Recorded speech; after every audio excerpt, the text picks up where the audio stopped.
diseases, with those that practice as physicians, with kinsmen, relatives, and friends, with his parents, with women that belong to his own paternal family, with his brother and son and wife, with his daughter, and with his servants. By avoiding disputes with these, the household becomes cleansed of all sins. By conquering such disputes, he succeeds in conquering all the regions of felicity in the world hereafter.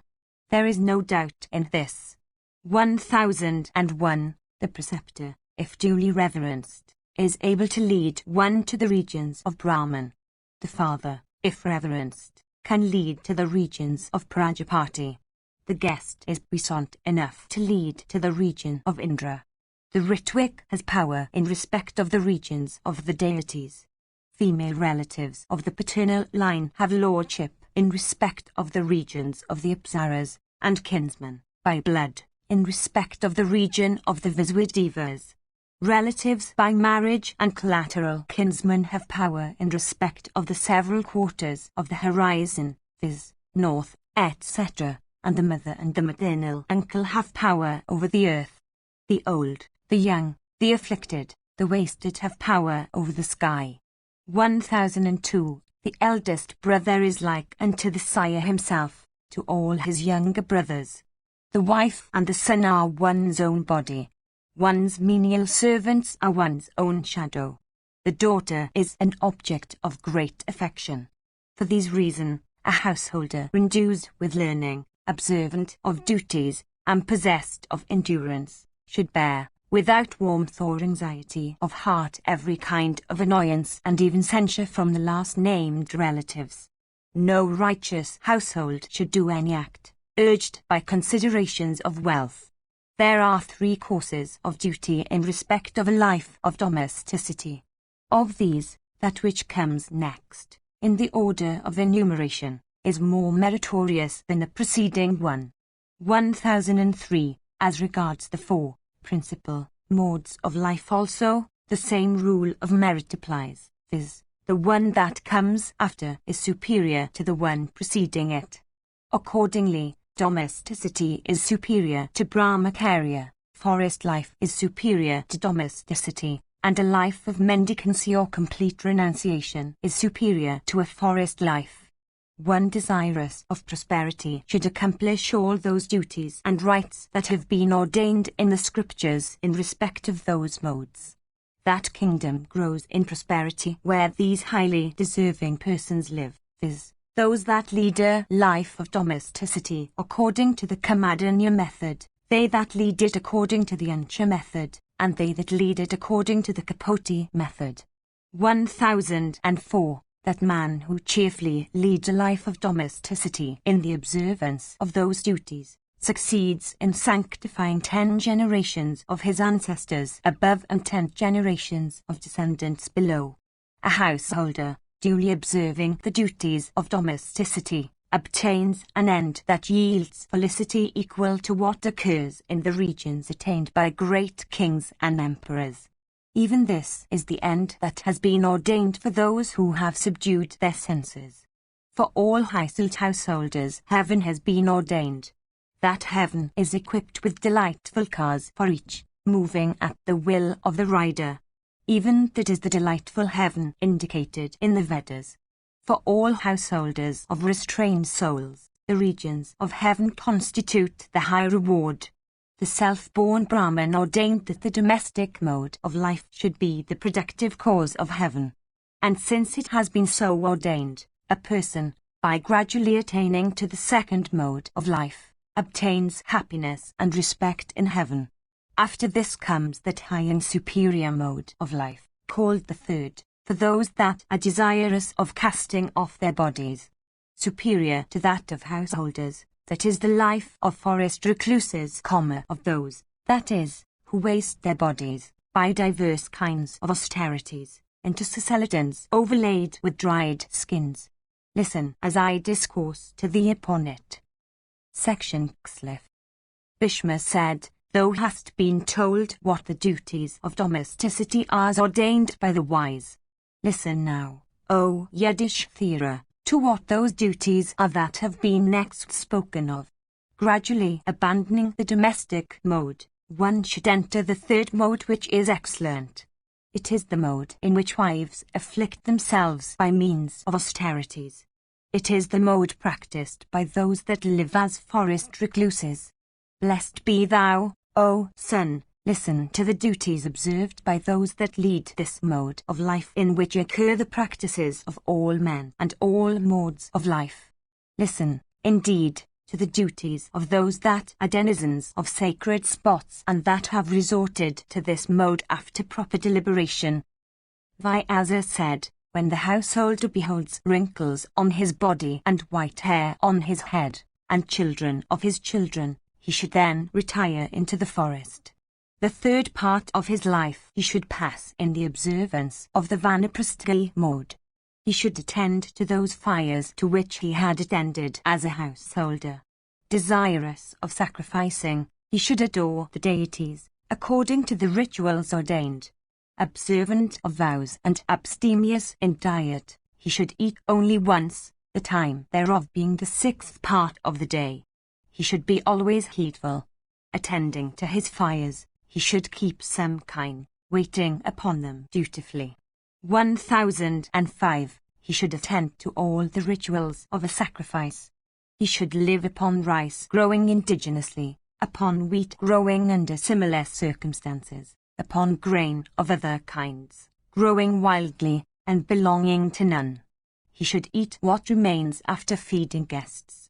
In this, the third mode of life, he should present offerings of clarified butter in the 5 well-known sacrifices. 1006. 4 kinds of courses of conduct have been laid down for observance in the Vanaprastha mode of life. Some collect only what is needed for the day. Some collect stores to last for a month. Some store grain and other necessaries sufficient to last for 12 years. Forest recluses may act in these ways for worshipping guests and performing sacrifices. They should, during the season of the rains, expose themselves to rain and betake themselves to water during the autumn. During the summer they should sit in the midst of 4 fires with the sun burning overhead. Throughout the year, however, they should be abstemious in diet. 1007. They sit and sleep on the bare earth. They stand on only their toes. They content themselves with the bare earth and with small mats of grass, owning no other furniture for seat or bed. They perform their ablutions morning, noon, and evening, preparatory to sacrifices. Some amongst them use only teeth for cleaning grain. Others use only stones for that purpose. 1008. Some amongst them drink, only during the lighted fortnight, the gruel of wheat, or other grain, boiled very lightly. 1009. There are many who drink similar gruel only during the dark fortnight. Some eat what only comes by the way, without seeking to obtain it. Some adopt in rigid vows, live upon only roots, some upon only fruits, some upon only flowers, duly observing the method followed by the Vakanasas. These and other diverse observances are adopted by those men of wisdom and piety. The 4th is the mode called renunciation, based upon the Upanishads. The duties laid down for it may be observed in all the modes of life equally. This mode, differing from the others, comes after domesticity and forest life. In this very yuga, O son, many learned Brahmanas conversant with the truths of all things have been known to observe this mode. Agastya, the 7 rishis, viz., Atri, Angiras, Pulastya, Pulaha, Vasishtha, Narada, and Kratu, Madhachandas, Agamashana, Sakriti Sudavadandi, who lived whithersoever he pleased and was content to take what came, without ever seeking for anything. 1010. are Aviryakavya, Dandya, the learned Meditathi, Karmanavaka of mighty energy, and Sunyapala, who had exerted himself greatly for acquiring ascetic puissance, were the authors of this course of duties, and themselves observing them have all proceeded to heaven. Many great rishis, O son, who had the puissance to behold immediately the fruits of their ascetic merit, 1011. Those numerous ascetics were known by the name of Yavaras, many rishis of very austere penances and possessed of accurate knowledge in respect of distinctions of duty, and many other brahmanas too numerous to mention, adopted the forest mode of life. The Vakanasas, the Valikalyas, the Sayakatas, all of whom were devoted to austere penances, 1012, who were steadfast in virtue, who had subdued their senses, and who used to behold the fruits of their penances immediately, adopted this mode of life and finally ascended to heaven. Freed from fear and not counted among the stars and planets, these have become visible in the firmament as luminous bodies. 1013. When the fourth or last part of life is reached, and when one is weakened by decrepitude and afflicted by disease, one should abandon the forest mode of life, for the fourth mode called renunciation, performing a sacrifice that is capable of being completed in a single day and in which the dakshina should be everything of which he may be possessed. He should himself perform his own sraddha. Withdrawn from every other object, he should devote himself to his own self, taking pleasure in himself, and resting also on his own self.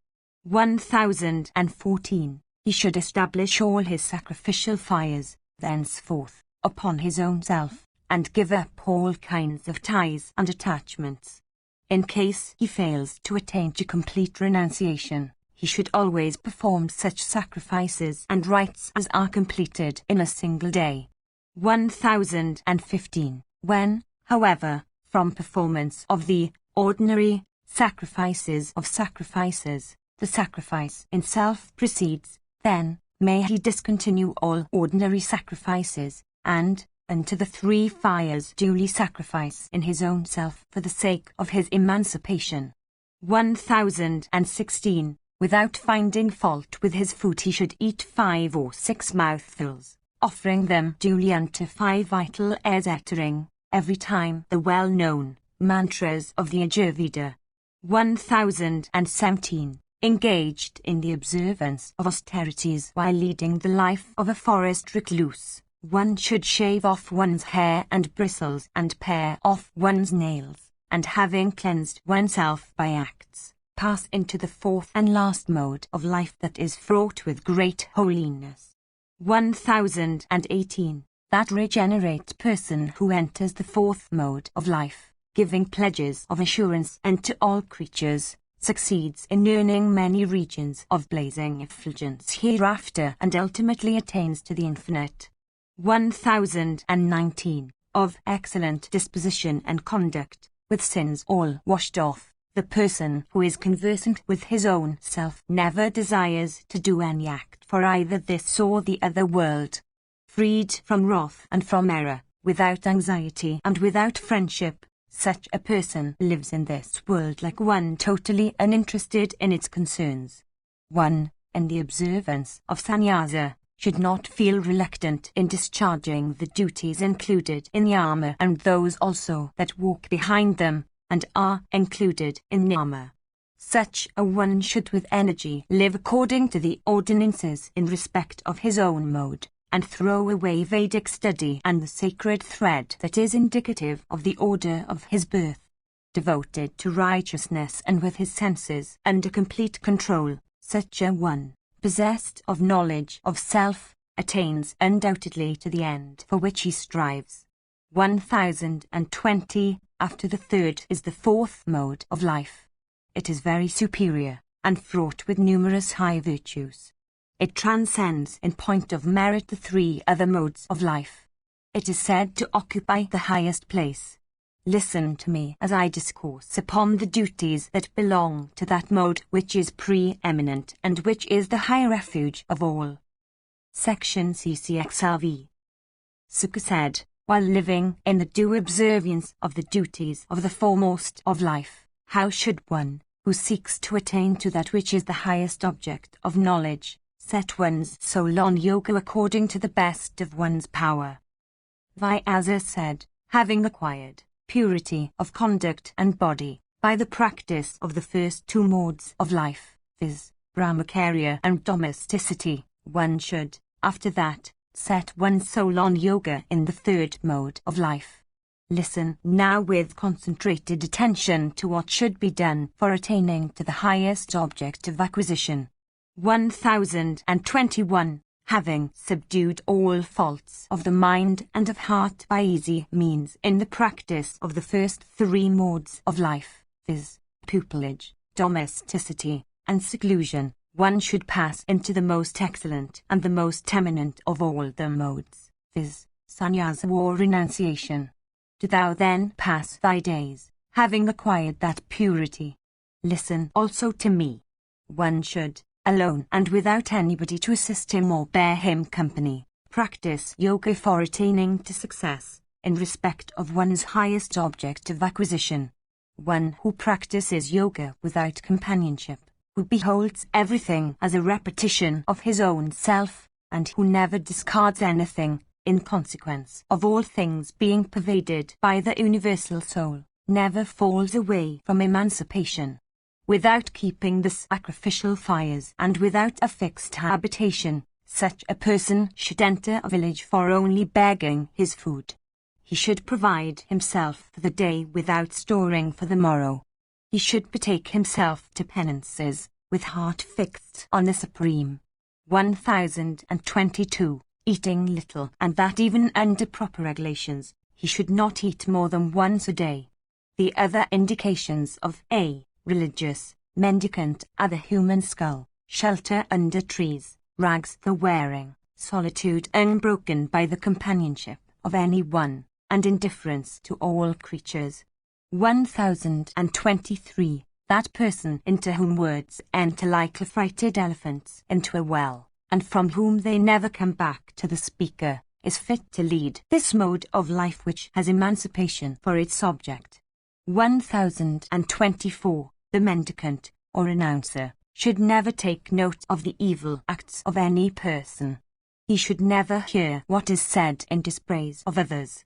Especially should he avoid speaking evil of a brahmana.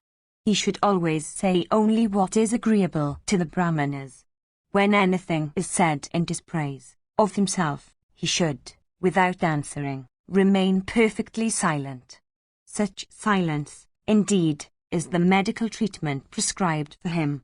That person, in consequence of whose single self the place he occupies becomes like the eastern sky, and who can make a spot teeming with thousands of men and things appear to himself perfectly solitary or unoccupied, is regarded by the deities to be a true brahmana. 1025. Him the gods know for a brahmana who clothes himself with whatever comes by the way, who subsists upon whatever he gets, and who sleeps on whatever spot he finds. Him the gods know for a brahmana who is afraid of company as of a snake, of the full measure of gratification, from sweet viands and drinks, as of hell, and of women as of a corpse. 1026. Him the gods know for a brahmana who is never glad when honoured and never angry when insulted, and who has given assurances of compassion unto all creatures. One in the observance of the last mode of life should not view death with joy, nor should he view life with joy. He should only wait for his hour like a servant waiting for the behest of his master. He should purify his heart of all faults. He should purify his speech of all faults. He should cleanse himself of all sins. As he has no foes, what fear can assail him? He who fears no creature and whom no creature fears, can have no fear from any quarter, freed as he is from error of every kind. As the footprints of all other creatures that move upon legs are engulfed within those of elephants, after the same manner all ranks and conditions are absorbed within yoga. 1027. After the same manner, every other duty and observance is supposed to be engulfed within the one duty of abstention from injury to all creatures. 1028. He lives an everlasting life of felicity who avoids injuring other creatures. One who abstains from injury, who casts an equal eye upon all creatures, who is devoted to truth, who who is endued with fortitude, who has his senses under control, and who grants protection to all beings, attains to an end that is beyond compare. The condition called death succeeds not in transcending such a person who is content with self-knowledge, who is free from fear, and who is divested of desire and expectancy. On the other hand, such a person succeeds in transcending death. Him the gods know for a Brahmana who is freed from attachments of every kind, who is observant of penances, who lives like space which while holding everything is yet unattached to anything, who has nothing which he calls his own, who leads a life of solitude, and whose is tranquility of soul. The gods know him for a Brahmana whose life is for the practice of righteousness, whose righteousness is for the good of them that wait dutifully upon him, and whose days and nights exist only for the acquisition of merit. 1029. The gods know him for a Brahmana who is freed from desire, who never exerts himself for doing such acts as are done by worldly men, who never bends his head unto any one, who never flatters another, and who is free from attachments of every kind. All creatures are pleased with happiness and filled with fear at the prospect of grief. The man of faith, therefore, who should feel distressed at the prospect of filling other creatures with grief, must abstain entirely from acts of every kind. 1030. The gift of assurances of harmlessness unto all creatures transcends in point of merit all other gifts. He who, at the outset, forswears the religion of injury, succeeds in attaining to emancipation, in which all, whence is the assurance of harmlessness unto all creatures. 1031. That man who does not pour into his open mouth even the 5 or 6 mouthfuls that are laid down for the forest recluse, is said to be the navel of the world, and the refuge of the universe. The head and other limbs, as also the acts good and bad, become possessed by fire. Such a man, who sacrifices in his own self, makes a liberation of his senses and mind into the fire that dwells within the limited space of his own heart. In consequence again of his pouring such a libation into such a fire within his own self, the universe, with all creatures including the very gods, becomes gratified.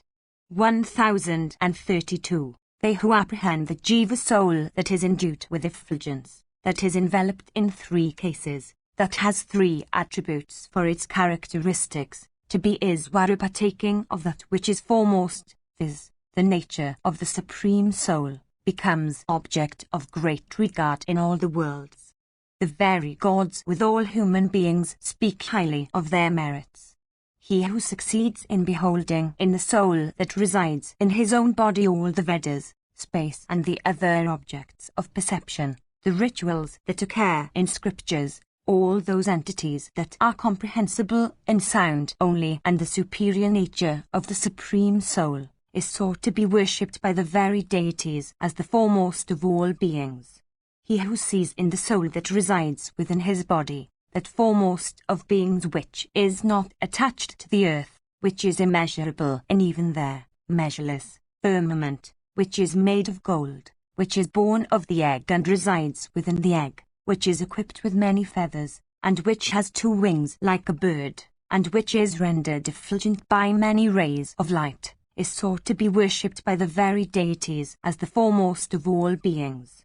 1033. The very deities worship him in whose understanding is set the wheel of time, which is constantly revolving, which knows no decay, which swallows up the period of existence of every creature, which has the 6 seasons for its naves, which is equipped with 2 and 10 radii consisting of the 2 and 10 months, which has excellent joint, and towards whose gaping mouth proceeds this universe, ready to be devoured. 1034. The Supreme Soul is the capacious unconsciousness of dreamless slumber. That unconsciousness is the body of the universe. It pervadeth all created things. Jiva, occupying a portion of that capacious unconsciousness, gratifies the deities.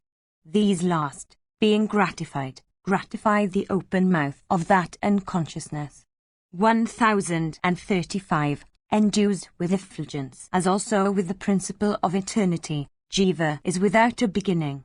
It acquires, by following particular paths, infinite regions of eternal happiness. He of whom no creature is afraid, has never to fear any creature.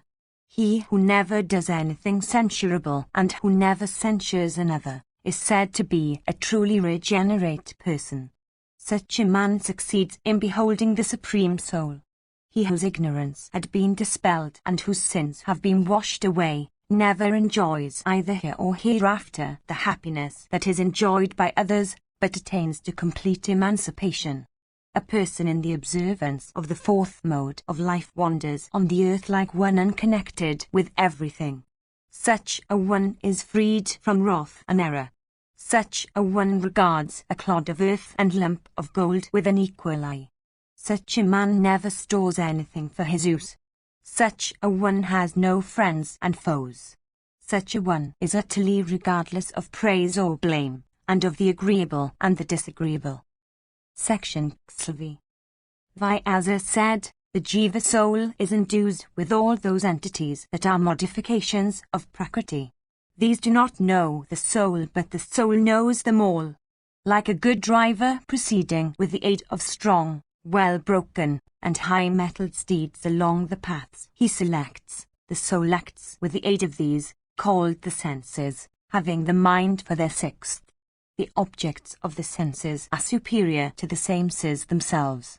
The mind is superior to those objects. The understanding is superior to the mind. The soul, also called Mahat, is superior to the understanding. Superior to Mahat is the unmanifest, or Prakriti. Superior to the unmanifest is Brahma. There is nothing superior to Brahma. That is the highest limit of excellence and the highest goal. The Supreme Soul is concealed in every creature. It is not displayed for ordinary men to behold. Only yogins with subtle vision behold the Supreme Soul with the aid of their keen and subtle understanding. Merging the senses, having the mind for their sixth, and all the objects of the senses into the inner soul by the aid of the understanding, and reflecting upon the three states of consciousness, viz., the object thought, the act of thinking, and the thinker, and abstaining by contemplation from every kind of enjoyment, equipping his mind with the knowledge that he is Brahma's self, laying aside at the same time all consciousness of puissance, and thereby making his soul perfectly tranquil, the yogin obtains that to which immortality inheres. That person, however, who happens to be the slave of all his senses and whose ideas of right and wrong have been confounded, already liable as he is to death, actually meets with death by such surrender of self to the passions. 1036. Destroying all desires, one should merge the gross understanding into one's subtle understanding. Having thus merged the gross into the subtle understanding, one is sure to become a second Kalanjara mountain. 1037. By purifying his heart, the yogin transcends both righteousness and its reverse. By purifying his heart and by living in his own true nature, he attains to the highest happiness. 1038. The indication of that purity of heart, of which I speak, is that one who has attained to experiences that state of unconsciousness, with respect of all one's surroundings, which one experiences in dreamless slumber. The yogin who has attained to that state lives like the steady flame of a lamp that burns in a place where the atmosphere is perfectly still. Becoming abstemious in diet, and having cleansed his heart, that yogin who applies his soul to the soul succeeds in beholding the soul in the soul. 1039. This discourse, O son, intended for thy instruction, is the essence of all the Vedas. The truths herein disclosed are incapable of being understood by the aid of inference alone nor by that of mere study of the scriptures. One must understand it oneself by the aid of faith, by churning the wealth that is contained in all religious works and in all discourses based on truth, as also the 10,000 riches. This nectar hath been raised. as better from curds and fire from wood, even hath this been raised for the sake of my son, this that constituteth the knowledge of all truly wise men. This discourse, O son, fraught with solid instruction, is intended for delivery unto snatarkers.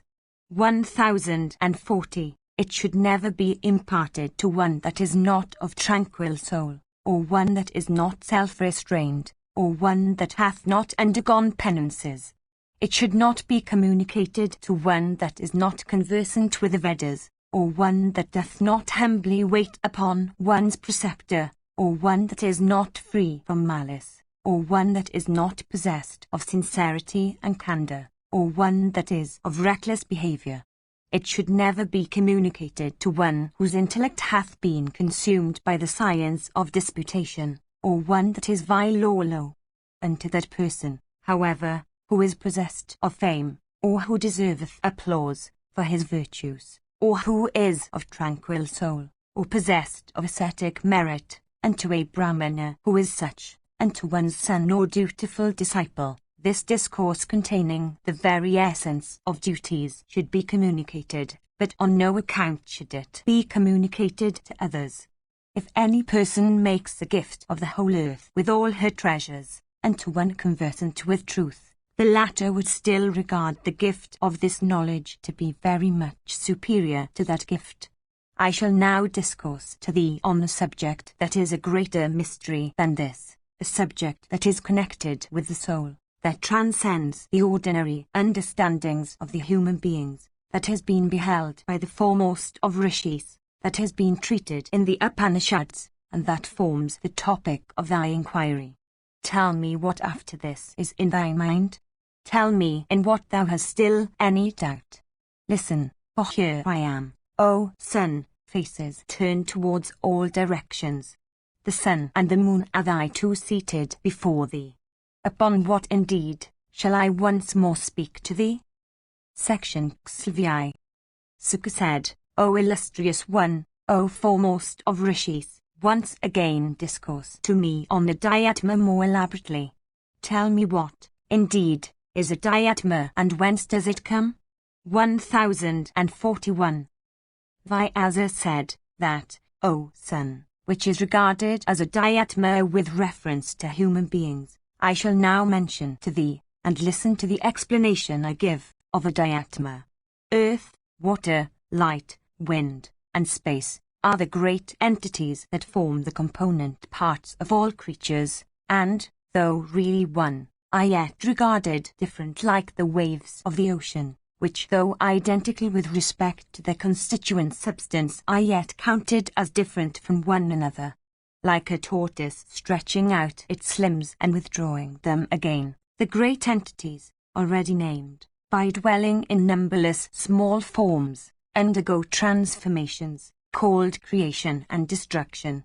All this universe of mobile and immobile objects hath for its component parts these five entities.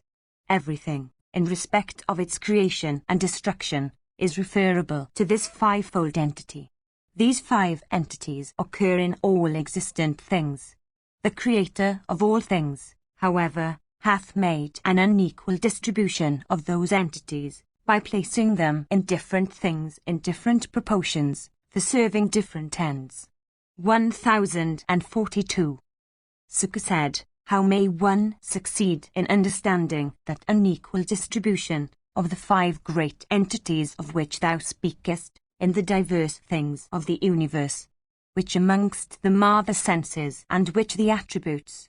How may this be understood? Vyasa said, I shall explain thee this duly one after another. Listen with concentrated attention to the subject as I expound how what I have said actually happens. Sound, the sense of hearing, and all the cavities within the body, these three, have space for their origin. The vital breaths, the action of the limbs and touch form the attributes of the wind. Form, eyes, and the digestive fire within the stomach are originated by light. Taste, tongue, and all the humours, these three, are from water. Scent, nose, and the body, these three, are the attributes of earth. These, then, as I have expounded to thee, are the transformations of the 5 great entities with senses. Touch is said to be the attribute of the wind, taste of water, form of light. Sound is said to have its origin in space, and scent is said to be the property of earth. Mind, understanding, and nature, these 3, spring from their own previous states, and attaining, at each rebirth, to a position higher than the attributes, which form their respective objects, do not transcend those attributes. 1043. As the tortoise stretches out its limbs and withdraws them once again within itself, even so the understanding creates the senses and once again withdraws them into itself. 1044. The consciousness of personal identity that arises in respect of that which is above the soles of the feet and below the crown of the head is principally due to the action of the understanding. 1045. It is the understanding that is transformed into the 5 attributes of form, scent, etc. It is understanding also that is transformed into the 5 senses with the mind for the 6th. When the understanding is absent, where are the attributes? 1046. In man there are 5 senses. The mind is called the 6th sense. The understanding is called the 7th. The soul is the 8th. The eyes, and the other senses, are for only receiving impressions of form, and scent, etc. The mind exists for doubting the accuracy of those impressions. The understanding settles those doubts. The soul is said only to witness every operation without mingling with them. Rajas, tamas, and sattva, these 3, arise from their own counterparts. These exist equal in all creatures, viz., the deities and human beings, etc. These are called attributes and should be known by the actions they induce. 1047. As regards those actions, all such states in which one becomes conscious of oneself as united with cheerfulness or joy and which are tranquil and pure, should be known as due to the attribute of sattva. All such states in either the body or the mind, as are united with sorrow, should be regarded as due to the influence of the attribute called rajas. All such states again as exist with stupefaction of the senses, the mind or the understanding, whose cause is unascertainable, and which are incomprehensible by either reasons or inward light, should be known as ascribable to the action of dharmas. Delight, cheerfulness, joy, equanimity, contentment of heart, due to any known cause or arising otherwise, are all effects of the attribute of sattva. Pride, untruthfulness of speech, cupidity, stupefaction, vindictiveness, whether arising from any known cause or otherwise, are indications of the quality of rajas. Stupefaction of judgment, heedlessness, sleep, lethargy, and indolence, from whatever cause these may arise, are to be known as indications of the quality of dharmas. 1048. Section Xlvi. Vyasa said, the mind creates, within itself, numerous ideas, of objects or existent things. The understanding settles which is which. The heart discriminates which is agreeable and which is disagreeable. These are the 3 forces that impel to acts.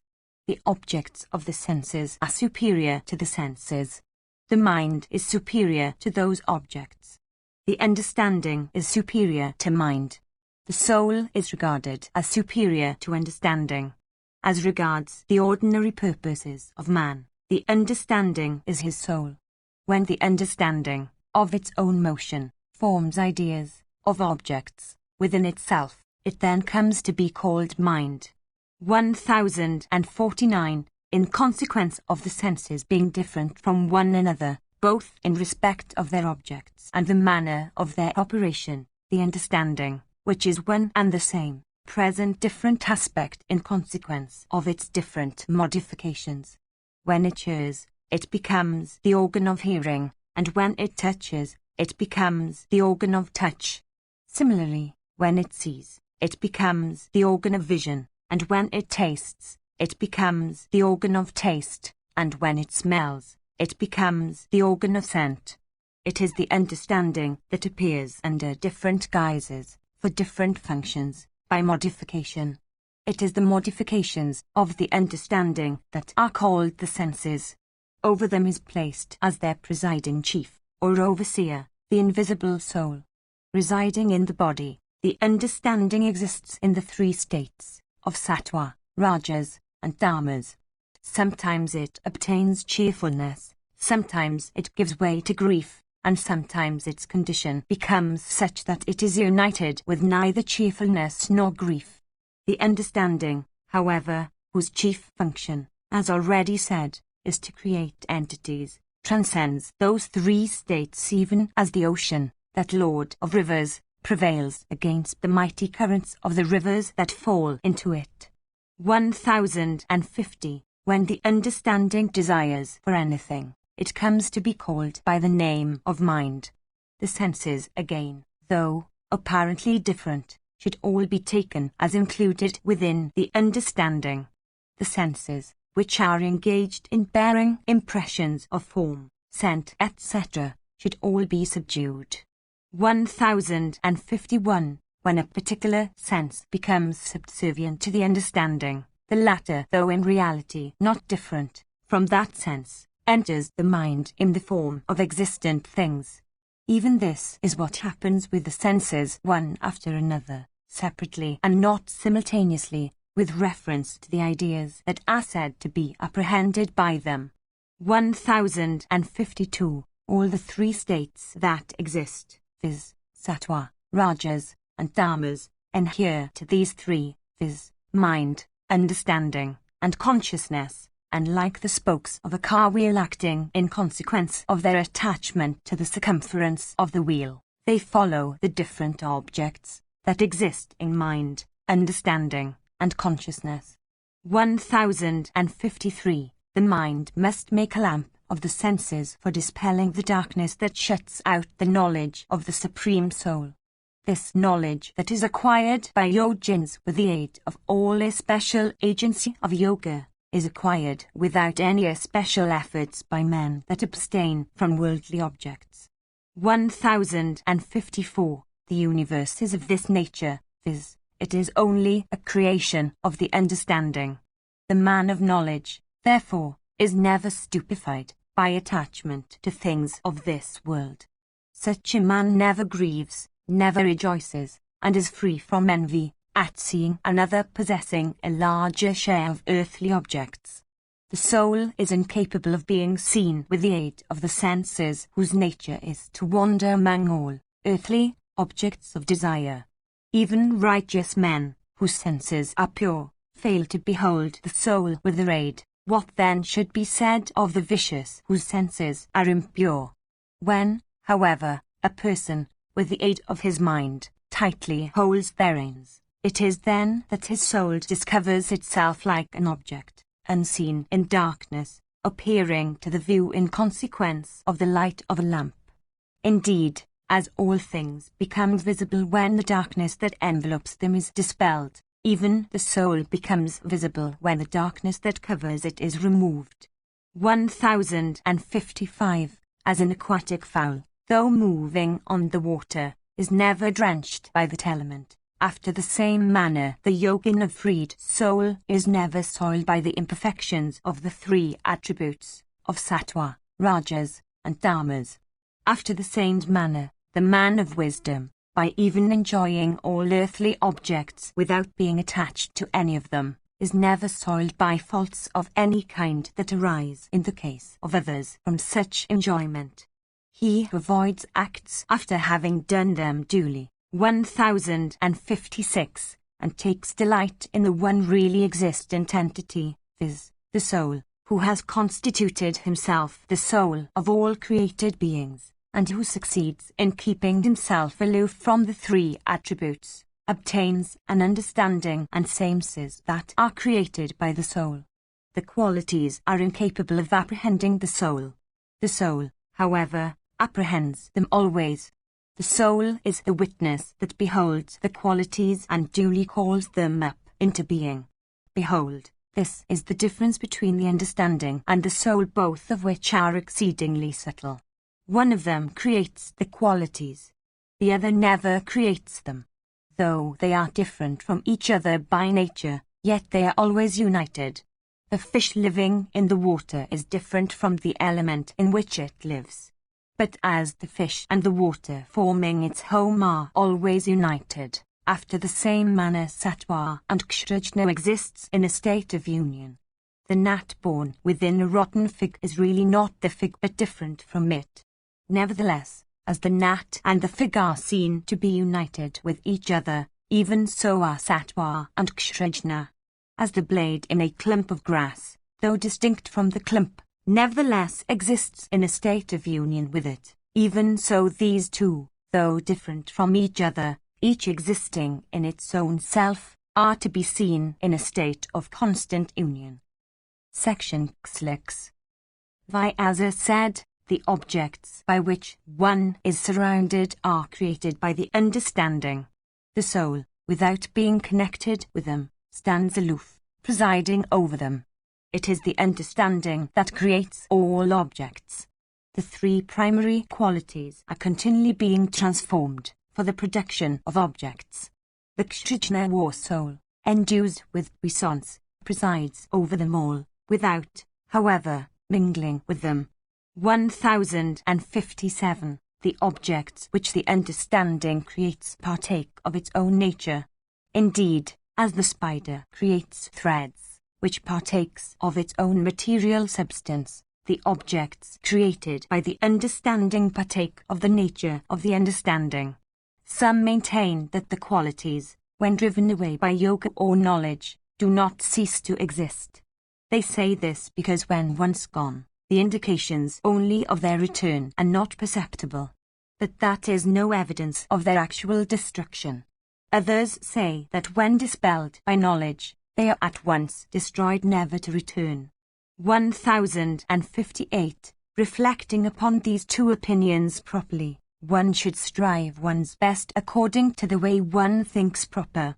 It is by this way that one should attain to eminence and take refuge in one's own soul alone. 1059. The soul is without beginning and without end. Comprehending his soul properly, man should move and act, without giving way to wrath, without indulging in joy, and always free from envy. Cutting by this means the knot that is in one's heart, the knot whose existence is due to the operation of the faculties of the understanding, which is hard to open or cut, but which nevertheless is capable of being destroyed by knowledge. One should live happily, without giving way to grief, for anything that happens, and with one's doubts dispelled. Know that they who mingle in the affairs of this world are as distressed in body and mind as persons ignorant of the art of swimming when they slip from the land and fall into a large and deep river. The man of learning, however, being conversant with the truth, is never distressed, for he feels like one walking over solid land. Indeed, he who apprehends his soul to be such, viz., as presenting only the character of chit which has knowledge alone for its indication, is never distressed.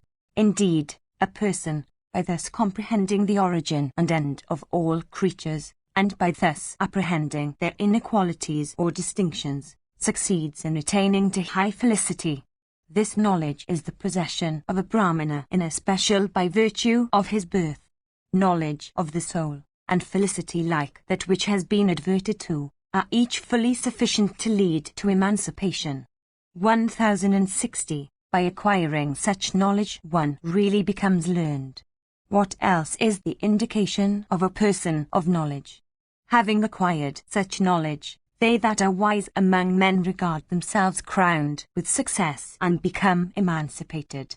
1061. Those things that become sources of fear unto men destitute of knowledge do not become sources of fear unto those that are endued with knowledge. There is no end higher than the eternal end which is obtained by a person possessed of knowledge. One beholds with aversion all earthly objects of enjoyment which are, of course, fraught with faults of every kind. Another, beholding others betake themselves with pleasure to such objects, is filled with sorrow. As regards this matter, however, they that are conversant with both objects, behold, viz., that which is fictitious and that which is not so, never indulge in sorrow and are truly happy. 1062. That which a man does without expectation of the fruits destroys his acts of a former life. The acts, however, of such a person both of this and his previous life cannot lead to emancipation. On the other hand, such destruction of former acts and such acts of this life cannot lead to what is disagreeable, viz., hell, even if the man of wisdom engages in acts. 1063. Section CCL. Suka said, "Let thy reverence tell me of that which is the foremost of all duties, indeed, of that duty above which no higher one exists in this world." Vyasa said, "I shall now tell thee of duties having a very ancient origin and laid down by the rishis, duties that are distinguished above all others. Listen to me with undivided attention. The senses that are maddening should carefully be restrained by the understanding, like a sire restraining his own inexperienced children liable to fall into diverse evil habits. The withdrawal of the mind and the senses from all unworthy objects and their due concentration upon worthy objects is the highest penance. That is the foremost of all duties. Indeed, that is said to be the highest duty. Directing, by the aid of the understanding, the senses having the mind for their sixth, and without, indeed, thinking of worldly objects which have the virtue of inspiring innumerable kinds of thought, one should live contented with one's own self. When the senses and the mind, withdrawn from the pastures among which they usually run loose, come back for residing in their proper abode, it is then that thou wilt behold in thy own self the eternal and supreme soul. 1064. Those high-souled Brahmanas that are possessed of wisdom succeed in beholding that supreme and universal soul which is like unto a blazing fire in effulgence. As a large tree endued with numerous branches and possessed of many flowers and fruits does not know in which part it has flowers and in which it has fruits, after the same manner the soul is modified by birth and other attributes, does not know whence it has come and whither it is to go.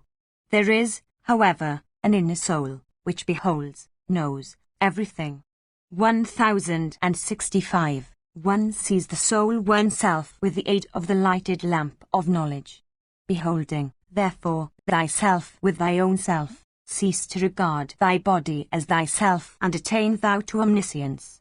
Cleansed of all sins, like unto a snake that has cast off its slough, one attains to high intelligence here and becomes free from every anxiety and the obligation of acquiring a new body in a subsequent birth. Its current spreading in diverse directions, frightful is this river of life bearing the world onward in its course. The five senses are its crocodiles. The mind and its purposes are the shores. Cupidity and stupefaction of judgment are the grass and straw that float on it, covering its bosom. Lust and wrath are the fierce reptiles that live in it. Truth forms the tether by its miry banks. Falsehood forms its surges, anger its mire. Taking its rise from the unmanifest, rapid is its current, and incapable of being crossed by persons of uncleansed souls. Do thou, with the aid of the understanding, cross that river having desires for its alligators. The world and its concerns constitute the ocean towards which that river runs. Genus and species constitute its unfathomable depth that none can understand. One's birth, O child, is the source from which that stream takes its rise. Speech constitutes its eddies.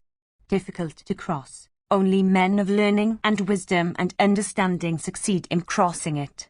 Crossing it, thou wilt succeed in freeing thyself from every attachment, acquiring a tranquil heart, knowing the soul, and becoming pure in every respect.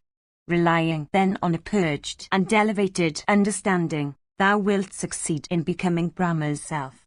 Having dissociated thyself from every worldly attachment, having acquired a purified soul and transcending every kind of sin, look thou upon the world like a person looking from the mountain top upon creatures creeping below on the earth's surface. Without giving way to wrath or joy, and without forming any cruel wish, thou wilt succeed in beholding the origin and the destruction of all created objects. They that are endued with wisdom regard such an act to be the foremost of all things. Indeed, this act of crossing the river of life is regarded by the foremost of righteous persons, by ascetics conversant with the truth, to be the highest of all acts that one can accomplish. This knowledge of the all-pervading soul is intended to be imparted to one's son. It should be inculcated unto one that is of restrained senses, that is honest in behavior, and that is docile or submissive. This knowledge of the soul, of which I have just now spoken to thee, O child, and the evidence of whose truth is furnished by the soul itself, is a mystery, indeed, the greatest of all mysteries, and the very highest knowledge that one can attain. Brahma hath no sex, male, female, or neuter. It is neither sorrow nor happiness. It hath for its essence the past, the future, and the present. Whatever one sex, male or female, the person that attains to the knowledge of Brahma hath never to undergo rebirth. This duty of yoga hath been inculcated for attaining to exemption from rebirth. 1066. These words that I have used for answering thy question lead to emancipation in the same way as the diverse other opinions advanced by diverse other sages that have treated of this subject. I have expounded the topic to thee after the manner in which it should be expounded. Those opinions sometimes become productive of fruit and sometimes not. The words, however, that I have used are of a different kind, for these are sure to lead to success. 1067. For this reason, O good child, a preceptor, when asked by a contented, meritorious, and self-restrained son or disciple, should, with a delighted heart, inculcate, according to their true import, these instructions that I have inculcated for the benefit of thee, my son. Section CCLI. Vyasa said, one should not show any affection for scents and tastes and other kinds of enjoyment. Nor should one accept ornaments and other articles contributing to the enjoyment of the senses of scent and taste. One should not covet honor and achievements and fame. Even this is the behavior of a Brahmana possessed of vision. 1068. He that hath studied all the Vedas, having waited dutifully on his preceptor and observed the vow of Brahmacharya, he that knows all the riches, yajuses, and samans, is not a regenerate person. 1069. One that behaves towards all creatures as if one is their kinsman, and one that is acquainted with Brahma, is said to be conversant with all the Vedas. One that is divested of desire, being contented with knowledge of the soul, never dies. It is by such a behavior and such a frame of mind that one becomes a truly regenerate person. 1070. Having performed only various kinds of religious rites and diverse sacrifices completed with gift of dakshina, one does not acquire the status of a Brahmana if he is devoid of compassion and hath not given up desire. 1071. When one ceases to fear all creatures and when all creatures cease to fear one, when one never desires for anything nor cherishes aversion for anything, then he is said to attain to the status of Brahma.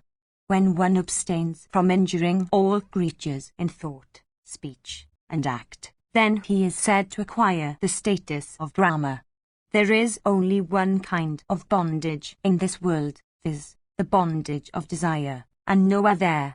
One that is freed from the bondage of desire attains to the status of Brahma. freed from desire like the moon emerged from murky clouds, the man of wisdom, purged of all stains, lives in patient expectation of his time. That person into whose mind all sorts of desire enter like diverse streams falling into the ocean without being able to enhance its limits by their discharge, succeeds in obtaining tranquility, but not he who cherishes desire for all earthly objects. Such a person becomes happy in consequence of the fruition of all his wishes, and not he who cherishes desire for earthly objects. The latter, even if he attains to heaven, has to fall away from it. 1072. The Vedas have truth for their recondite object.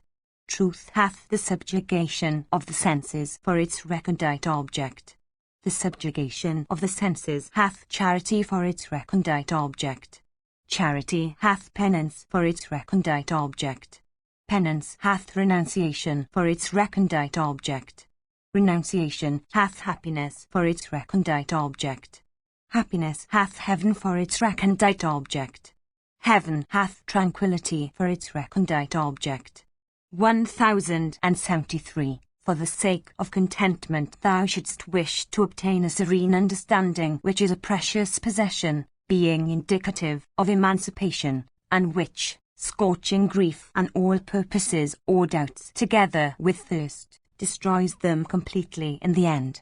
1074. One possessed of those 6 attributes, viz., contentment, grieflessness, freedom from attachment, peacefulness, cheerfulness, and freedom from envy, is sure to become full or complete. 1075. They that, transcending all consciousness of body, know the soul which resides within the body and which is understood by only persons of wisdom with the aid of the 6 entities already mentioned, viz., the Vedas and truth, etc., when endowed with only the attribute of sattva, and with the aid also of the other 3, viz., instruction, meditation and yoga, succeed in attaining to emancipation. 1076. The man of wisdom, by understanding the soul which presides within the body, which is divested of the attributes of birth and death, which exists in its own nature, which being uninvested with attributes requires no act of purification, and which is identical with Brahma, enjoys beatitude that knows no termination. The gratification that the man of wisdom obtains by restraining his mind from wandering in all directions and fixing it wholly on the soul is such that its like cannot be attained by one through any other means. He is said to be truly conversant with the Vedas who is conversant with that which gratifies one whose stomach is empty, which pleases one who is indigent, and which invigorates one whose limbs are dry. Suspending his senses that have been duly restrained from unworthy indulgence, he who lives engaged in yoga meditation is said to be a Brahmana. Such a person is said to be distinguished above others. Such a person is said to derive his joys from the soul. With reference to one who lives after having weakened desire and devoting himself to the highest topic of existence, it should be said that his happiness is continuously enhanced like the lunar disk in the lighted fortnight. 1077. Like the sun dispelling darkness, felicity dispels the sorrows of the yogin who transcends both the gross and the subtle elements, as also Mahat and the unmanifest. 1078. Decrepitude and death cannot assail that Brahmana who has got beyond the sphere of acts, who has transcended the destruction of the gunas themselves, and who is no longer attached to worldly objects.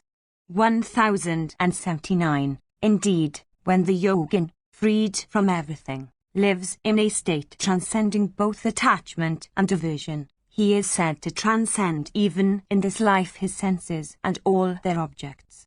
That yogin, who having transcended prakriti attains to the highest cause, becomes freed from the obligation of a return to the world in consequence of his having attained to that which is the highest. 1080. Section Klei. Vyasa said, and to a disciple that wishes to inquire after emancipation after having transcended all pairs of opposites and accomplished the concerns of both profit and religion, an accomplished preceptor should first recount all that has been said in the foregoing section, which is elaborate, on the topic of Adhyatma. 1081. Space, wind, light, water and earth counted as the fifth, and bhava and abhava and time, exist in all living creatures having the five for their constituent ingredients. 1082. Space is unoccupied interval. The organs of hearing consist of space. One conversant with the science of entities endued with form should know that space has sound for its attribute. The feet, that assist at locomotion, have wind for their essence. The vital breaths are made of wind. The sense of touch, skin, has wind for its essence, and touch is the attribute of wind. Heat, the digestive fire in the stomach, light that discovers all things, the warmth that is in the body, and eye counted as the fifth, are all of light which has form of diverse colours for its attribute. Liquefied discharges, solubility, and all kinds of liquid matter are of water. Blood, marrow, and all else, in the body, that is cool, should be known to have water for their essence. The tongue is the sense of taste, and taste is regarded as the attribute of water. All solid substances are of earth, as also bones, teeth, nails, beard, the bristles on the body, hair, nerves, sinews, and skin. The nose is called the sense of scent. The object of that sense, viz., scent, should be known as the attribute of earth. Each subsequent element possesses the attribute or attributes of the preceding one besides its own. 1083. In all living creatures again are the three supplementary entities, viz., avidya, karma, and karma. 1084. The rishis thus declared the five elements and the effects and attributes flowing from or belonging to them. The mind forms the ninth in the calculation, and the understanding is regarded as the 10th. The soul, which is infinite, is called the 11th. It is regarded as their soul and as the highest. The mind has doubt for its essence. The understanding discriminates and causes certainty. The soul, which, as already said, is infinite, becomes known as jiva invested with body, or jivatman, through consequences derived from acts. 1085. That man who looketh upon the entire assemblage of living creatures to be unstained, though endued with all these entities having time for their essence, has never to recur to acts affected by error. 1086. Section Cli. Vyasa said, those that are conversant with the scriptures behold, with the aid of acts laid down in the scriptures, the soul which is clothed in a subtle body and is exceedingly subtle and which is dissociated from the gross body in which it resides. 1087. As the rays of the sun that course in dense masses through every part of the firmament are incapable of being seen by the naked eye, though their existence is capable of being inferred by reason, after the same manner, existent beings freed from gross bodies and wandering in the universe are beyond the ken of human vision. 1088. As the effulgent disk of the sun is beheld in the water in a counter-image, after the same manner the yogin beholds within gross bodies the existent self in its counter-image. 1089. All those souls again that are encased in subtle forms after being freed from the gross bodies in which they resided, are perceptible to yogins who have subjugated their senses and who are endued with knowledge of the soul. Indeed, aided by their own souls, yogins behold those invisible beings, whether asleep or awake, during the day as in the night, and during the night as in daytime. They who apply themselves to yoga after casting off all the creations of the understanding and the rajas born of acts, as also the very puissance that yoga begets, succeed in keeping their linga form under complete control. 1090. The jiva that dwells in such yogins always endues with the 7 subtle entities, viz., heart, consciousness, and the 5 tanmatras of the 5 elemental entities, roves in all regions of bliss, freed from decrepitude and death. I say always, and freed from death only in accordance with the common form of speech, for in reality, that linga form is terminable. 1091. That man, however, who, without having been able to transcend them, is under the influence of his mind and understanding, discriminates, even in his dreams, his own body from that of another and experiences, even then, both pleasure and pain. 1092. Yes, in even his dreams he enjoys happiness and suffers misery, and yielding to wrath and cupidity, meets with calamities of various kinds.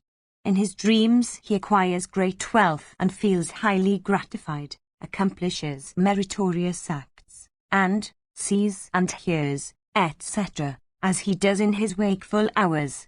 Wonderful it is to note that jiva, which has to lie within the uterus and amid much internal heat, and which has to pass a period of full 10 months in that place, is not digested and reduced to destruction like food within the stomach.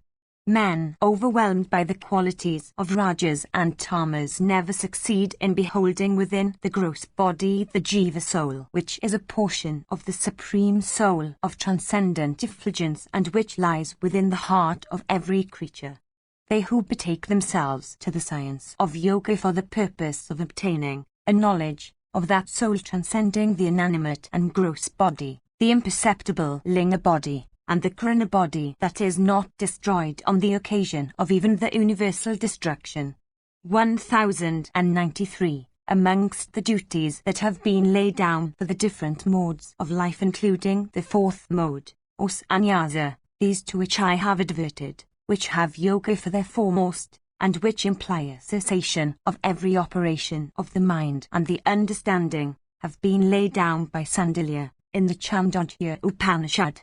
1094. Having comprehended the 7 subtle entities, viz., the senses, the objects of the mind, understanding, heart, and manifesto prakriti, and purusha, having comprehended also the supreme cause of the universe with the 6 attributes, viz., omniscience, contentment, unlimited comprehension, independence, eternal wakefulness, and omnipotence, and lastly having understood that the universe is only a modification of avidya endued with the 3 qualities, one succeeds in beholding, guided by the scriptures, High Brahma. 1095. Section Cliff. Vyasa said, there is a wonderful tree, called desire, in the heart of a man.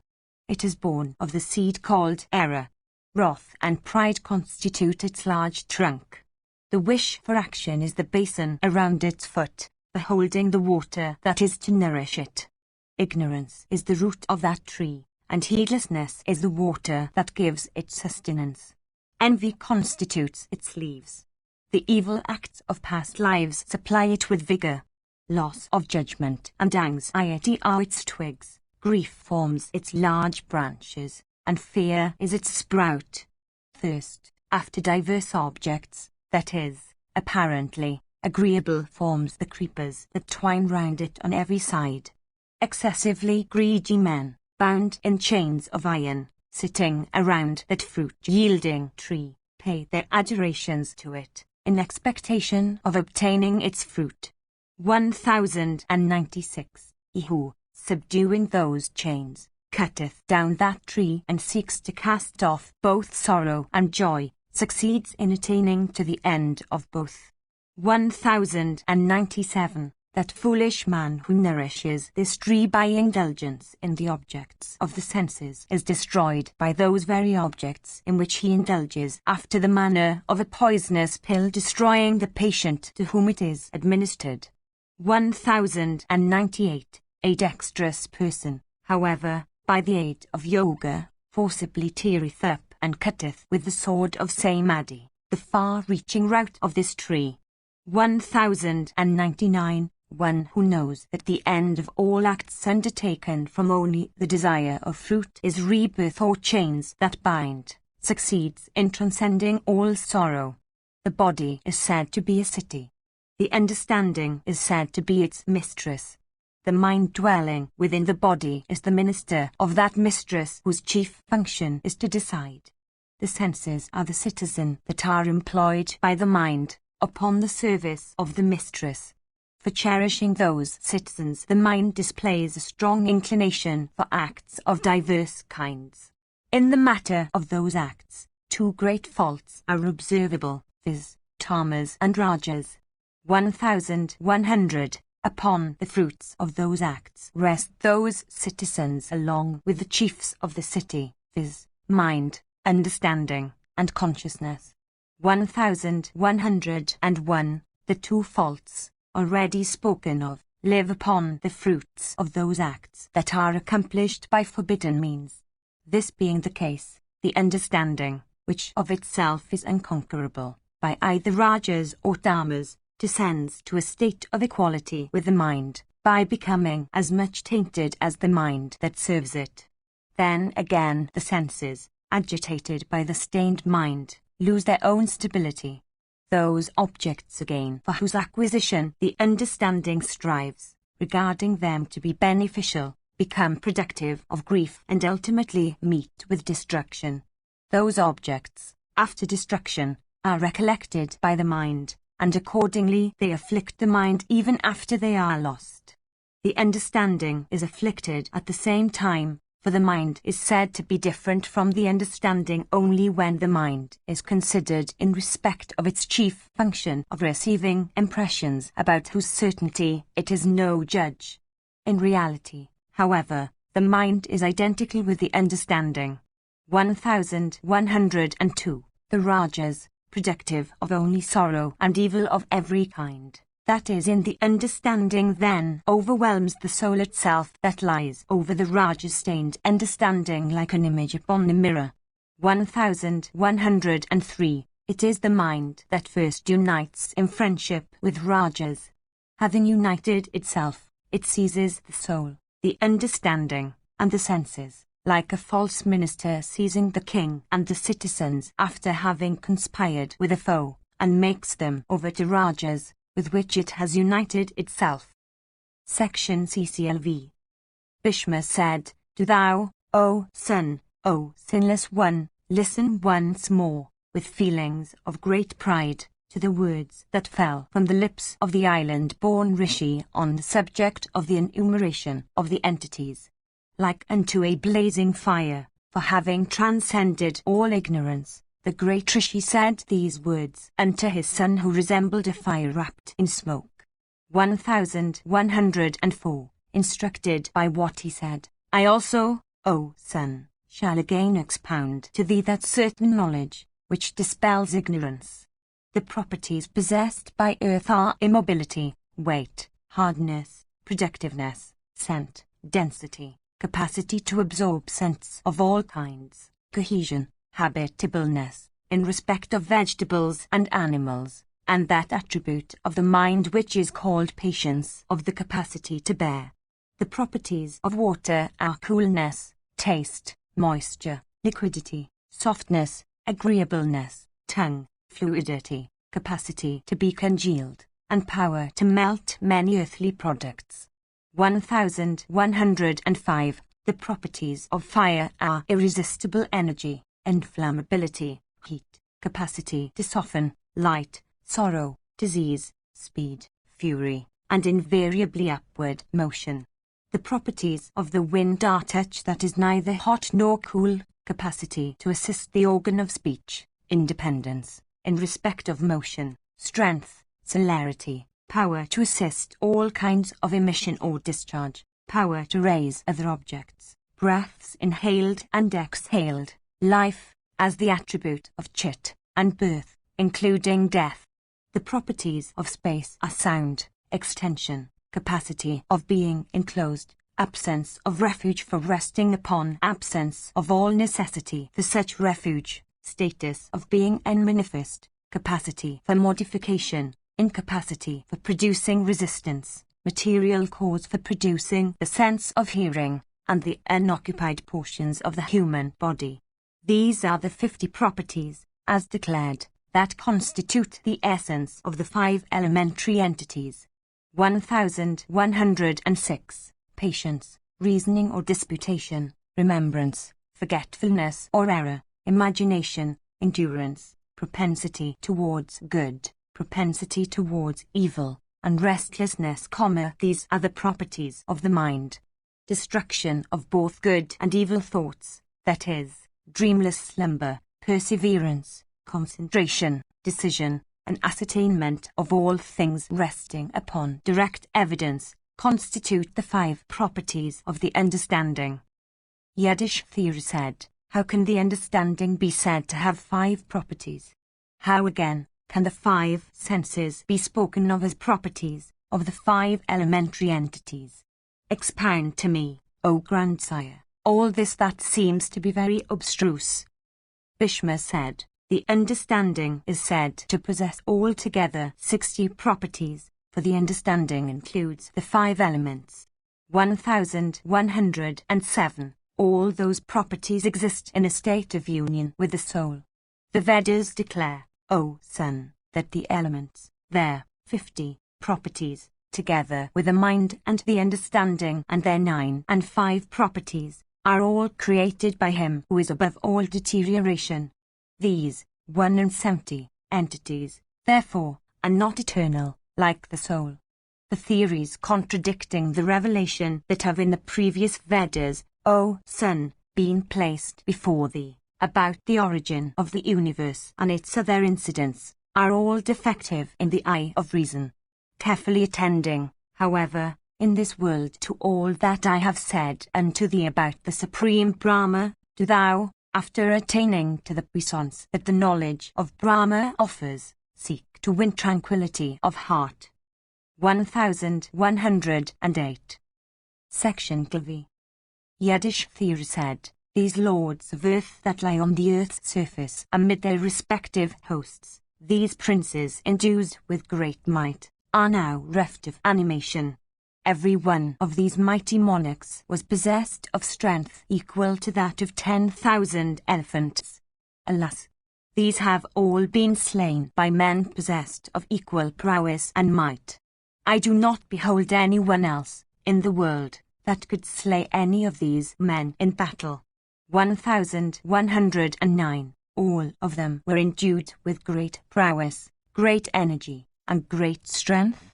Possessed also of great wisdom, they are now lying on the bare ground, deprived of life. With respect to all these men that are deprived of life, the word that is used is that they are dead. Of terrible prowess, all these kings are said to be dead. On this subject doubt has arisen in my mind. Whence is animation and whence is death? Who is it that dies? Is it the gross body, the subtle body, or the soul that dies? Whence is death? For what reason also doth death take away living creatures? O grandsire, tell me this, O thou that resemblest to celestial. Bhishma said, in days of old, in the Krita age, O son, there was a king of the name of Anakampaka. His cars and elephants and horses and men having been reduced in number, he was brought under the sway of his foes in battle. His son, named Hari, who resembled Narayana himself in strength, was in that battle slain by his foes along with all his followers and troops. Afflicted with grief on account of the death of his son, and himself brought under the sway of foes, the king devoted himself thence to a life of tranquility. One day, while wandering without a purpose, he met the sage Narada on the earth. The monarch told Narada all that had happened, viz., the death of his son in battle and his own capture by his enemies. Having heard his words, Narada, possessed of wealth of penances, then recited to him the following narrative for dispelling his grief on account of the death of his son. Narada said, listen now, O monarch, to the following narrative of rather lengthy details as these had occurred.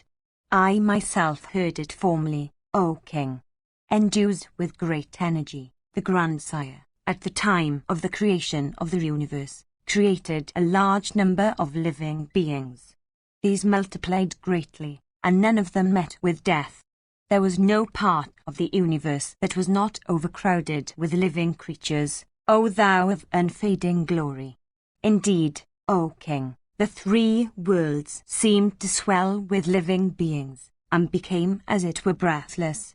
Then, O monarch, the thought arose in the grandsire's mind as to how he should destroy that overgrown population. Reflecting on the subject, the self-born, however, could not decide what the means should be by which the destruction of life was to be brought about. Thereupon, O King, Brahman gave way to wrath, and in consequence of his wrath a fire issued out of his body. With that fire born of his wrath, the grandsire burnt all the quarters of the universe, O monarch. Indeed, that conflagration born of the divine Lord's anger, O King, burnt heaven and earth and the firmament and the whole universe with all its mobile and immobile beings. Truly, when the grandsire thus gave way to wrath, all mobile and immobile beings began to be consumed by the irresistible energy of that passion. Then the divine and auspicious Sthanu, that slayer of hostile heroes, that lord of the Vedas and the scriptures, filled with compassion, sought to gratify Brahman. When Sthanu came to Brahman from motives of benevolence, the great god burning with energy, addressed him, saying, Thou deservest boons at my hands. What desire of thine shall I accomplish? I shall do thee good by accomplishing whatever is in thy breast. Section Kvi. Sthanu said, Know, O Lord, that my solicitations to thee are on behalf of the created beings of the universe. These beings have been created by thee. Do not be angry with them, O grandsire. By the fire born of thy energy, O illustrious one, all the created beings are being consumed. Beholding them placed in such a plight, I am penetrated with compassion. Do not be angry with them, O Lord of the universe. The Lord of all created beings said, I am not angry, nor is it my wish that all the created beings should cease to exist.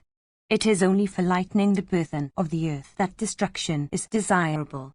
The goddess Earth, afflicted with the weight of creatures, solicited me, O Mahadeva, for destroying them, especially as she seemed to sink under their burthen into the water. When after exercising my intelligence for even a long while I could not hit upon the means by which to accomplish the destruction of this overgrown population, it was then that wrath took possession of my breast.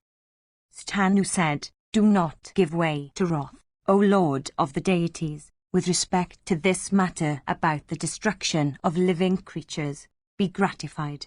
Let not these mobile and immobile beings be destroyed. All tanks, all kinds of grass and herbs, all immobile beings, and all mobile creatures also of the four varieties, are being consumed. The whole universe is about to be denuded of beings. Be gratified, O divine Lord. O thou of righteous heart, even this is the boon that I solicit at thy hands. If destroyed, these creatures would not come back. Therefore, let this energy of thine be neutralized by thy own energy. Actuated by compassion for all created beings, find some means so that, O grandsire, these living creatures may not burn.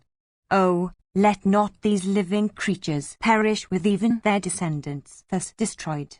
Thou hast appointed me as the presider over the consciousness of all living creatures, O Lord of all the lords of the universe. All this mobile and immobile universe of life, O Lord of the universe, hath sprung from thee. Pacifying thee, O God of gods, I beg of thee that living creatures may repeatedly come back into the world, undergoing repeated deaths. Narada continued, hearing these words of Sthanu, the divine Brahman of restrained speech and mind himself suppressed that energy of his within his own heart. Suppressing that fire that had been devastating the universe, the illustrious Brahman, adored of all, and possessed of illimitable puissance, then arranged for both birth and death in respect of all living creatures. After the self-born had withdrawn and suppressed that fire, there came out, from all the outlets of his body, a lady attired in robes of black and red, with black eyes, black palms, wearing a pair of excellent earrings, and adorned with celestial ornaments. Having sprung from Brahman's body, the lady took her station on his right. The two foremost of deities thereupon looked at her. Then, O king, the puissant self-born, the original cause of all the worlds, saluted her and said, O death, slay these creatures of the universe. Filled with anger and resolved to bring about the destruction of created beings, I have called thee. 1110. Do thou, therefore, commence to destroy all creatures foolish or learned. O lady, slay all created beings without making exception in anybody's favor.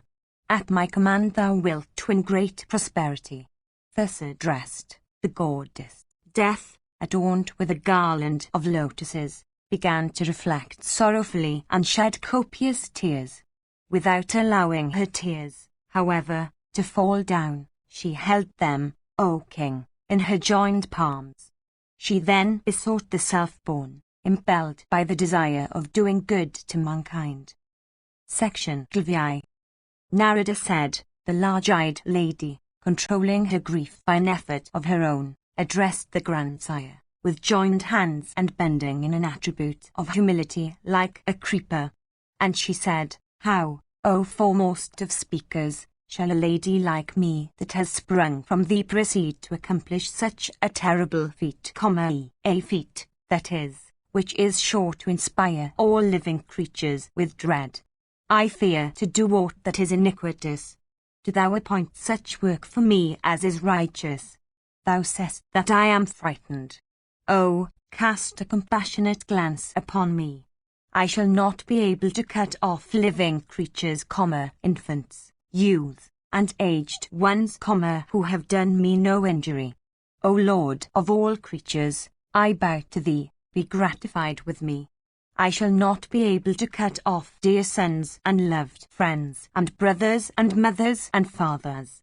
If these die, through my act, their surviving relatives will surely curse me. I am filled with fear at the prospect of this. 1111. The tears of the sorrow-stricken survivors will burn me for eternity. I am very much afraid of them, whose relatives I shall have to cut off. I seek thy protection. All sinful creatures, slain by me, will have to sink into the infernal regions. I seek to gratify thee, O boon-giving God. Extend to me thy grace, O puissant Lord. I seek the gratification of this wish, O grandsire of all the worlds. O foremost of all the gods, I seek, through thy grace, even this object, viz., permission to undergo severe austerities. The grandsire said, O death, thou hast been intended by me for the destruction of all creatures. Go, and set thyself to the task of slaying all. Do not reflect upon the propriety or otherwise of this act. This must certainly be. It cannot be otherwise. O sinless one, O lady of faultless limbs, do thou accomplish the behest I have uttered. Thus addressed, O thou of mighty arms, the lady called Death, O conqueror of hostile cities, spoke not a word, but humbly stood there with her eyes upturned towards the puissant Lord of all creatures. Brahman addressed her repeatedly, but the lady seemed to be herself deprived of life. Beholding her thus, the God of gods, that Lord of lords, became silent. Indeed, the self-born, by an effort of his will, became gratified. Smiling, the Lord of all the worlds then cast his eyes on the universe. It has been heard by us that when that unconquered and illustrious Lord subdued his wrath, the lady, called Death, went away from his side. Leaving Brahman's side without having promised to accomplish the destruction of living creatures, Death quickly proceeded, O king, to the sacred spot known by the name of Chenuka.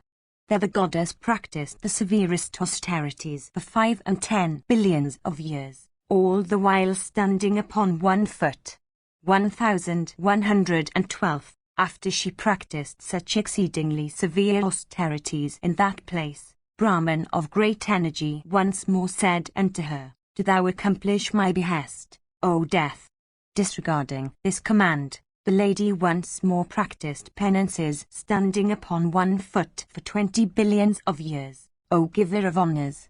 And once more, O son, she led a life in the woods with the deer for another long period consisting of 10,000 billions of years. 1113. And once, O foremost of men, she passed twice 10,000 years, living upon air only as her sustenance. Once again, O monarch, she observed the excellent vow of silence for 8,000 years, passing the whole time in water. Then that maiden, O best of kings, went to the river Kausiki. She began to pass her days in the observance of another vow, living the while upon only water and air. After this, O monarch, the blessed maiden proceeded to the Ganges and thence to the mountains of Meru. Moved by the desire of doing good to all living creatures, she stood perfectly motionless like a piece of wood. Proceeding thence to the summit of Himavat where the deities had performed their great sacrifice, she stood there for another 100 billions of years, supporting her weight upon only the toes of her feet with the object of gratifying the grandsire with such an act of austerity. Wending thither, the creator and destroyer of the universe again addressed her saying, Upon what art thou engaged, O daughter? Accomplish those words of mine. Addressing the divine grandsire, the maiden once more said, I am unable to cut off living creatures, O God. I seek to gratify thee, so that I may be excused of this behest.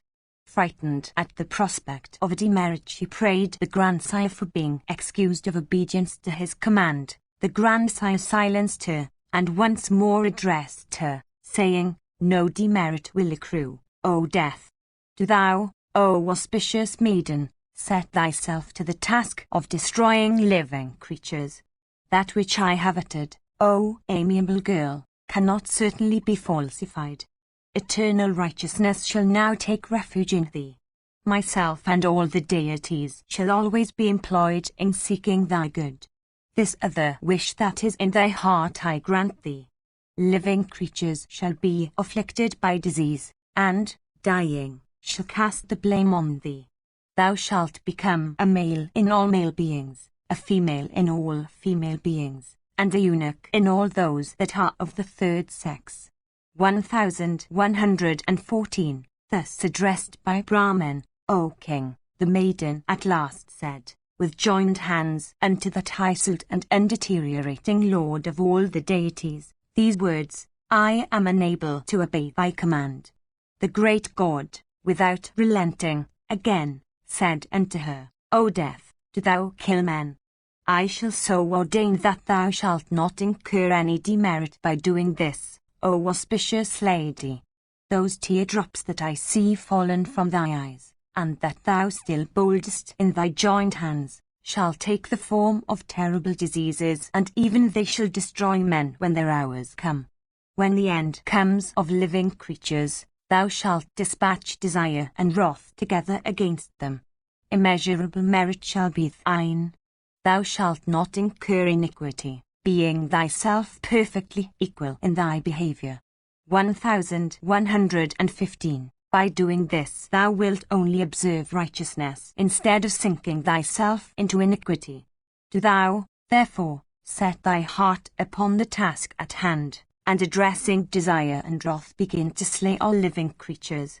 Thus addressed, that lady, called by the name of Death, became afraid of Brahman's curse and answered him, saying, Yes. From that time she began to dispatch desire and wrath as the last hours of living creatures, and through their agency to put a stop to their life breaths.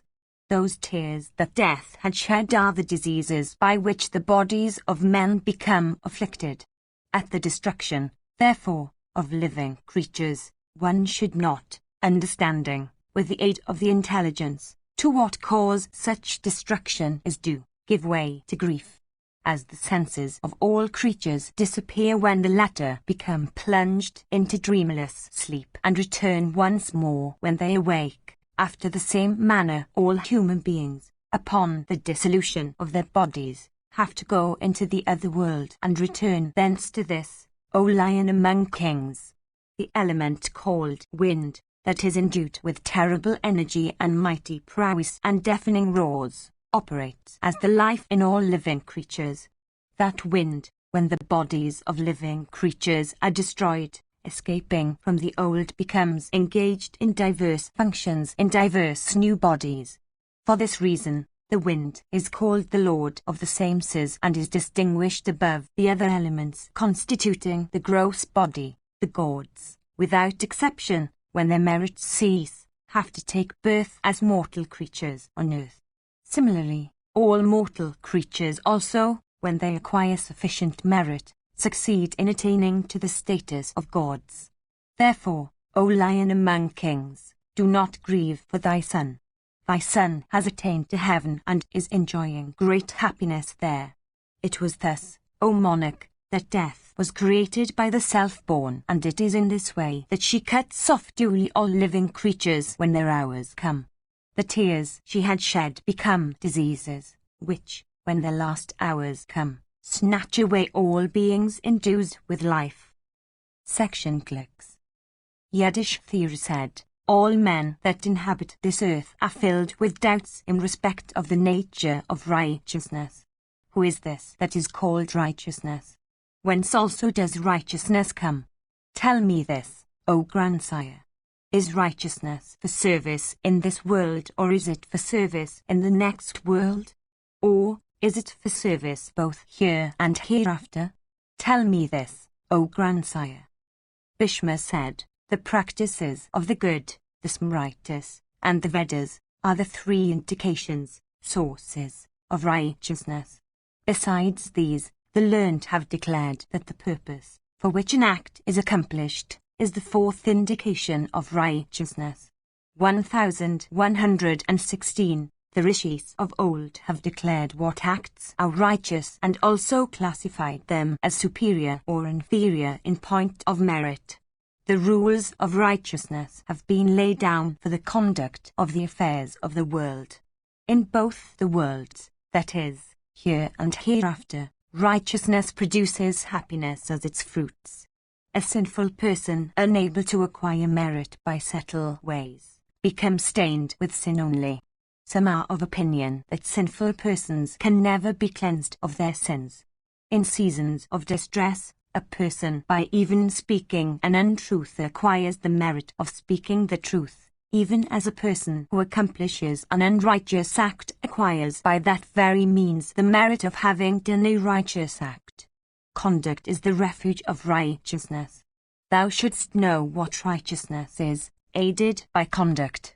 1117. It is the nature of man that he neither sees nor proclaims his own faults, but notices and proclaims those of others. The very thief, stealing what belongs to others, spends the produce of his theft in acts of apparent virtue.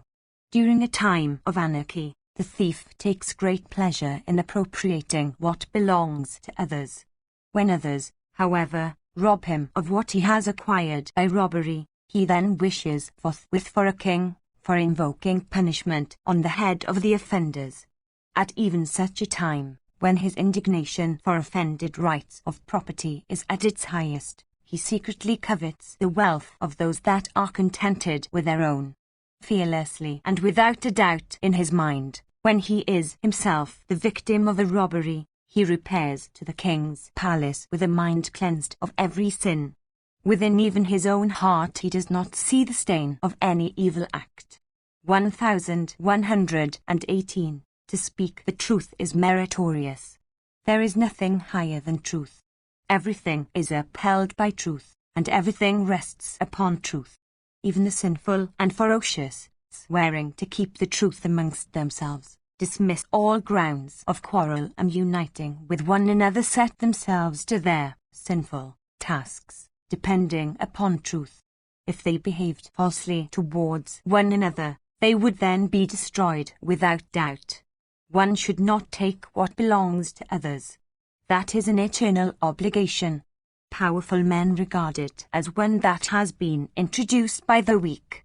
When, however, the destiny of these men becomes adverse, this injunction then meets with their approval.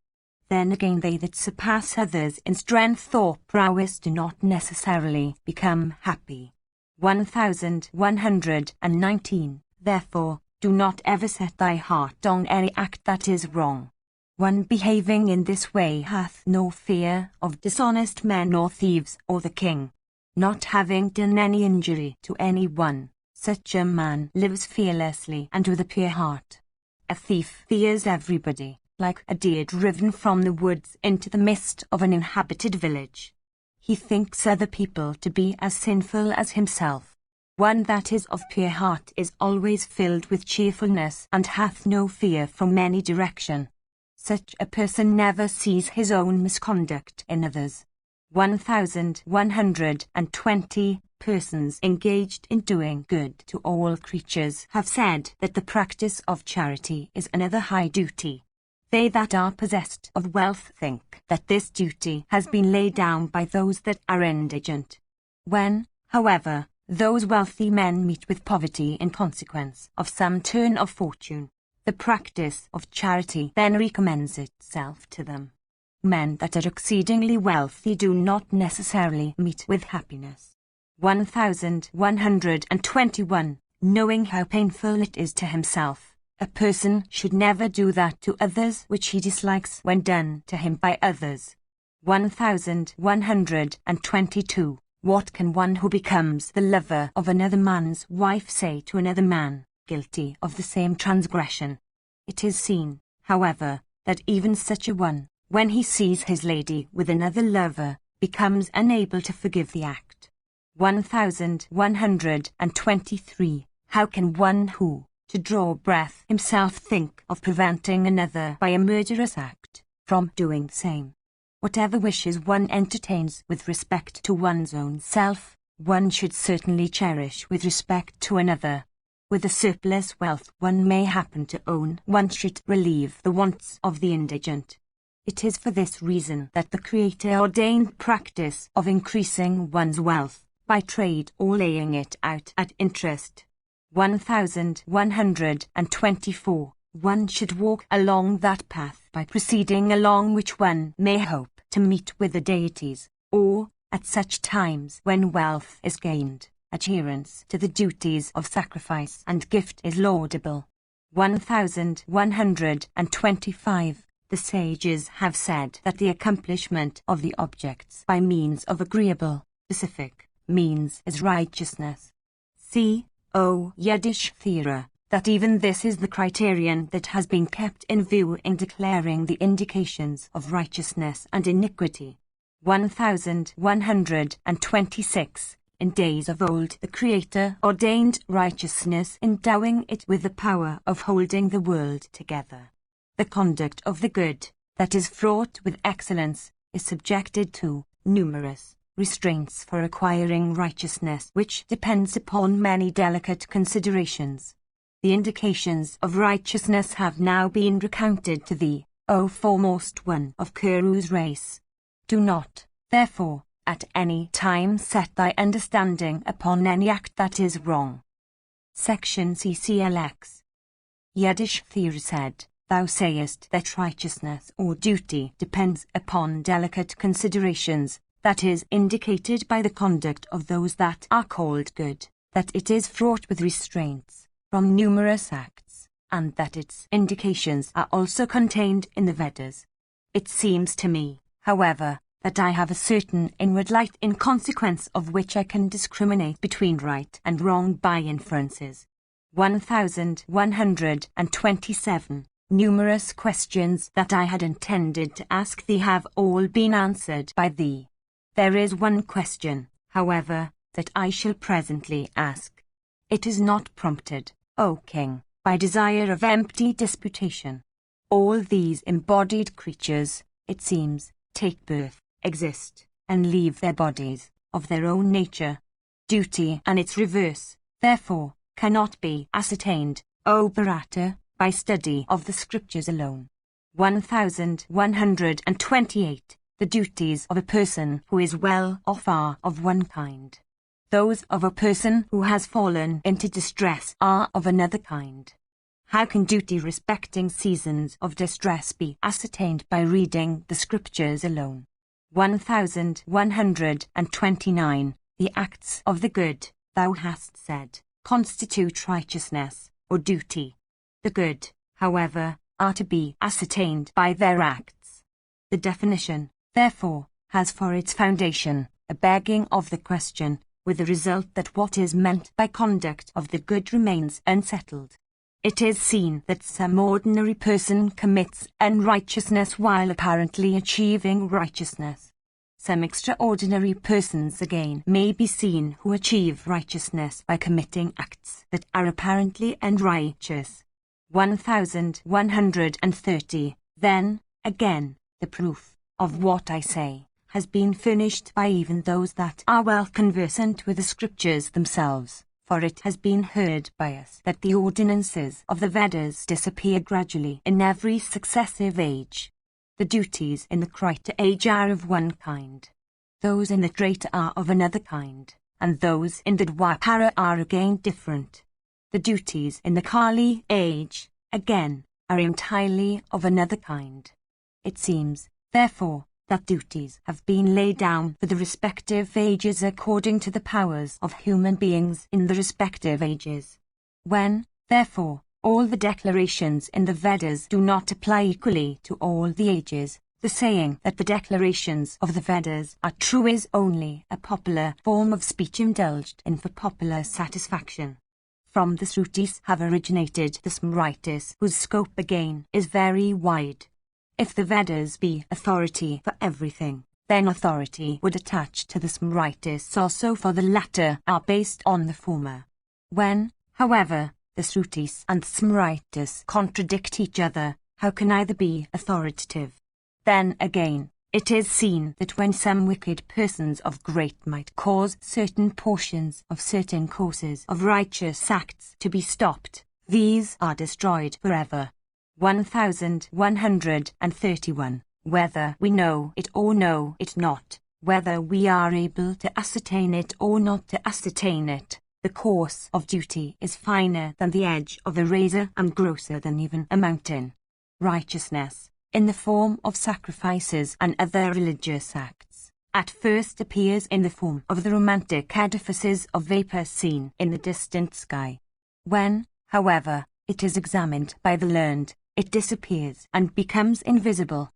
1132. Like the small ponds at which the cattle drink, or the shallow aqueducts along cultivated fields that dry up very soon, the eternal practices inculcated in the Smritis, falling into discontinuance, at last disappear totally, in the Kali age. Amongst men that are not good some are seen to become hypocrites, in respect of the acquisition of righteousness, by suffering themselves to be urged by desire. Some become so, urged by the wishes of others. Others, numbering many, tread in the same path, influenced by diverse other motives of a similar character. 1133. It cannot be denied that such acts, though accomplished by persons under the influence of evil passions, are righteous. Fools, again, say that righteousness is an empty sound among those called good. They ridicule such persons and regard them as men destitute of reason. Many great men, again, turning back from the duties of their own order, betake themselves to the duties of the kingly order. No such conduct, therefore, is to be seen, as observed by any man, which is fraught with universal benevolence. 1134. By a certain course of conduct one becomes really meritorious. That very course of conduct obstructs another in the acquisition of merit. Another, by practicing at his pleasure that conduct, it is seen, remains unchanged. 1135. Thus that conduct by which one becomes meritorious impedes another in the acquisition of merit. One may thus see that all courses of conduct are seen to lose singleness of purpose and character. It seems, therefore, that only that which the learned of ancient times called righteousness is righteousness to this day, and through that course of conduct, which the learned so settled, the distinctions and limitations that govern the world have become eternal. 1136. Section Glucksy. Bhishma said, in this connection is cited the old narrative of the conversation of Tiladara with Jujli on the topic of righteousness.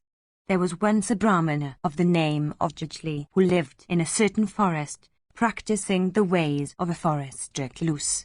1137. Of austere penances, he proceeded on a certain occasion towards the seashore, and having arrived there began to practice the most severe penances, observing many vows and restraints, his food regulated by many rules of fast, his body clad in rags and skins, bearing matted locks on his head, his entire person smeared with filth and clay. That Brahmana possessed of intelligence passed many years there, suspending speech, and engaged in yoga meditation. Possessed of great energy, that regenerate ascetic, O monarch, while living within the waters of the sea, roamed through all the worlds with the speed of the mind, desirous of seeing all things.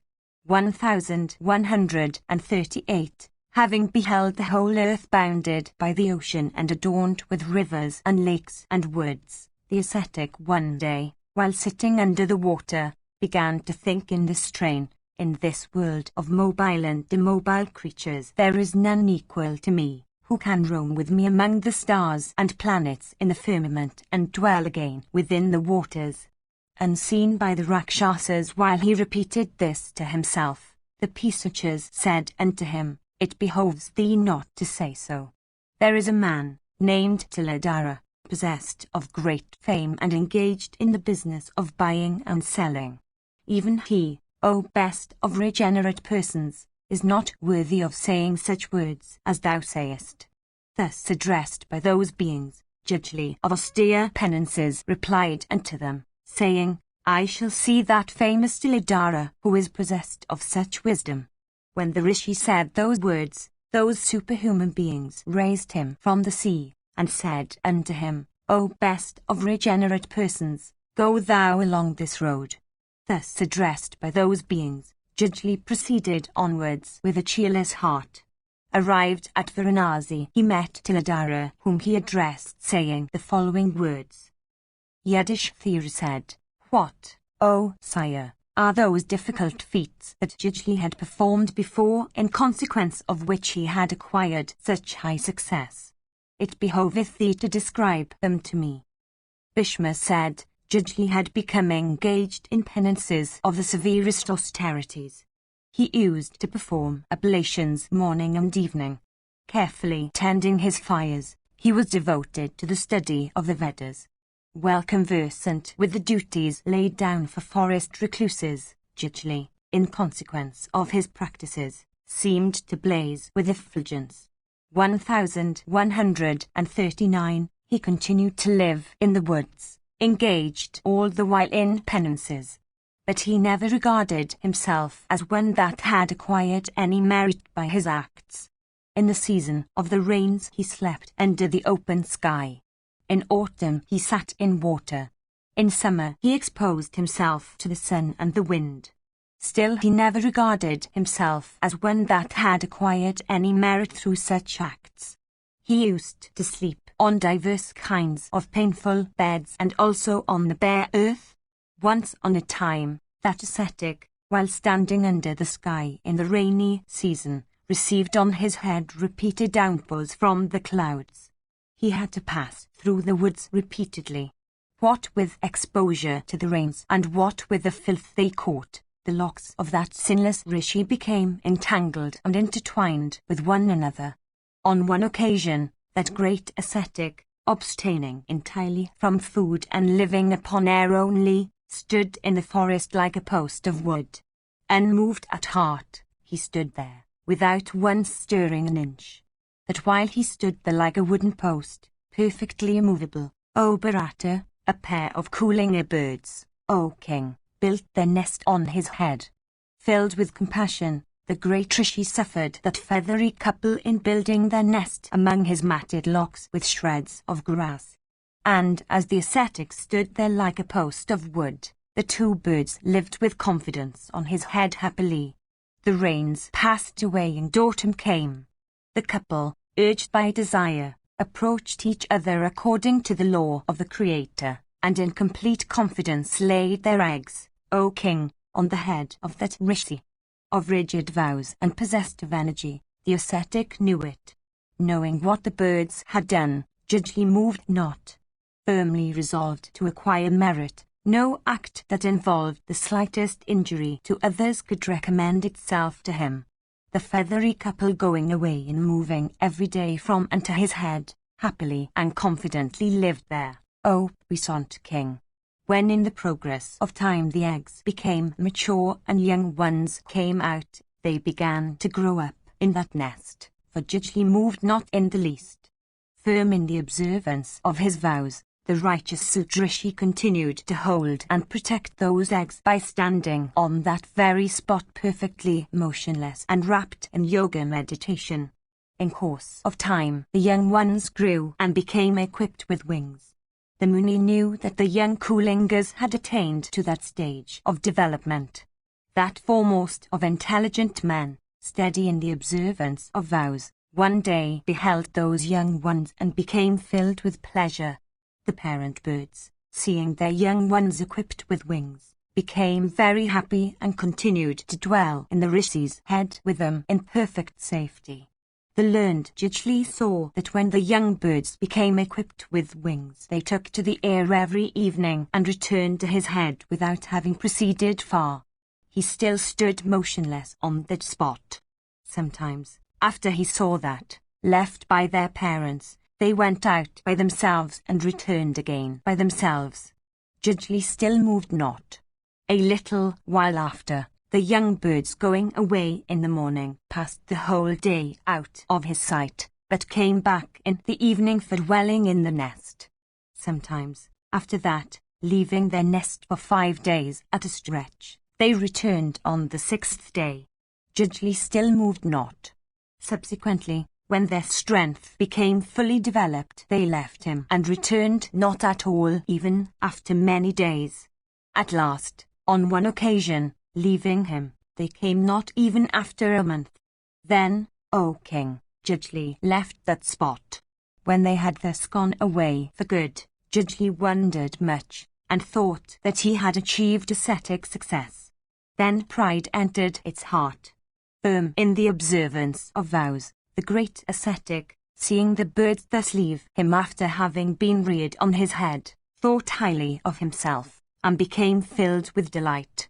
He, then, bathed in a stream and poured libations on the sacred fire, and paid his adorations to the rising sun. Indeed, having thus caused those Chataka birds to grow on his head, Jujli, that foremost of ascetics, began to slap his armpits and proclaim loudly through the sky, I have one great merit. Then an invisible voice arose in the sky and Jujli heard these words, Thou art not equal, O Jujli, to Tiladara in point of righteousness. Possessed of great wisdom, the Tiladara lives at Varanasi. Even he is not fit to say what thou sayest, O regenerate one. Hearing these words, Jujli became filled with wrath, and desirous of meeting Tiladara, O monarch, began to roam over the whole earth, observing the vow of silence and passing the night at that spot where evening overtook him. 1140. After a considerable time he reached the city of Varanasi, and saw Tiladara engaged in selling miscellaneous articles. 1141. As soon as the shopkeeper Tiladara beheld the Brahmana arrived at his place, he cheerfully stood up and worshipped the guest with proper salutations. 1142. Tiladara said, Without doubt, O Brahmana, It is known to me that thou hast come to me. Listen, however, O foremost of regenerate persons, to what I say. Living on a lowland near the seashore, thou underwentest very austere penances. That thou hadst no consciousness of having achieved righteousness or merit. When thou didst at last attain to ascetic success, certain birds were born on thy head. Thou tookest great care of the little creatures. When at last those birds became equipped with wings, and when they began to leave thy head for going hither and thither in search of food, it was then that, in consequence of having thus assisted at the birth of those Jatakas, thou beganest to feel the impulse of pride, O Brahmana, thinking thou hadst achieved great merit. 1143. Then, O foremost of regenerate persons, thou heardest in the sky a voice that referred to me. The words thou didst hear filled thee with wrath, and as the consequence thereof thou art here. Tell me, what wish of thine I shall accomplish, O best of Brahmanas. Section Klxi. Bhishma said, thus addressed by the intelligent Tiladhara on that occasion, Judgely of great intelligence, that foremost of ascetics, said these words unto him. Judgely said, thou sellest all kinds of juices and scents, O son of a trader, as also barks and leaves of large trees and herbs and their fruits and roots. How hast thou succeeded in acquiring a certitude or stability of understanding? Whence hath this knowledge come to thee? O thou of great intelligence, tell me all this in detail. Bhishma continued, thus addressed by the Brahmana possessed of great fame, Tiladhara of the Vaisya order, well acquainted with the truths touching the interpretations of morality and contented with knowledge, discoursed to Judgely who had undergone severe penances upon the ways of morality. 1144. Tiladhara said, O Judgely, I know morality, which is eternal, with all its mysteries. It is nothing else than that ancient morality which is known to all, and which consists of universal friendliness, and is fraught with beneficence to all creatures. 1145. That mode of living which is founded upon a total harmlessness towards all creatures, or, in case of actual necessity, upon the minimum of such harm, is the highest morality. I live according to that mode, O Judgely. This my house hath been built with wood and grass cut by other people's hands. Lacti, the roots of Nymphea lotus, filaments of the lotus, diverse kinds of good scents 1146, and many kinds of liquids, O regenerate Trishi, with the exception of wines, I purchase from other people's hand and sell without cheating. He, O Judgely, is said to know what morality or righteousness is, who is always the friend of all creatures and who is always engaged in the good of all creatures, in thought, word, and deed. I never solicit anyone. I never quarrel with anyone. I never cherish aversion for anyone. I never cherish desire for anything. I cast equal eyes upon all things and all creatures. Behold, O Judgely, this is my vow.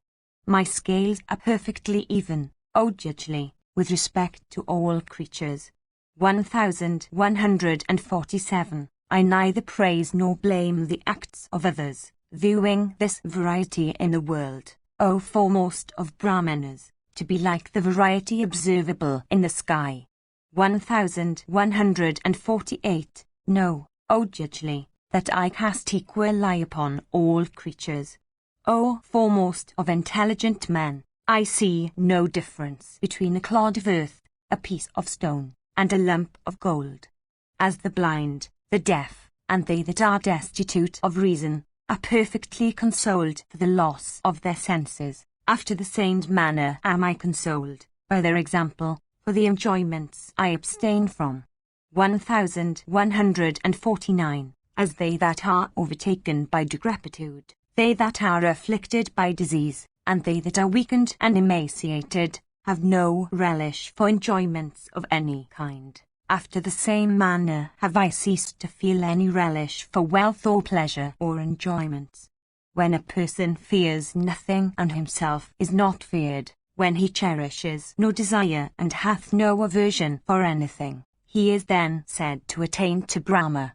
When a person does not conduct himself sinfully towards any creature in thought, word, or deed, then is he said to attain to Brahma. There is no past, no future. There is no morality or righteousness. He who is not an object of fear with any creature succeeds in attaining to a state in which there is no fear.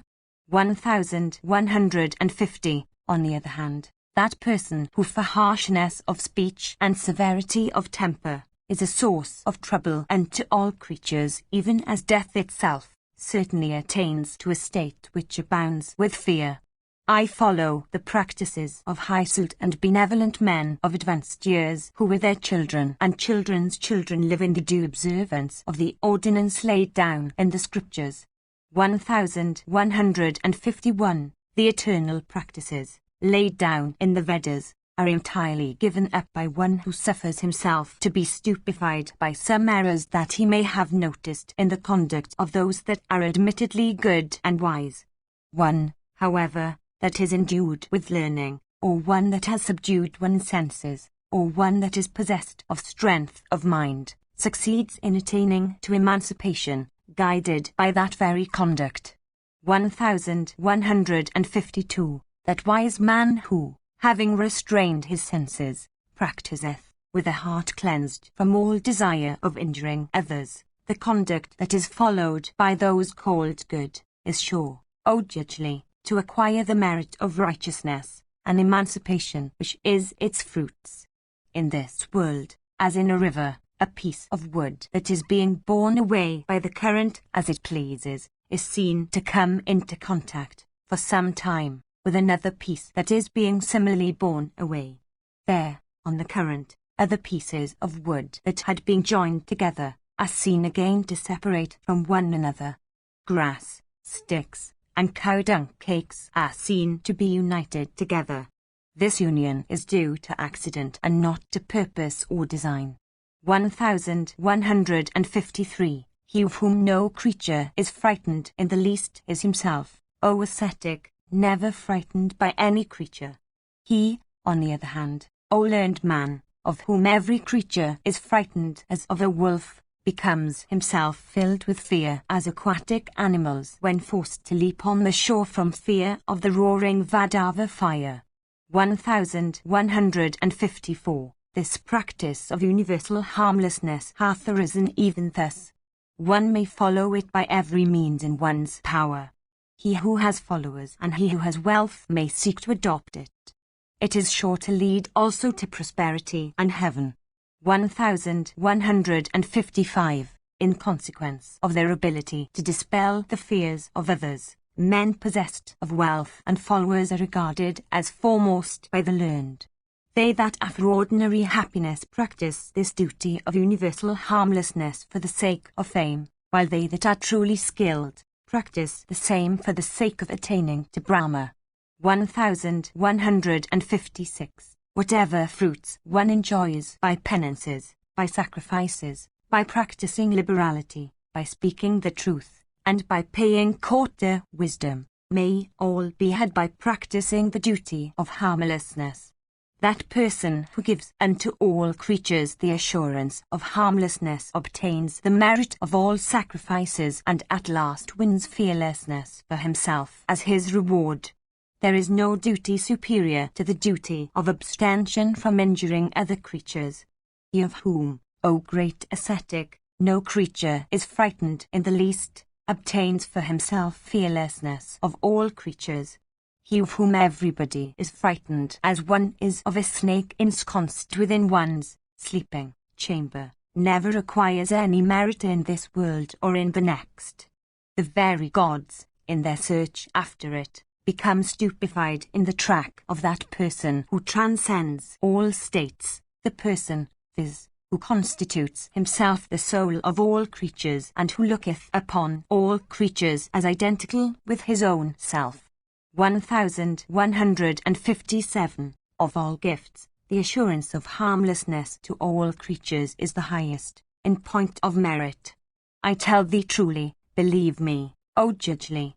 One who betakes himself to acts at first wins prosperity, but then, upon the exhaustion of his merit, he once more encounters adversity. Beholding the destruction of the merits of acts, the wise do not applaud acts. There is no duty, O judgely, that is not prompted by some motive of happiness. Duty, however, is very subtle. Duties have been laid down in the Vedas for the sake of both Brahma and heaven. 1158. The subject of duties hath many secrets and mysteries. It is so subtle that it is not easy to understand it fully. Amongst diverse conflicting ordinances, some succeed in comprehending duty by observing the acts of the good. 1159. Why dost thou not consume them that emasculate bulls and bore their noses, and cause them to bear heavy burthens, and bind them, and put them under divers kinds of restraint, and that eat the flesh of living creatures after slaying them? Men are seen to own men as slaves, and by beating, by binding, and by otherwise subjecting them to restraints, cause them to labor day and night. These people are not ignorant of the pain that results from beating and fastening in chains. 1160. In every creature that is endued with the five senses live all the deities. Surya, Chandramas, the god of wind, Brahman, Prana, Kratu, and Yama, these dwell in living creatures. There are men that live by trafficking in living creatures. When they earn a living by such a sinful course, what scruples need they feel in selling dead carcasses? The goat is Agni. The sheep is Varuna. The horse is Surya. Earth is the deity Virat. The cow and the calf are Soma. The man who sells these can never obtain success. But what fault can attach to the sale of oil, or of grita, or honey, or drugs, or regenerate one? There are many animals that grow up in ease and comfort in places free from gnats and biting insects. Knowing that they are loved dearly by their mothers, men persecute them in diverse ways, and lead them into miry spots abounding with biting insects. Many draft animals are oppressed with heavy burthens. Others, again, are made to languish in consequence of treatment not sanctioned by the scriptures. I think that such acts of injury done to animals are in no way distinguished from feticide. People regard the profession of agriculture to be sinless. That profession, however, is certainly fraught with cruelty. The iron-faced plough wounds the soil and many creatures that live in the soil. Cast thy eyes, O judgely, on those bullocks yoked to the plough. Kine are called in the Surutis the unslayable. That man perpetrates a great sin who slays a bull or a cow. 1161. In days of yore, many rishis with restrained senses addressed Nuasha, saying, Thou hast, O king, slain a cow which is declared in the scriptures to be like unto one's mother. Thou hast also slain a bull, which is declared to be like unto the Creator himself. 1162. Thou hast perpetrated an evil act, O Nuasha, and we have been exceedingly pained at it. For cleansing Nuasha, however, they divided that sin into 101 parts, and converting the fragments into diseases cast them among all creatures. 1163. Thus, O judgely, did those highly blessed rishis cast that sin on all living creatures, and addressing Nuasha, who had been guilty of feticide, said, We shall not be able to pour libations in thy sacrifice. Thus said those high-souled rishis, and yet as conversant with the truths of all things, having ascertained by their ascetic power that King Nuasha had not been intentionally guilty of that sin. 1164. These, O judgely, are some of the wicked and dreadful practices that are current in this world. Thou practicest them because they are practiced by all men from ancient times, and not because they agree with the dictates of thy cleansed understanding. One should practice what one considers to be one's duty, guided by reasons, instead of blindly following the practices of the world. Listen now, O judgely, as to what my behavior is towards him that injures and him that praises me. I regard both of them in the same light. I have none whom I like and none whom I dislike. The wise applauded such a course of conduct as consistent with duty or religion. Even this course of conduct, which is consistent with reasons, is followed by Iatus. The righteous always observe it with eyes possessed of improved vision. Section Clixii. Judgely said, this course of duty that thou, O holder of scales, preachest, closes the door of heaven against all creatures and puts a stop to the very means of their subsistence. From agriculture comes food. That food offers subsistence even to thee. With the aid of animals and of crops and herbs, human beings, O trader, are enabled to support their existence. From animals and food sacrifices flow. Thy doctrines smack of atheism.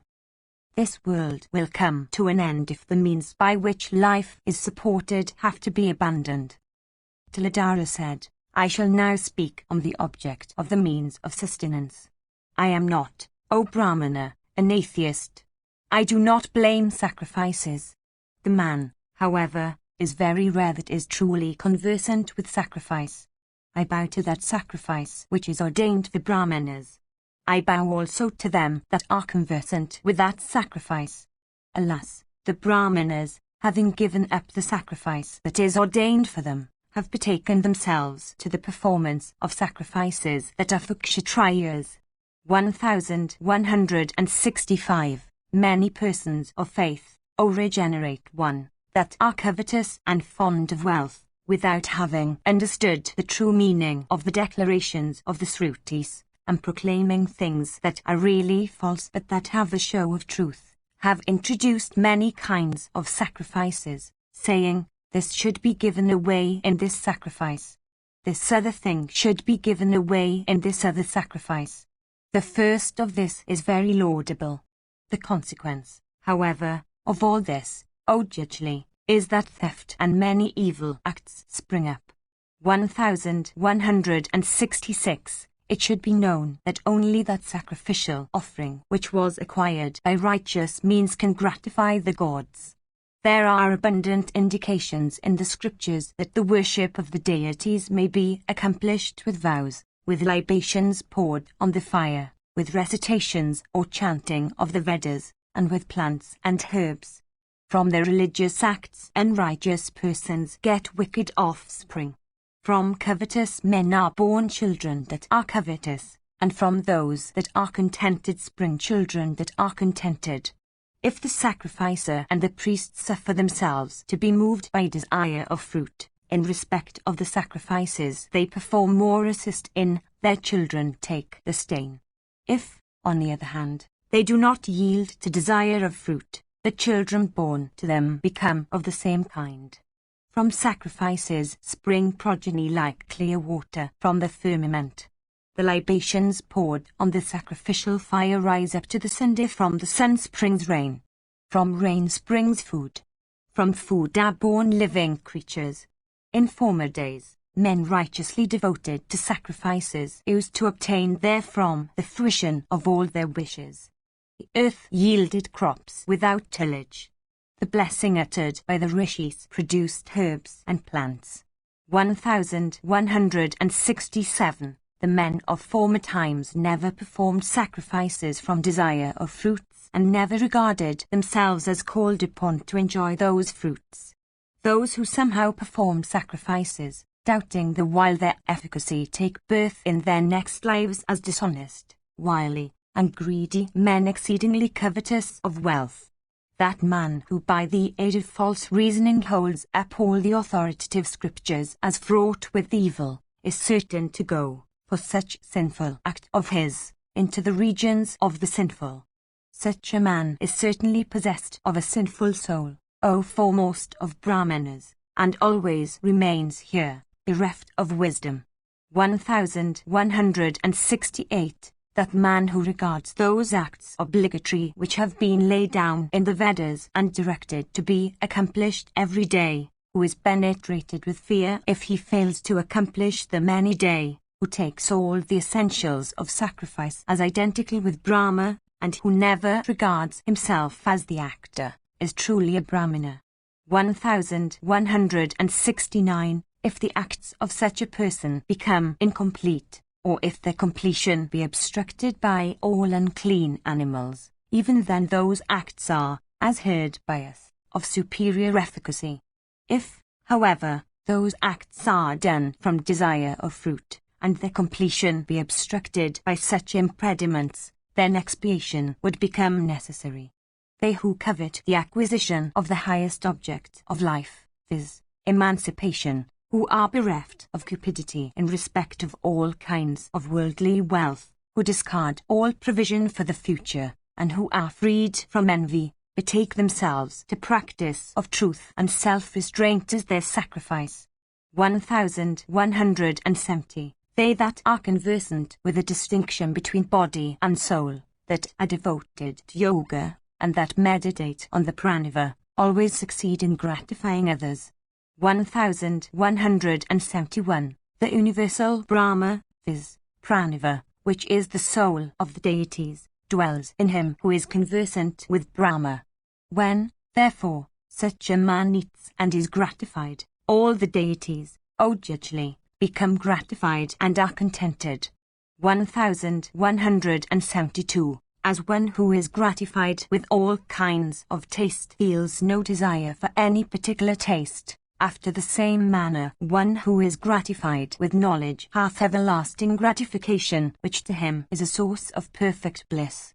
Those wise men who are the refuge of righteousness and whose delight is in righteousness, are persons that have certain knowledge of what is to be done and what should not be done. One possessed of such wisdom always regards all things in the universe to have sprung from his own self.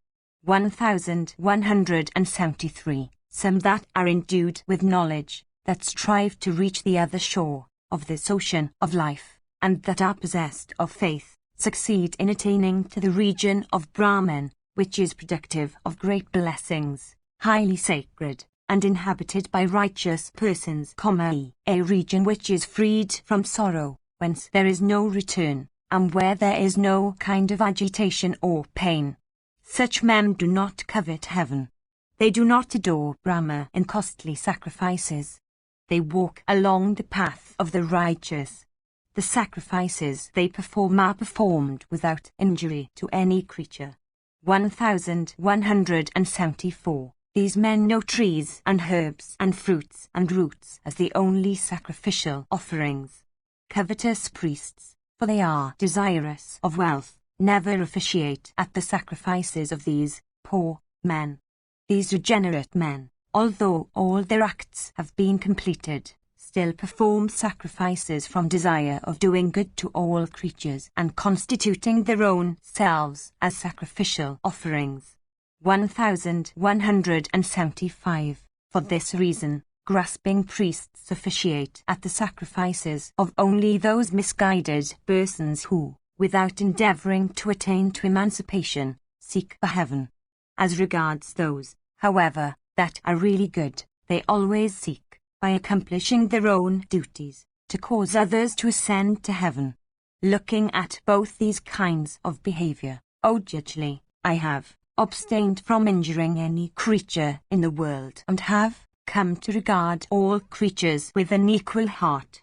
1176. Endued with wisdom, many foremost of Brahmanas perform sacrifices, which with respect to their fruits are of two kinds, for some of them lead to emancipation whence there is no return, and others lead to regions of bliss whence there is return. By performing those sacrifices, they proceed, O great ascetic, along paths trodden by the gods. Of one class of sacrifices, viz., they who sacrifice from desire of fruit, there is return, from the region which they reach. Of those, however, that are truly wise, viz., those who sacrifice without being urged thereto by desire of fruit, there is no return. Although both classes of sacrifices, obviously, proceed along the path trodden by the deities, in consequence of the sacrifices they perform, yet such is the difference between their ultimate ends.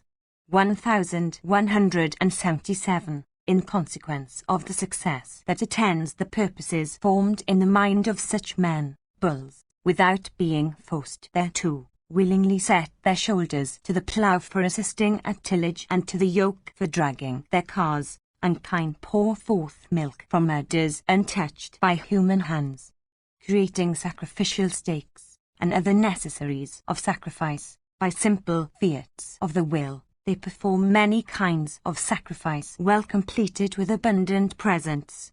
1178. One who is of such a cleansed soul may slaughter a cow, as an offering in sacrifice. 1179. They, therefore, that are not of that kind should perform sacrifices with herbs and plants, and not animals. Since renunciation hath such merit, it is for that reason that I have kept it before my eyes in speaking to thee. 1180. The gods know him for a Brahmana who has given up all desire of fruit, who hath no exertion in respect of worldly acts, who never bows down his head unto any one, who never utters the praises of others, and who is endued with strength though his acts have all been weakened. 1181. What, O judgely, will be the end of him who doth not recite the Vedas, and to others, who doth not perform sacrifices properly, who doth not make gifts unto deserving Brahmanas, and who followeth an avocation in which every kind of desire is indulged? By properly reverencing, however, the duties that appertain to renunciation, one is sure of attaining to Brahma. 1182. Judgely said, we had never before, O son of a trader, heard of these recondite doctrines of ascetics that perform only mental sacrifices. These doctrines are exceedingly difficult of comprehension. It is for this reason that I ask thee about them. The sages of olden days were not followers of those doctrines of yoga. Hence, the sages that have succeeded them have not propounded them for general acceptance.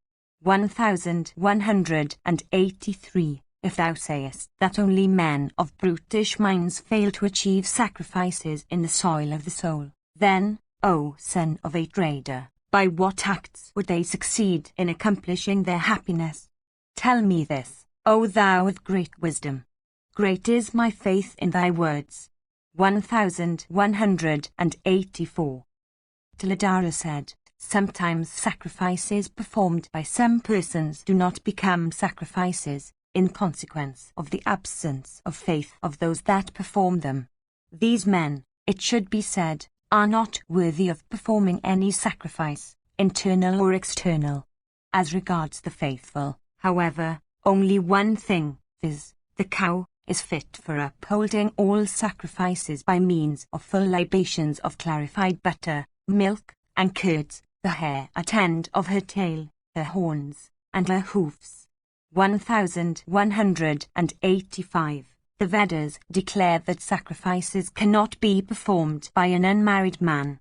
In performing sacrifices, however, according to the mode I have pointed out, viz., by abstaining from slaughter of animals and dedicating only clarified butter, etc., one may make faith one's wedded wife, for dedicating such innocent offerings to the deities. By duly reverencing such sacrifices, one is sure to attain to Brahma. 1186. To the exclusion of all animals, which are certainly unclean as offering in sacrifices, the rice ball is a worthy offering in sacrifices. All rivers are as sacred as the Saraswati, and all mountains are sacred. O judgely, the soul is itself a tirtha. Do not wander about on the earth visiting sacred places. A person, by observing these duties that I have spoken of and that do not involve injury to other creatures, and by seeking the acquisition of merit agreeably to his own ability, certainly succeeds in obtaining blessed regions hereafter. 1187. Bhishma continued, "These are the duties, O Yudhishthira, which Tiladara applauded, duties that are consistent with reason, and that are always observed by those that are good and wise." Section Glicksif. Tiladara said, "See with thy own eyes, O Judgely, who, viz., those that are good or those that are otherwise, have adopted this path of duty that I have spoken of. Thou shalt then understand properly how the truth stands. Behold, many birds are hovering in the sky. Amongst them are those that were reared on thy head, as also many hawks and many others of other species.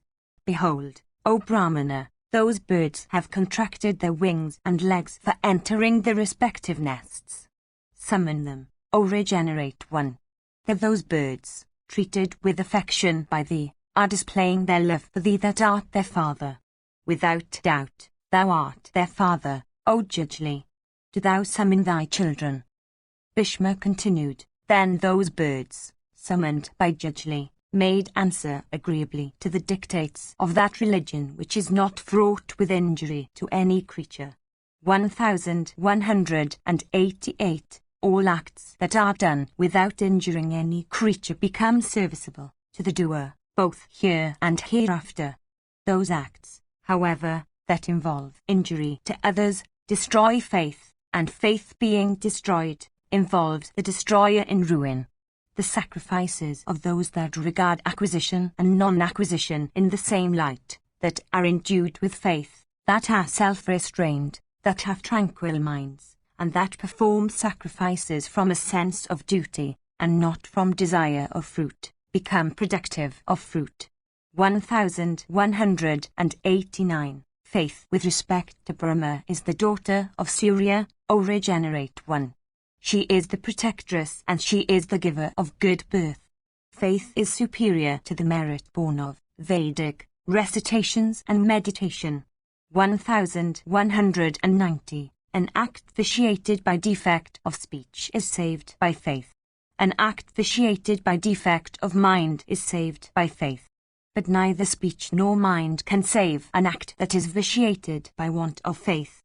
1191. Men conversant with the occurrences of the past recite in this connection the following verse sung by Brahman. The offerings and sacrifices of a person that is pure in body and acts, but wanting in faith, and of another that is impure, in respect of their worthiness of acceptance. The food, again, of a person conversant with the Vedas but miserly in behavior, and that of a usurer that is liberal in conduct. 1192. The deities, after careful consideration, had held to be equal, in respect of their worthiness of acceptance. The Supreme Lord of all creatures, viz., Brahman, then told them that they had committed an error. The food of a liberal person is sanctified by faith. The food, however, of the person that is void of faith is lost in consequence of such want of faith. The food of a liberal usurer is acceptable, but not the food of a miser. 1193. Only one person in the world, viz., he that is bereft of faith, is unfit to make offerings to the deities. The food of only such a man is unfit to be eaten. This is the opinion of men conversant with duties. Want of faith is a high sin. Faith is a cleanser of sins. Like a snake casting off its slough, the man of faith succeeds in casting off all his sin.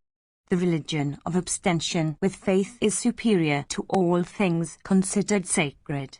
Abstaining from all faults of behavior, he who betakes himself to faith becomes sanctified.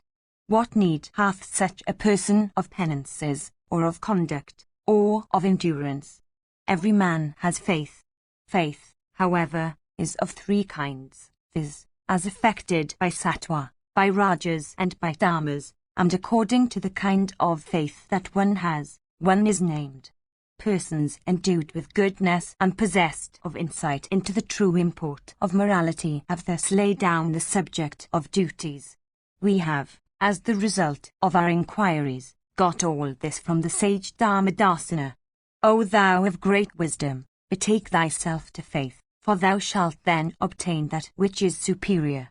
He who has faith in the declarations of the Srutis, and who acts according to their import, in the belief that they are good for him, is certainly of righteous soul.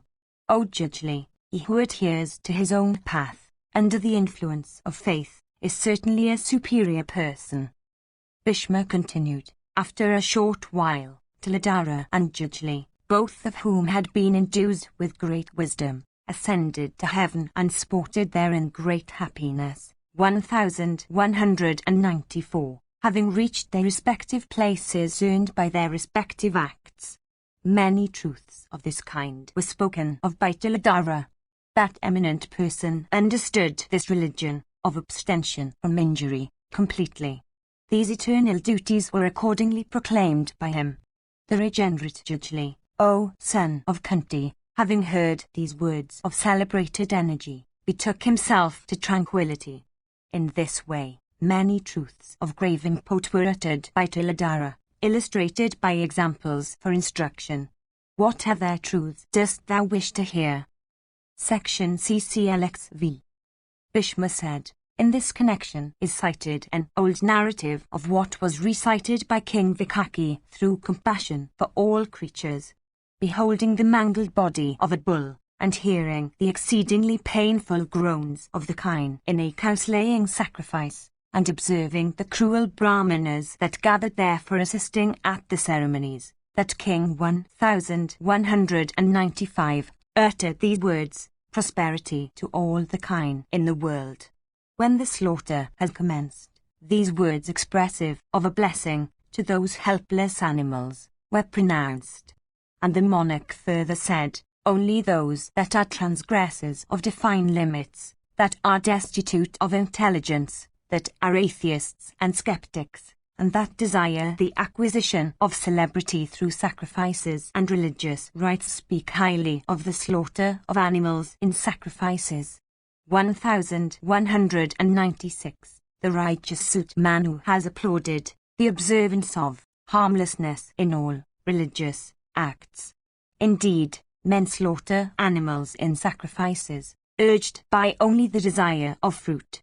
1197. Hence, guided by authority, in respect of slaughter and abstention from slaughter or harmlessness, one conversant with the scriptures should practice the true course of duty which is exceedingly subtle. Harmlessness to all creatures is the highest of all duties. Living in the vicinity of an inhabited place and injuring oneself to the observance of rigid vows, and disregarding the fruits indicated of Vedic acts, one should give up domesticity, adopting a life of renunciation. Only they that are mean are urged by the desire of fruit. 1198. Reverentially mentioning sacrifices and trees and sacrificial stakes, men do not eat tainted meat. This practice, however, is not worthy of applause. 1199. Wine, fish, honey, meat, alcohol, and preparations of rice and sesame seeds have been introduced by knaves. The use of these, in sacrifices, is not laid down in the Vedas.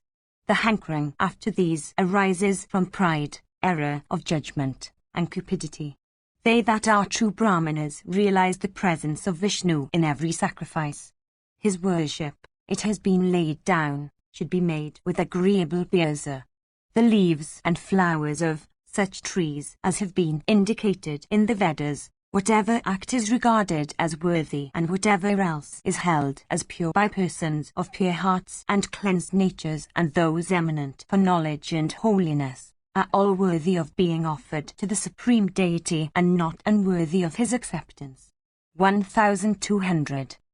Yudhishthira said, the body and all sorts of dangers and calamities are continually at war with each other. How, therefore, will a person who is totally free from the desire of harming and who on this account will not be able to act, succeed in keeping up his body. 1201.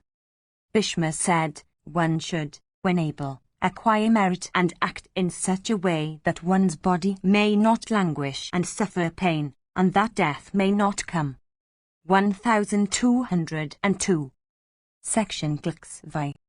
Yudhishthira said, Thou, O grandsire, art our highest preceptor in the matter of all acts that are difficult of accomplishment, in consequence of the commands of superiors on the one hand and the cruelty that is involved in them on the other. I ask, how should one judge of an act in respect of either one's obligation to do it or of abstaining from it? Is it to be judged speedily or with a delay? Bhishma said, in this connection is cited the old story of what occurred with respect to Chirakura born in the race of Angirasa. Twice blessed be the man that reflects long before he acts.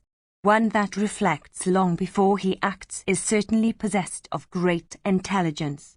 Such a man never offends in respect of any act.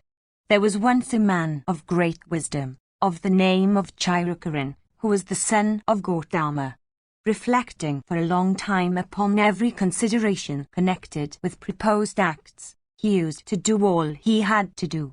He came to be called by the name of Chirakura because he used to reflect long upon all matters, to remain awake for a long time, to sleep for a long time, and to take a long time in setting himself to the accomplishment of such acts as he accomplished.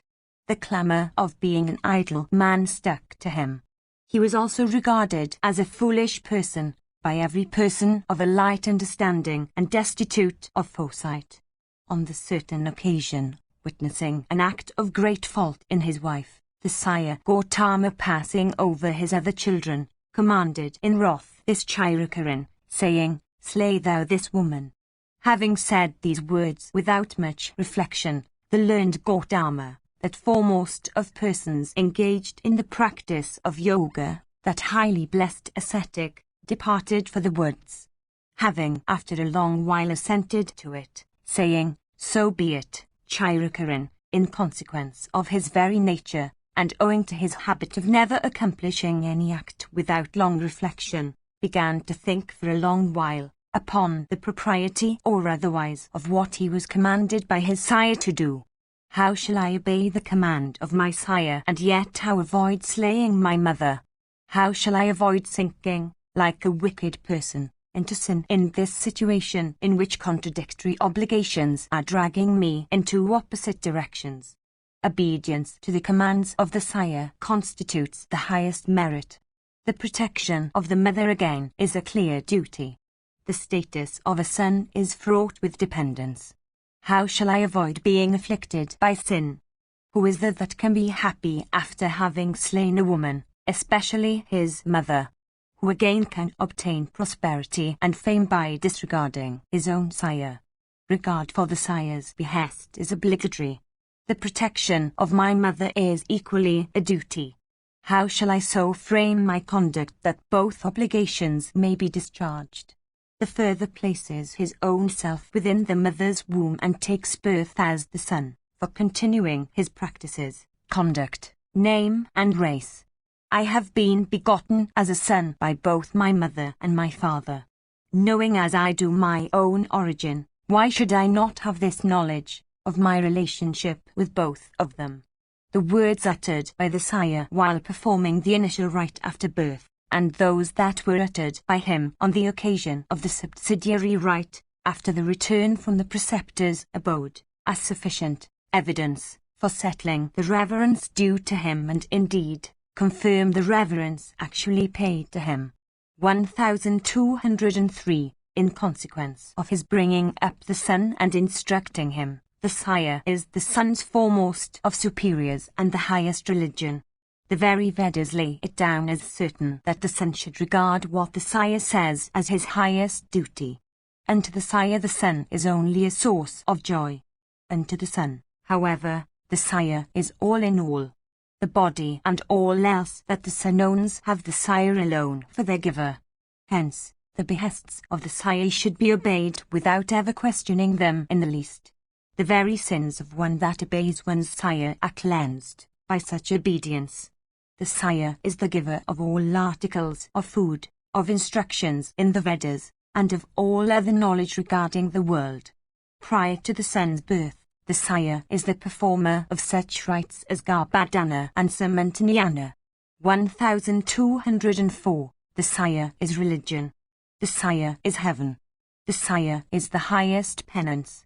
The sire being gratified, all the deities are gratified. Whatever words are pronounced by the sire become blessings that attach to the son. The words expressive of joy that the sire utters cleanse the son of all his sins. The flower is seen to fall away from the stalk. The fruit is seen to fall away from the tree. But the sire, whatever his distress, moved by parental affection, never abandons the son. These then are my reflections upon the reverence due from the son to the sire. And to the son the sire is not an ordinary object. I shall now think upon what is due to the mother. Of this union of the 5 primal elements in me due to my birth as a human being, the mother is their chief cause as the firestick of fire. 1205. The mother is as the firestick with respect to the bodies of all men. She is the panacea for all kinds of calamities. The existence of the mother invests one with protection. The reverse deprives one of all protection. The man who, though divested of prosperity, enters his house, uttering the words, O mother, hath not to indulge in grief, nor doth decrepitude ever assail him. A person whose mother exists, even if he happens to be possessed of sons and grandsons, and even if he counts 100 years, looks like a child of but 2 years of age. Able or disabled, lean or robust, the son is always protected by the mother. None else, according to the ordinance, is the son's protector. Then doth the son become old, then doth he become stricken with grief, then doth the world look empty in his eyes, when he becomes deprived of his mother. There is no shelter, protection against the son, like the mother. There is no refuge like the mother. There is no defense like the mother. There is no one so dear as the mother. For having borne him in her womb, the mother is the son's datri. For having been the chief cause of his birth, she is his janani. For having nursed his young limbs into growth, she is called Amva. For bringing forth a child possessed of courage, she is called Virasu. For nursing and looking after the son, she is called Zura. The mother is one's own body. What rational man is there that would slay his mother, to whose care alone it is due that his own head did not lie on the street side like a dry gourd? When husband and wife unite themselves for procreation, the desire cherished with respect to their unborn son are cherished by both, but in respect of their fruition more depends upon the mother than on the sire. 1206. The mother knows the family in which the son is born and the father who has begotten him. From the moment of conception, the mother begins to show affection to her child and takes delight in her. For this reason, the son should behave equally towards her. On the other hand, the scriptures declare that the offspring belongs to the father alone. If men, after accepting the hands of wives in marriage and pledging themselves to earn religious merit without being dissociated from them, seek congress with other people's wives, they then cease to be worthy of respect. 1207. The husband, because he supports the wife, is called Bhatri, and, because he protects her, he is on that account called Party. When these two functions disappear from him, he ceases to be both Bhatri and Party. 1208. Then again woman can commit no fault. It is man only that commits faults. By perpetrating an act of adultery, the man only becomes stained with guilt. 1209. It has been said that the husband is the highest object with the wife and the highest deity to her.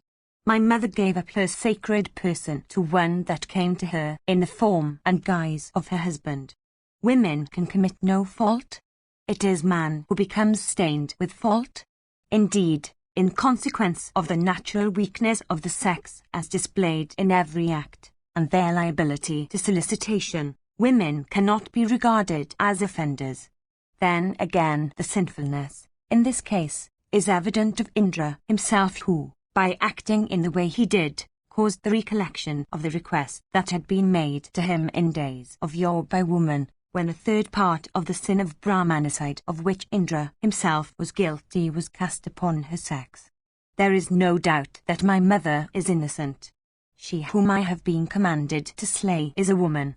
That woman is again my mother. She occupies, therefore, a place of greater reverence. The very beasts that are irrational know that the mother is unslayable. The sire must be known to be a combination of all the deities together. To the mother, however, attaches a combination of all mortal creatures and all the deities. 1210 In consequence of his habit of reflecting long before acting, Gautama's son Chirakaran, by indulging in those reflections, passed a long while without accomplishing the act he had been commanded by his sire to accomplish. When many days had expired, his sire Gautama returned. Endued with great wisdom, Meditathi of Gautama's race, engaged in the practice of penances, came back to his retreat, convinced, after having reflected for that long time, of the impropriety of the chastisement he had commanded to be inflicted upon his wife. Burning with grief and shedding copious tears, for repentance had come to him in consequence of the beneficial effects of that calmness of temper which is brought about by a knowledge of the scriptures, he uttered these words: "The Lord of the three worlds, viz. Purandara, came to my retreat in the guise of a Brahmana asking for hospitality.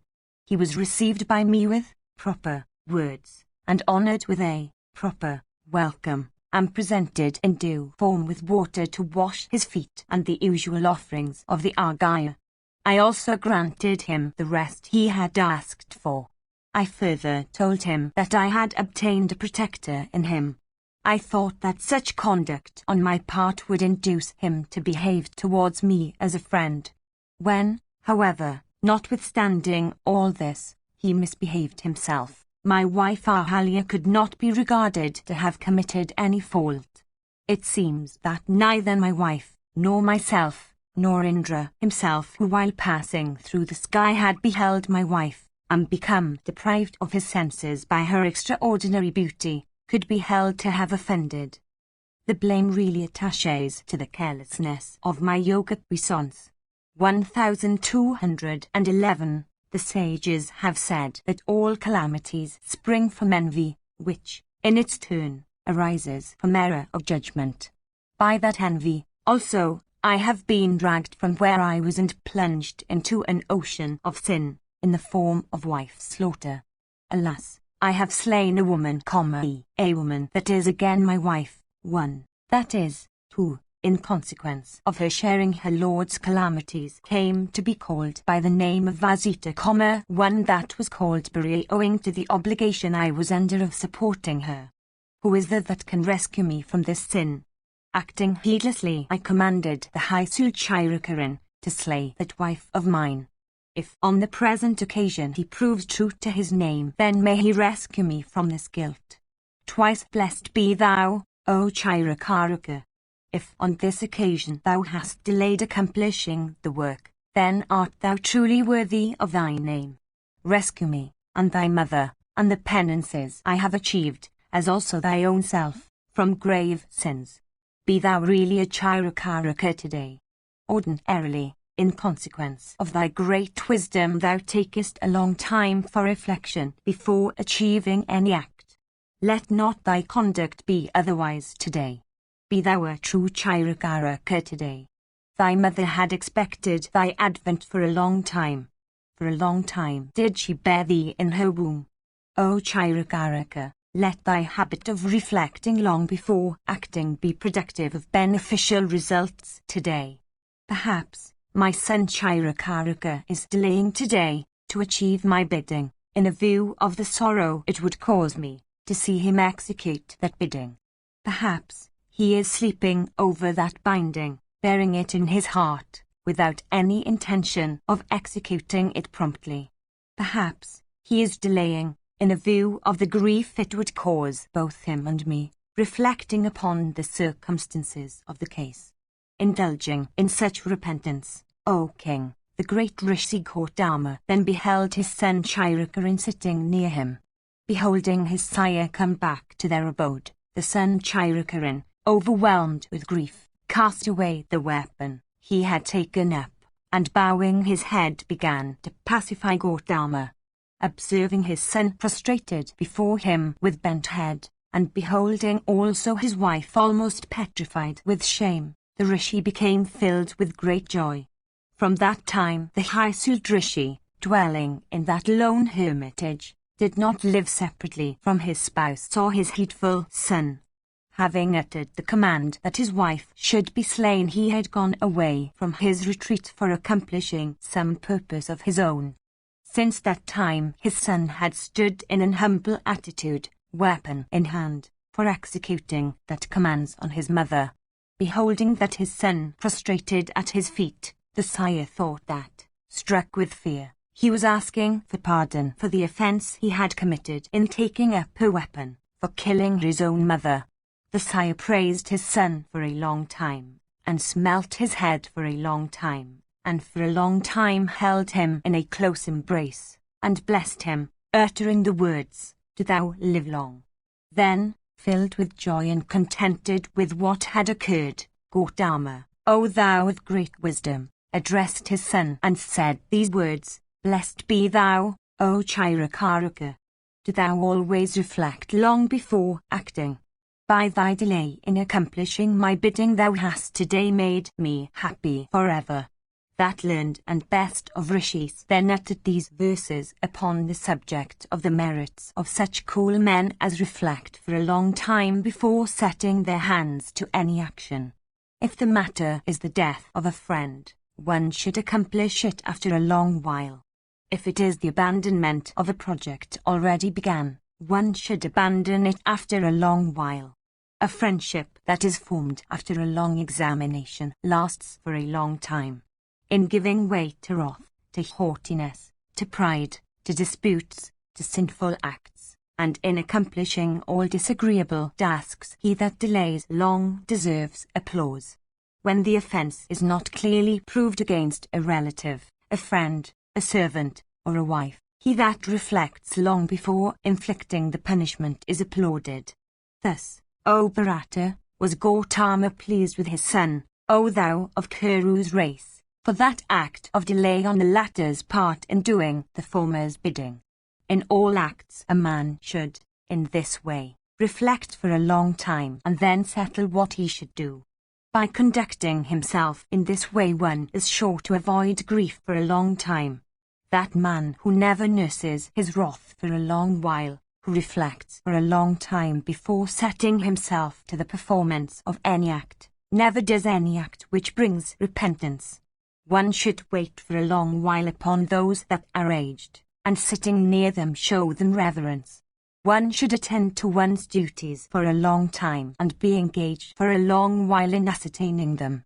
Waiting for a long time upon those that are learned, are reverentially serving for a long time those that are good in behavior, and keeping one's soul for a long while under proper restraint, one succeeds in enjoying the respect of the world for a long time.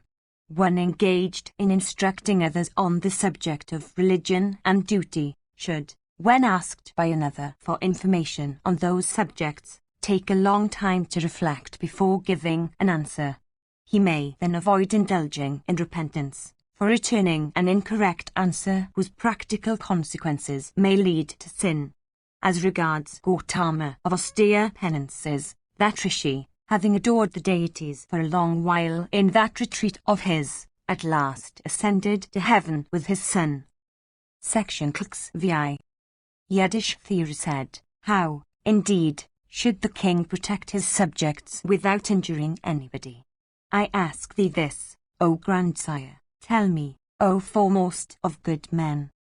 Bhishma said. In this connection is cited the old narrative of the conversation between Duryodhana and King Satyavrat. We have heard that upon a certain number of individuals having been brought out for execution at the command of his sire, Duryodhana, Prince Satyavrat said certain words that had never before been said by anybody else. 1212. Sometimes righteousness assumes the form of iniquity, and iniquity assumes the form of righteousness. It can never be possible that the killing of individuals can ever be a righteous act. Duryodhana said, if the sparing of those that deserve to be slain be righteousness, if robbers be spared, O Satyavrat, then all distinctions between virtue and vice would disappear. This is mine, this, other, is not his ideas like these, with respect to property, will not, if the wicked be not punished, prevail in the Kali age. If the wicked be not punished, the affairs of the world will come to a deadlock. If thou knowest how the world may go on, without punishing the wicked, then discourse to me upon it. Satyavrat said, the three other orders, viz., the Kshatriyas, Vaisyas, and Sudras, should be placed under the control of the Brahmanas. If those three orders be kept within the bonds of righteousness, then the subsidiary classes that have sprung from intermixture will imitate them in their practices. Those amongst them that will transgress the commands of the Brahmanas shall be reported to the king. This one heeds not my commands. Upon such a complaint being preferred by a Brahmana, the king shall inflict punishment upon the offender. Without destroying the body of the offender, the king should do that unto him which is directed by the scriptures. The king should not act otherwise, neglecting to reflect properly upon the character of the offence and upon the science of morality. By slaying the wicked, the king, practically, slays a large number of individuals that are innocent. Behold, by slaying a single robber, his wife, mother, father and children are all slain, because they become deprived of the means of life. When injured by a wicked person, the king should, therefore, reflect deeply on the question of chastisement. 1213. Sometimes a wicked man is seen to imbibe good behavior from a righteous person. Then again, from persons that are wicked, good children may be seen to spring. The wicked, therefore, should not be torn up by the roots. The extermination of the wicked is not consistent with eternal practice. By smiting them gently they may be made to expiate their offences. By depriving them of all their wealth, by chains and immurement in dungeons, by disfiguring them, they may be made to expiate their guilt. Their relatives should not be persecuted by the infliction of capital sentences on them. If in the presence of the Purohita and others, 1214, they give themselves up to him from desire of protection, and swear, saying, O Brahmana, we shall never again commit any sinful act, they would then deserve to be let off without any punishment. This is the command of the Creator himself. Even the Brahmana that wears a deer skin and the wand of mendicancy, and has his head shaved, should be punished when he transgresses. 1215. If great men transgress, their chastisement should be proportionate to their greatness. As regards them that offend repeatedly, they do not deserve to be dismissed without punishment as on the occasion of their first offence. 1216. Duryodhana said, as long as those barriers within which men should be kept are not transgressed, so long are they designated by the name of righteousness. If they who transgressed those barriers were not punished with death, those barriers would soon be destroyed. Men of remote and remoter times were capable of being governed with ease. 1217. They were very truthful in speech and conduct. They were little disposed to disputes and quarrels. They seldom gave way to anger, or, if they did, their wrath never became ungovernable. In those days the mere crying of fie on offenders was sufficient punishment. After this came the punishment represented by harsh speeches or censures. Then followed the punishment of fines and forfeitures. In this age, however, the punishment of death has become current. The measure of wickedness has increased to such an extent that by slaying one others cannot be restrained. 1218. The robber has no connection with men, with the deities, with the Gandharvas, and with the Pitris. What is he to whom? He is not anybody to anyone. This is the declaration of the Srutis. 1219. The robber takes away the ornaments of corpses from cemeteries, and wearing apparel from men afflicted by spirits, and, therefore, deprived of senses. That man is a fool who would make any covenant with those miserable wretches or exact any oath from them, for relying upon it. 1220. Satyavat said, If thou dost not succeed in making honest men of those rogues and in saving them by means unconnected with slaughter, do thou then exterminate them by performing some sacrifice. 1221. Kings practice severe austerities for the sake of enabling their subjects go on prosperously in their avocations. When thieves and robbers multiply in the kingdoms, they become ashamed. They, therefore, betake themselves to penances for suppressing thefts and robberies and making their subjects live happily. Subjects can be made honest by being only frightened by the king. Good kings never slay the wicked from motives of retribution. On the other hand, if they slay in sacrifices, when the motive is to do good to the slain. Good kings abundantly succeed in ruling their subjects properly with the aid of good conduct, instead of cruel or punitive inflictions. If the king acts properly, the superior subjects imitate him. The inferior people, again in their turn, imitate their immediate superiors.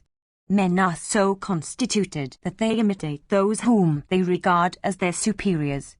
1222. That king who, without restraining himself, seeks to restrain others from evil ways, becomes an object of laughter with all men in consequence of his being engaged in the enjoyment of all worldly pleasures as a slave of his senses. That man who, through arrogance or error of judgment, offends against the king in any way, should be restrained by every means. It is by this way that he is prevented from committing offences anew. The king should first restrain his own self if he desires to restrain others that offend. He should punish heavily, if necessary, even friends and near relatives. In that kingdom where a vile offender does not meet with heavy afflictions, offences increase and righteousness decreases without doubt. Formerly, a Brahmana, endued with clemency and possessed of learning, taught me this. Verily, to this effect, O sire, I have been instructed by also our grandsire of olden days, who gave such assurances of harmlessness to people, moved by pity. Their words were, in the Krita age, kings should rule their subjects by adopting ways that are entirely harmless. In the Treta age, kings conduct themselves according to ways that conform with righteousness fallen away by a fourth from its full complement. In the Dwapara age, they proceed according to ways conforming with righteousness fallen away by a moiety, and in the age that follows, according to ways conforming with righteousness fallen away by 3/4. When the Kati age sets in, through the wickedness of kings and in consequence of the nature of the epoch itself, 15 parts of even that fourth portion of righteousness disappear, a 16th portion thereof being all that then remains of it. If, O Satyavat, by adopting the method first mentioned, viz., the practice of harmlessness, confusion sets in, the king, considering the period of human life, the strength of human beings, and the nature of the time that has come, should award punishments. 1223. Indeed, Manu, the son of the self-born, has, through compassion for human beings, indicated the way by means of which men may adhere to knowledge, instead of harmfulness, for the sake of emancipation. Apostrophe 1224. Section Clicks VI. Yiddish theory said, "Thou hast already explained to me, O grandsire, how the religion of yoga, which leads to the 6 well-known attributes, may be adopted and practiced without injuring any creature. Tell me, O grandsire, of that religion which leads to both results, viz., enjoyment and emancipation. Amongst these two, viz., the duties of domesticity and those of yoga, both of which lead to the same end, which is superior?" Bhishma said, "Both courses of duty are highly blessed. Both are extremely difficult of accomplishment. Both are productive of high fruits. Both are practiced by those that are admittedly good. I shall presently discourse to thee on the authoritativeness of both those courses of duty, for dispelling thy doubts about their true import. Listen to me with concentrated attention.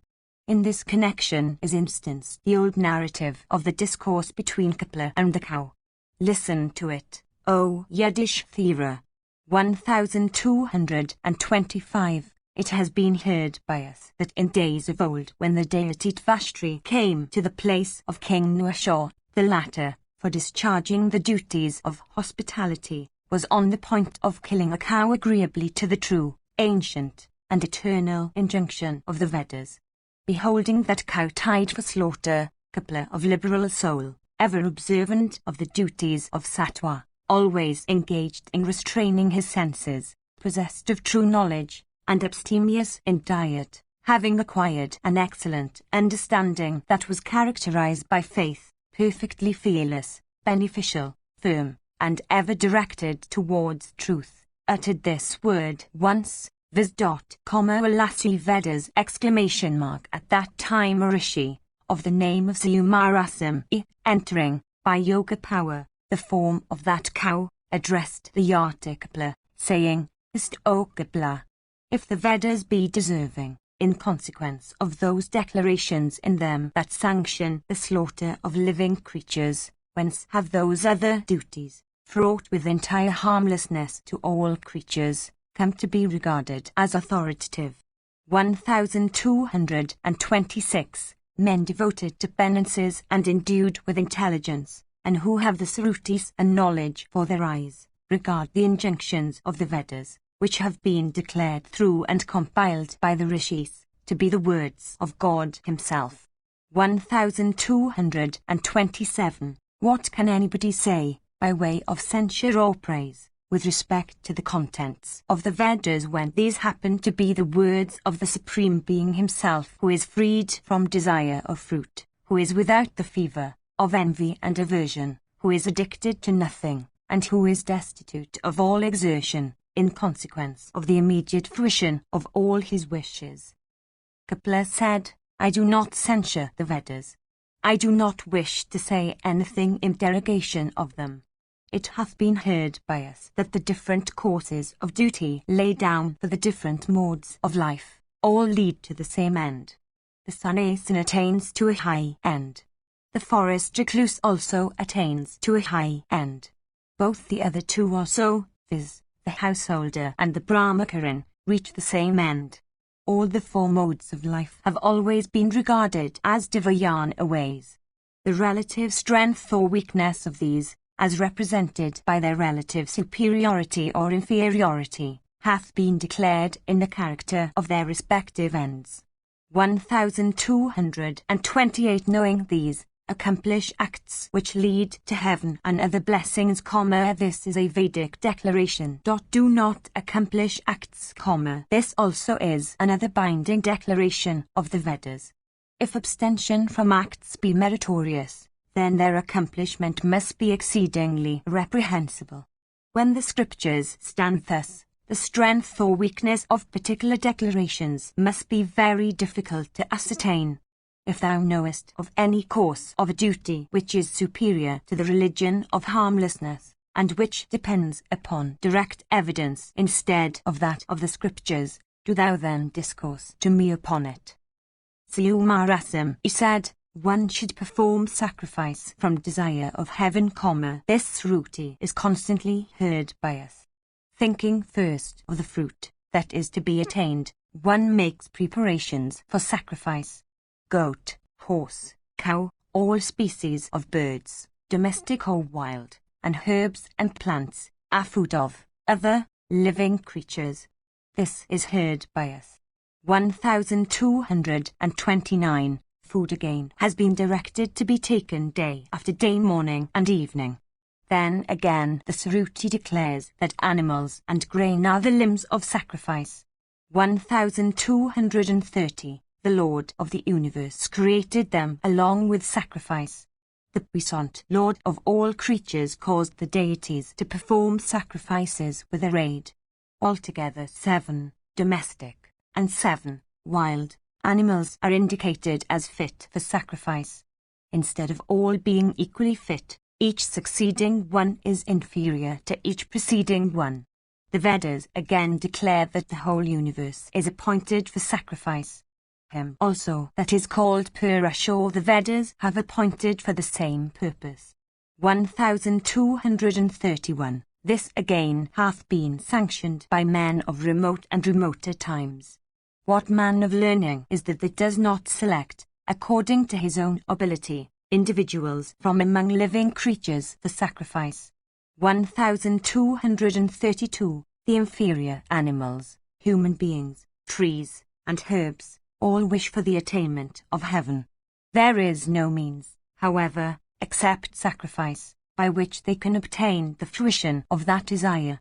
The deciduous herbs, animals, trees, creepers, clarified butter, milk, curds, meat and other approved things that are poured on the sacrificial fire, land, the points of the compass, faith, and time, which brings up the tale of 12, the richs, the ajases, the samans, and the sacrificer himself bringing up the tale to 16, and fire, which should be known as the householder, these 17 are said to be the limbs of sacrifice.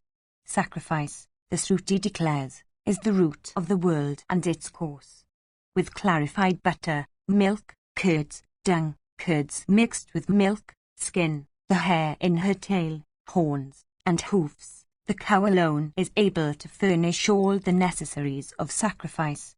Particular ones amongst these that are laid down for particular sacrifices, coupled with rituages and presents to the priests themselves and other brahmanas, together sustain sacrifices. 1233. By collecting these things together, people accomplish sacrifices. 1234. This Shruti, consistent with the truth, is heard that all things have been created for the performance of sacrifice. It was thus that all men of ancient time set themselves to the performance of sacrifices. As regards that person, however, who performs sacrifices because of the conviction that sacrifices should be performed and not for the sake of fruit or reward, it is seen that he does not injure any creature or bear himself with hostility to anything, or set himself to the accomplishment of any worldly task. 1235. Those things that have been named as the limbs of sacrifice, and those other things that have been mentioned as required in sacrifices and that are indicated in the ordinances, all uphold one another for the completion of sacrifices, when used according to the approved ritual.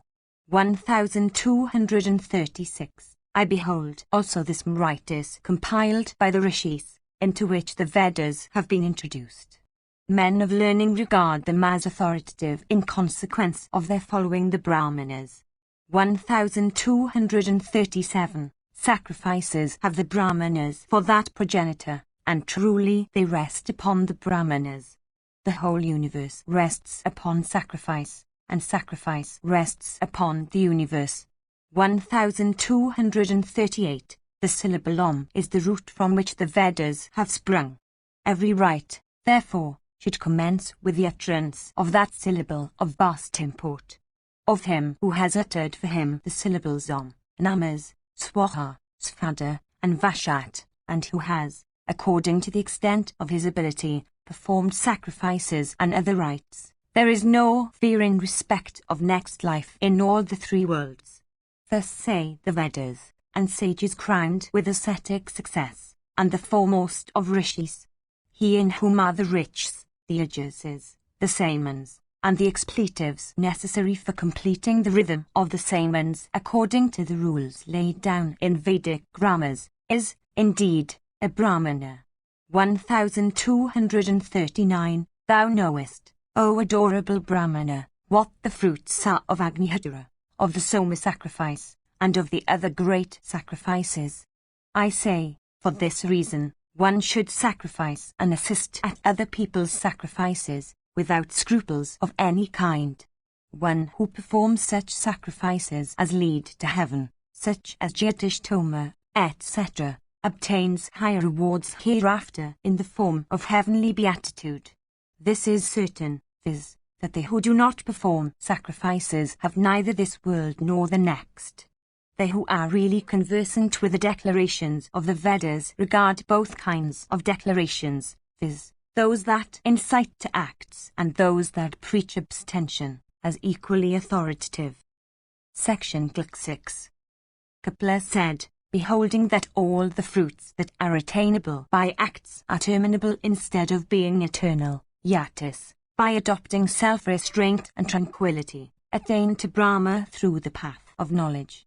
There is nothing in any of the worlds that can impede them, for by mere fiat of their will they crown all their wishes with success.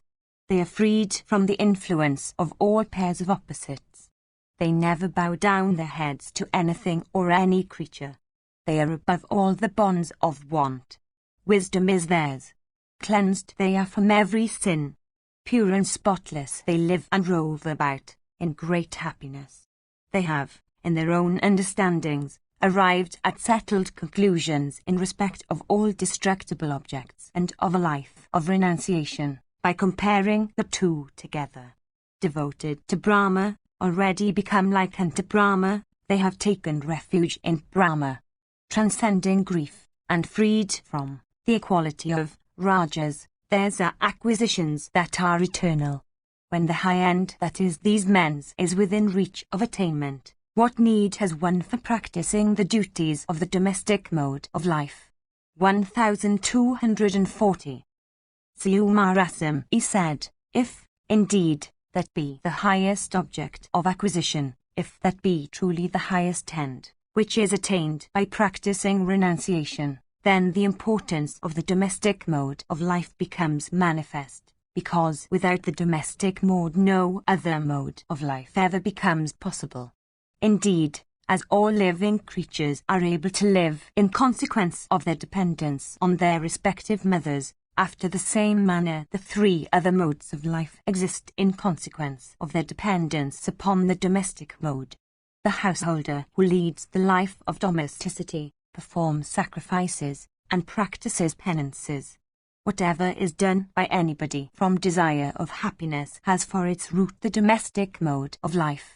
All living creatures regard the procreation of offspring as a source of great happiness.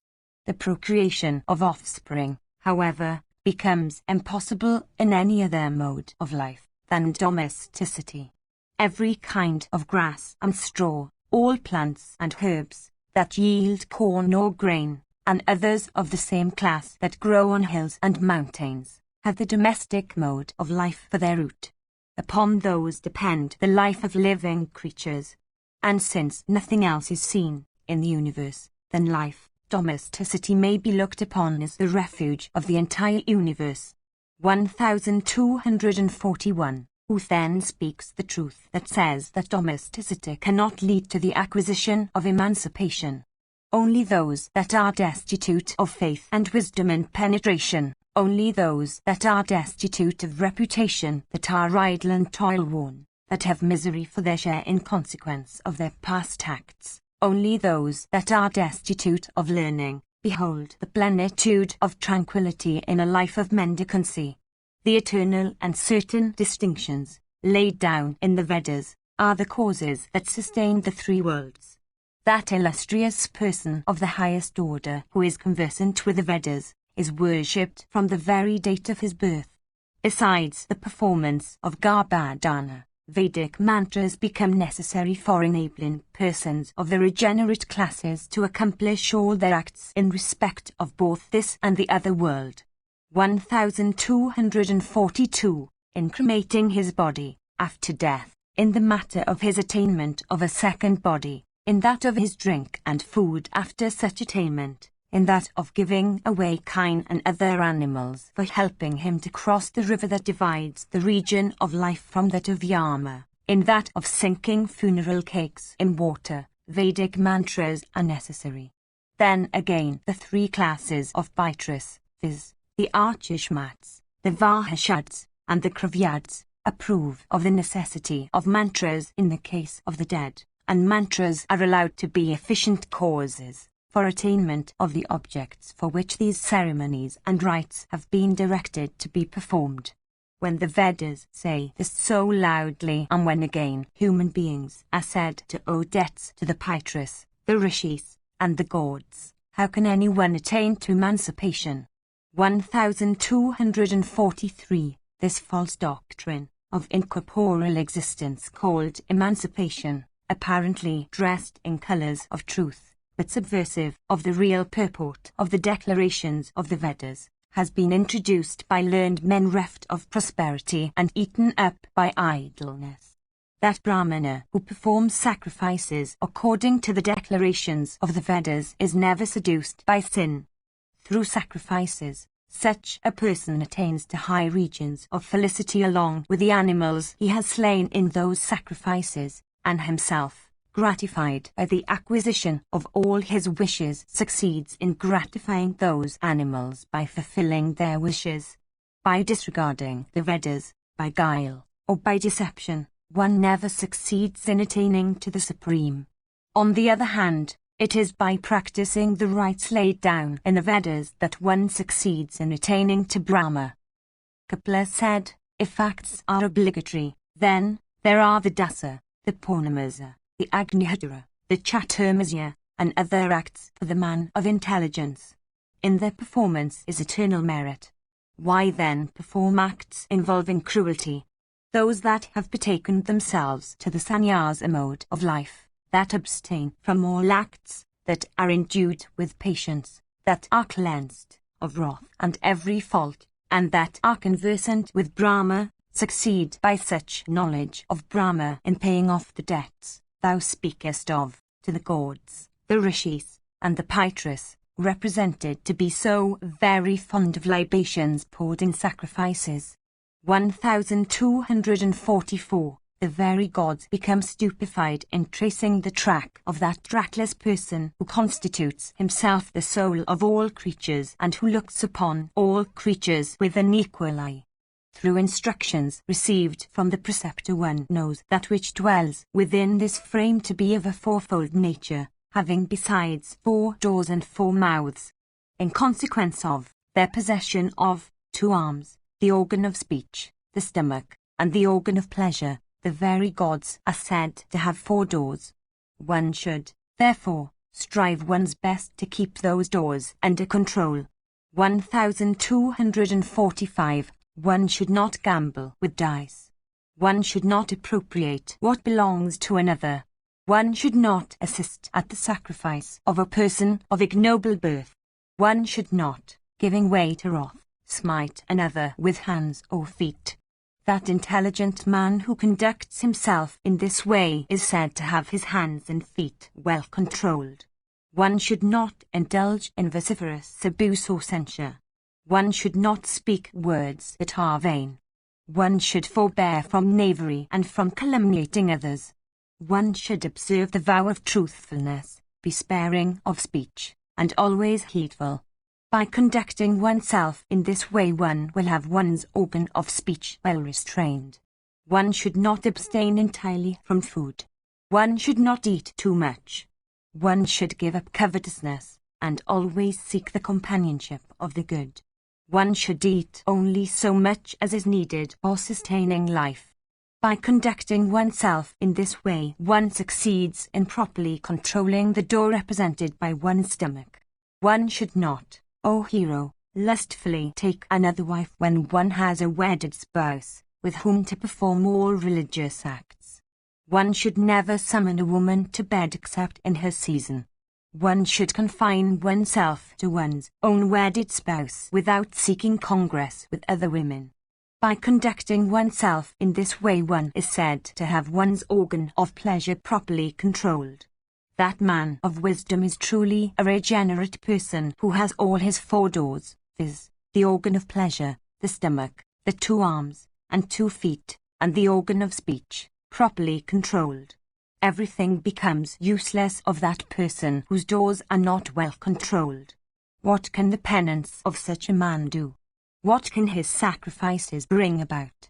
What can be achieved by his body? The gods know him for a Brahmana who has cast off his upper garment, who sleeps on the bare ground, who makes his arm a pillow, and whose heart is possessed of tranquility. 1246. That person who, devoted to contemplation, singly enjoys all the happiness that wedded couples enjoy, and who turns not his attention to the joys and griefs of others, should be known for a Brahmana. 1247. That man who rightly understands all this as it exists in reality and its multiform transformations, and who knows what the end is of all created objects, is known by the gods for a Brahmana. 1248. One who hath no fear from any creature, and from whom no creature hath any fear, and who constitutes himself the soul of all creatures, should be known for a Brahmana. Without having acquired purity of heart, which is the true result of all pious acts such as gifts and sacrifices, men of foolish understandings do not succeed in obtaining a knowledge of what is needed in making one a Brahmana, even when explained by preceptors. Destitute of a knowledge of all this, these men desire fruits of a different kind, viz., heaven and its joys. 1249. Unable to practice even a small part of that good conduct which has come down from remote times, which is eternal, which is characterized by certitude, which enters as a thread in all our duties, and by adopting which men of knowledge belonging to all the modes of life convert their respective duties and penances into terrible weapons for destroying the ignorance and evils of worldliness. Men of foolish understandings regard acts that are productive of visible fruits, that are fraught with the highest puissance, and that are deathless, as fruitless after all and as deviations from the proper course, not sanctioned by the scriptures. In truth, however, that conduct, embracing as it does practices the very opposite of those that are seen in seasons of distress, is the very essence of hatefulness, and is never affected by lust and wrath and other passions of a similar kind. 1250. As regards sacrifices again, it is very difficult to ascertain all their particulars. If ascertained, it is very difficult to observe them in practice. If practiced, the fruits to which they lead are terminable. Mark this well, and marking this, do thou betake thyself to the path of knowledge. Seumarasam, he said, the Vedas countenance acts and discountenance them. Whence then is their authority when their declarations thus contradict each other? Renunciation of acts, again, is productive of great benefit. Both these have been indicated in the Vedas. Do thou discourse to me on this subject, O Brahmana. Kapila said, betaking yourselves to the path of the good, viz., yoga, do you even in this life realize its fruits by the direct evidence of your senses? What, however, are the visible results of those other objects which you, men of acts, pursue? Seumarasam, he said, O Brahmana, I am Seumarasam by name. I have come here for acquiring knowledge. Desirous of doing good to myself, I have started this conversation in Atlas candor and not from desire of disputation. The dark doubt has taken possession of my mind. O illustrious one, solve it to me. Thou hast said that they who take the path of the good, viz., yoga, by which Brahma is attained, realize its fruits by the direct evidence of their senses. What, indeed, is that which is so realizable by the direct evidence of the senses and which is pursued by yourselves? Avoiding all sciences that have disputation only for their foremost object, I have so studied the Agama as to have duly mastered their true meaning. By Agama I understand the declarations of the Vedas. I also include in that word those sciences based on logic which have for their object the bringing out of the real meaning of the Vedas. 1251. Without avoiding the duties laid down for the particular mode of life which one may lead, one should pursue the practices laid down in Agama. Such observance of the practices laid down in Agama crowns one with success. In consequence of the certainty of the conclusions of Agama, the success to which the latter leads may be said to be almost realizable by direct evidence. As a boat that is tied to another bound for a different port cannot take its passengers to the port they desire to reach, even so ourselves, dragged by our acts due to past desires, can never cross the interminable river of birth and death, and reach the heaven of rest and peace we may have in view. Discourse to me on this topic, O illustrious one. Teach me as a preceptor teaches a disciple. No one can be found amongst men that has completely renounced all worldly objects, nor one that is perfectly contented with oneself, nor one that has transcended grief, nor one that is perfectly free from disease, nor one that is absolutely free from the desire to act for one's own benefit, nor one that has an absolute distaste for companionship, nor one that has entirely abstained from acts of every kind. Even men like yourself are seen to give way to joy and indulge in grief as persons like ourselves. Like other creatures, the senses of persons like yourselves have their functions and objects. Tell me, in what then, if we are to investigate the question of happiness, does pure felicity consist for all the four orders of men and all the four modes of life who and which have, as regards their inclinations, the same resting ground? Kapila said, whatever the sastras according to which one performs the acts one feels inclined to do, the ordinances laid down in it for regulating those acts never become fruitless. Whatever again the school of opinion according to which one may conduct oneself, one is sure to attain to the highest end by only observing the duties of self-restraint of yoga. Knowledge assists that man in crossing this interminable river of life and death, who pursues knowledge. That conduct, however, which men pursue after deviating from the path of knowledge, afflicts them by subjecting them to the evils of life and death. It is evident that ye are possessed of knowledge and dissociated from every worldly object that may produce distress. But have any of you at any time succeeded in acquiring that knowledge in consequence of which everything is capable of being viewed as identical with one universal soul? 1252. Without a correct apprehension of the scriptures, some there are, fond only of disputation, who, in consequence of being overwhelmed by desire and aversion, become the slaves of pride and arrogance. Without having correctly understood the meaning of scriptural declarations, these robbers of the scriptures, these depredators of Brahma, influenced by arrogance and error, refuse to pursue tranquility and practice self-restraint. 1253. These men behold fruitlessness on every side, and if, by chance, they succeed in obtaining the puissance of knowledge they never impart it to others for rescuing them. Made up entirely of the quality of dharmas, they have dharmas only for their refuge. One becomes subject to all the instants of that nature which one imbibes. Accordingly, of him who hath dharmas for his refuge, the passions of envy, lust, wrath, pride, falsehood, and vanity continually grow, for one's qualities have one's nature for their spring. Thinking in this strain and beholding these faults, through the aid of instructions secured from preceptors, yatis, who covered the highest end, betake themselves to yoga, leaving both good and ill. 1254. Siyumarasam, he said, O Brahmana, all that I have said about the laudable character of acts and the opposite character of renunciation is strictly conformable to the scriptures. It is, however, very true that without a correct apprehension of the meaning of the scriptures, one does not feel inclined to obey what the scriptures really declare.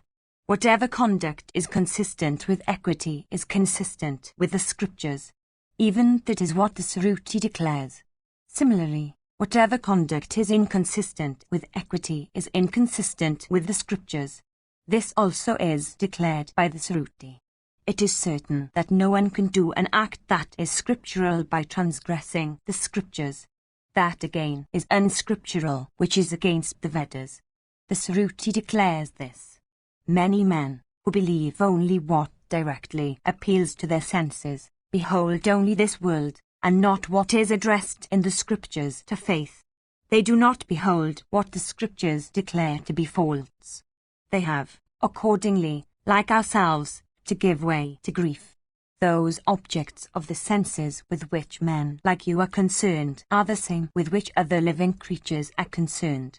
Yet in consequence of your knowledge of the soul and their ignorance of it, how vast is the difference that exists between you and them. All the four orders of men and all the four modes of life, however different their duties, seek the same single end, viz., the highest happiness. Thou art possessed of unquestioned talents and abilities for ascertaining that particular course of conduct amongst those various duties, which is well calculated to accomplish the desired end. Thou hast, by discoursing to me on the infinite, Brahma, filled my soul with tranquility. As regards ourselves, in consequence of our inability to understand the soul, we are destitute of a correct apprehension of the reality. Our wisdom is concerned with things that are low, and we are enveloped in thick darkness. The course of conduct, however, that thou hast indicated for enabling one to attain to emancipation, is exceedingly difficult of practice. Only he who is devoted to yoga, who has discharged all his duties, who is capable of roving everywhere depending only on his own body, who has brought his soul under perfect control, who has transcended the requirements of the science of morality and who disregards the whole world and everything belonging to it, can transgress the declarations of the Vedas with respect to acts, and say that there is emancipation. 1255. For one, however, who lives in the midst of relatives, this course of conduct is exceedingly difficult to follow. Gift, study of the Vedas, sacrifices, begetting offspring, simplicity of dealing, when by practicing even these no one succeeds in attaining to emancipation, fie on him who seeks to attain to it, and on emancipation itself that is sought. It seems that the labor spent upon attaining to it is all fruitless. One becomes chargeable with atheism if one disregards the Vedas by not doing the acts they direct. O illustrious one, I desire to hear without delay about that emancipation which comes in the Vedas after the declarations in favor of acts. Do tell me the truth, O Brahmana. I sit at thy feet as a disciple. Teach me kindly. I wish to know as much about emancipation as is known to thee, O learned one. Section CCLXX. Kapila said, the Vedas are regarded as authoritative by all. People never disregard them. Brahma is of the two kinds, viz., Brahma as represented by sound, and Brahma as supreme and intangible. 1256. One conversant with Brahma represented by sound succeeds in attaining to supreme Brahma. Commencing with the rites of Garbhadhana, that body which the sire creates with the aid of Vedic mantras is cleansed, after birth, by Vedic mantras. 1257. When the body has been cleansed with purificatory rites, performed with the aid of Vedic mantras, The owner thereof comes to be called a Brahmana and becomes a vessel fit for receiving knowledge of Brahma. Know that the reward of acts is purity of heart, which only leads to emancipation. I shall presently speak to thee of that. Whether purity of heart has been attained or not, by performance of acts, is what can be known to the person himself who has attained it. It can never be known with the aid of either the Vedas or inference. They that cherish no expectation, that discard every kind of wealth by not storing anything for future use, that are not covetous, and that are free from every kind of affection and aversion, perform sacrifices because of the conviction that their performance is a duty. To make gifts unto deserving persons is the end, right dues, of all wealth. Never addicted at any time to sinful acts, observant of those rites that have been laid down in the Vedas, capable of crowning all their wishes with fruition, endues with certain conclusions through pure knowledge, never giving way to wrath, never indulging in envy, free from pride and malice, firm in yoga. 1258, of unstained birth, unstained conduct, and unstained learning, devoted to the good of all creatures. There were in days of yore many men, leading lives of domesticity and thoroughly devoted to their own duties. There were many kings also of the same qualifications, devoted to yoga, like Janaka, etc., and many Brahmanas also of the same character, like Yajnavalkya and others. 1259, they behaved equally towards all creatures and were endued with perfect sincerity. Contentment was theirs, and certainty of knowledge. Visible were the rewards of the righteousness, and pure were they in behavior and heart. They were possessed of faith in Brahma of both forms. 1260, at first making their hearts pure, they duly observed all excellent vows. They were observant of the duties of righteousness on even occasions of distress and difficulty, without falling off in any particular. Uniting together, they used to perform meritorious acts. In this they found great happiness. And inasmuch as they never tripped, they had never to perform any expiation. Relying as they did upon the true course of righteousness, they became endued with irresistible energy. They never followed their own understandings in the matter of earning merit, but followed the dictates of the scriptures alone for that end. Accordingly, they were never guilty of guile in the matter of performing acts of righteousness. 1261, in consequence of their observing unitedly the absolute ordinances of the scriptures without betaking themselves ever to the rites laid down in the alternative, they were never under the necessity of performing expiation. 1262, there is no expiation for men living in the observance of the ordinances laid down in the scriptures. The Shruti declares that expiation exists for only men that are weak and unable to follow the absolute and substantive provisions of the sacred law.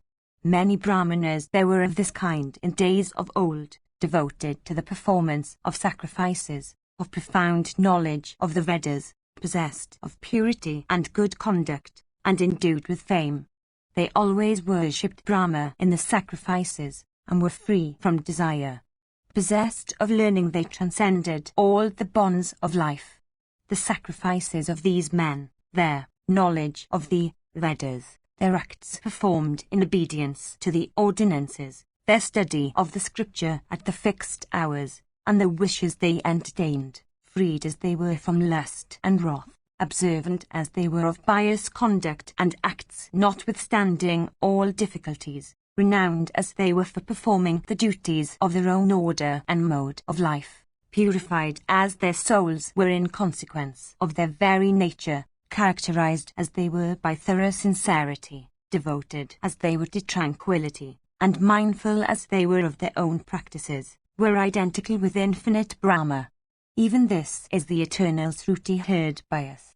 1263. The penances of men that were so high-souled, of men whose conduct and acts were so difficult of observance and accomplishment, of men whose wishes were crowned with fruition in consequence of the strict discharge of their duties, became efficacious weapons for the destruction of all earthly desires. The Brahmanas say that good conduct, which is wonderful, whose origin may be traced to very ancient times, which is eternal and whose characteristics are unchangeable, which differs from the practices to which even the good resort in seasons of distress and represents their acts in other situations, which is identical with heedfulness, over which lust and wrath and other evil passions can never prevail, and in consequence of which there was, at one time, no transgression in all mankind, subsequently came to be distributed into 4 subdivisions, corresponding with the 4 modes of life by persons unable to practice its duties in minute detail and entirety. 1264. They that are good, by duly observing that course of good conduct after adoption of this sannyasa mode of life, attain to the highest end. They also that betake themselves to the forest mode reach the same high end, by duly observing that conduct. They too that observe the domestic mode of life attain to the highest end, by duly practicing the same conduct, and, lastly, those that lead the Brahmacharya mode obtain the same end by a due observance of the same conduct. 1265. Those Brahmanas are seen to shine in the firmament as luminaries, shedding beneficent rays of light all around. Those myriads of Brahmanas have become stars and constellations set in their fixed tracks.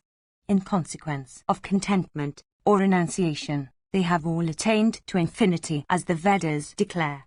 If such men have to come back to the world through the wombs of living creatures, they are never stained by sins which have the unexhausted residue of previous acts for their originating cause. Indeed, one who has led the life of a Brahmacharin and waited dutifully upon his preceptor, who has arrived at settled conclusions in respect of the soul, and who has devoted himself to yoga thus, is truly a Brahmana. Who else would deserve to be called a Brahmana? When acts alone determine who is a Brahmana and who is not, acts, good or bad, must be held to indicate the happiness or misery of a person. As regards those that have by conquering all evil passions acquired purity of heart, we have heard the eternal Shruti that in consequence of the infinity to which they attain, through beholding the universal soul, and of the knowledge of Brahma, they acquire through the declarations of Shrutis, they behold everything to be Brahma. The duties of tranquility, self-restraint, abstention from acts, renunciation, devotion, and the abstraction of samadhi, followed by those men of pure hearts, that are freed from desire, and that have emancipation only for their object, for acquisition of the knowledge of Brahma, are equally laid down for all the 4 orders of men and all the 4 modes of life. Verily, that knowledge has always acquired by Brahmanas of pure hearts and restrained soul. 1266. One whose soul is for renunciation based upon contentment is regarded as the refuge of true knowledge. Renunciation, in which is that knowledge which leads to emancipation, and which is highly necessary for a Brahmana, is eternal, and comes down from preceptor to pupil forever and ever. 1267. Renunciation sometimes exists mixed with the duties of other modes. But whether existing in that state or by itself, one practices it according to the measure of one's strength. That depends upon the degree of one's absence of worldly desires. Renunciation is the cause of supreme benefit unto every kind of person. Only he that is weak fails to practice it. That pure-hearted man who seeks to attain to Brahma becomes rescued from the world, with its misery. 1268. Sumarasam, he said, amongst those that are given up to enjoyment of property, they that make gifts, they that perform sacrifices, they that devote themselves to the study of the Vedas, and they that betake themselves to a life of renunciation after having acquired and enjoyed wealth and all its pleasures, when they depart from this world, who is it that attains to the foremost place in heaven? I ask thee this, O Brahmana. Do thou tell me truly? Kapila said, those who lead a life of domesticity are certainly auspicious and acquire excellence of every kind. They are unable, however, to enjoy the felicity that attaches to renunciation. Even thou mayst see this. 1269. Siumarasam, he said, ye depend upon knowledge as the means for the attainment of emancipation. Those who lead lives of domesticity have planted their faith in acts. It has, however, been said that the end of all modes of life is emancipation. 1270. No difference, therefore, is observable between them in respect of either their superiority or inferiority of puissance. O illustrious one, do thou tell me then how stands the matter truly? Kapila said, acts only cleanse the body. Knowledge, however, is the highest end, for which one strives. 1271. When all faults of the heart are cured by acts, and when the felicity of Brahma becomes established in knowledge, benevolence, forgiveness, tranquility, compassion, truthfulness, and candor, abstention from injury, absence of pride, modesty, renunciation, and abstention from work are attained. These constitute the path that lead to Brahma. By those one attains to what is the highest. That the cure of all fault of the heart is the result of acts becomes intelligible to the wise man when these are attained. That, indeed, is regarded as the highest end which is obtained by Brahmanas endued with wisdom, withdrawn from all acts, possessed of purity and the certitude of knowledge.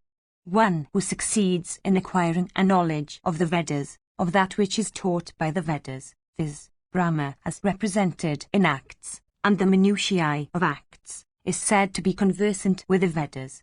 Any other man is only a bag of wind. 1272. One who is conversant with the Vedas knows everything, for everything is established on the Vedas. Verily, the present, past, and future all exist in the Vedas. 1273. This one conclusion is deducible from all the scriptures, viz., that this universe exists and does not exist. To the man of knowledge this, all that is perceived, is both sat and asat. To him, this all is both the end and the middle.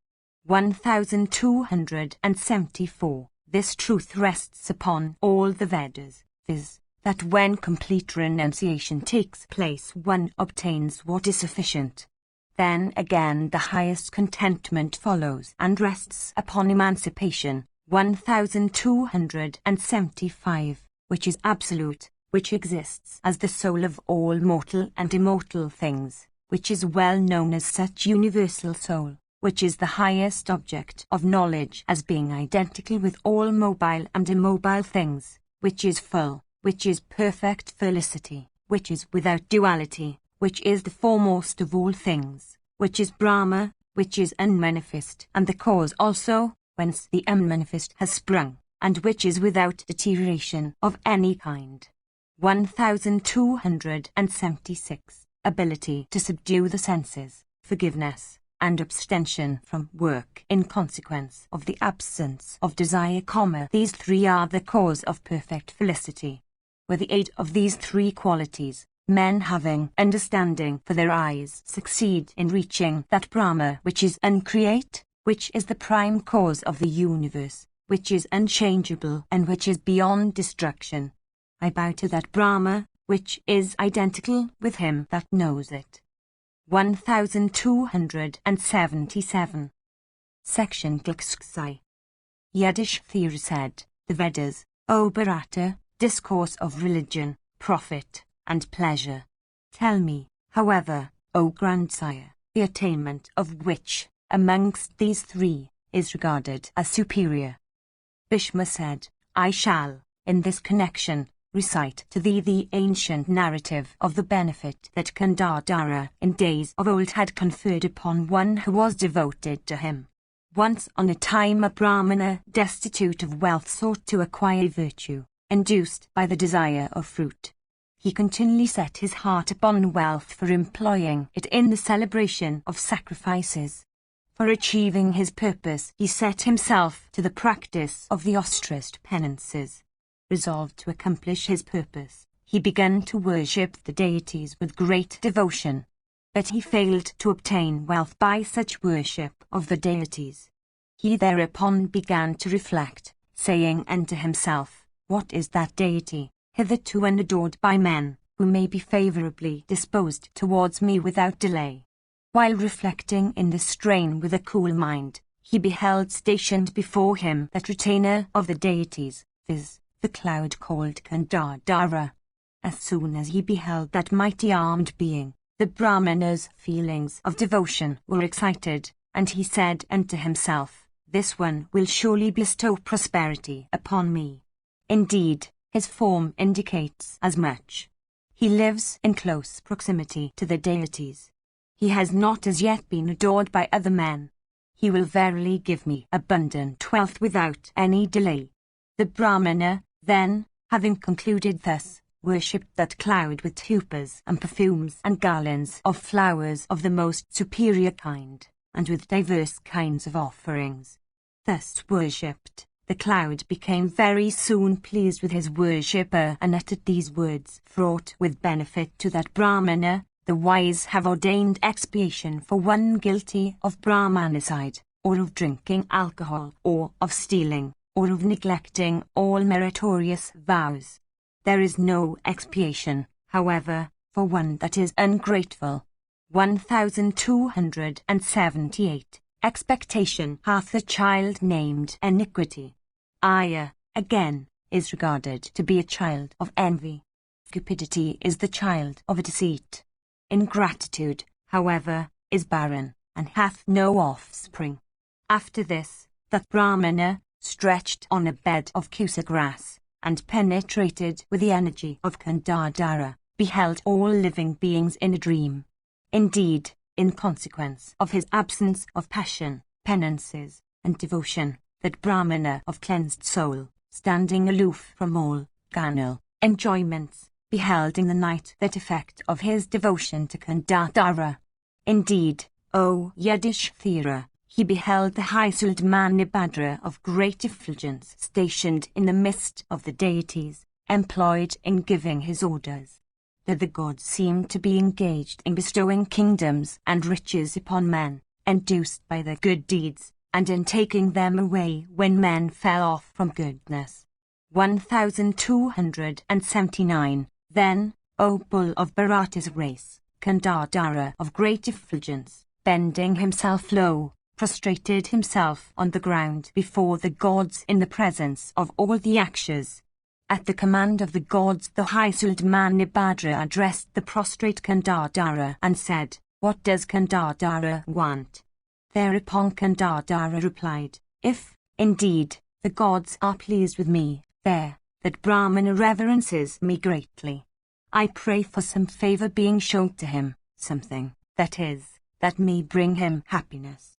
Hearing this, Mahabharata, commanded by the gods, once more said unto Gandhara of great intelligence these words: "Rise, rise up, O Gandhara.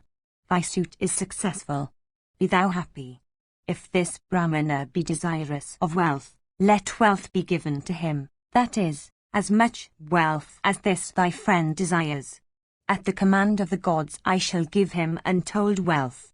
Gandhara, then, reflecting upon the fleeting and unreal character of the status of humanity, set his heart, O Yudhishthira, upon inclining the Brahmana to penances.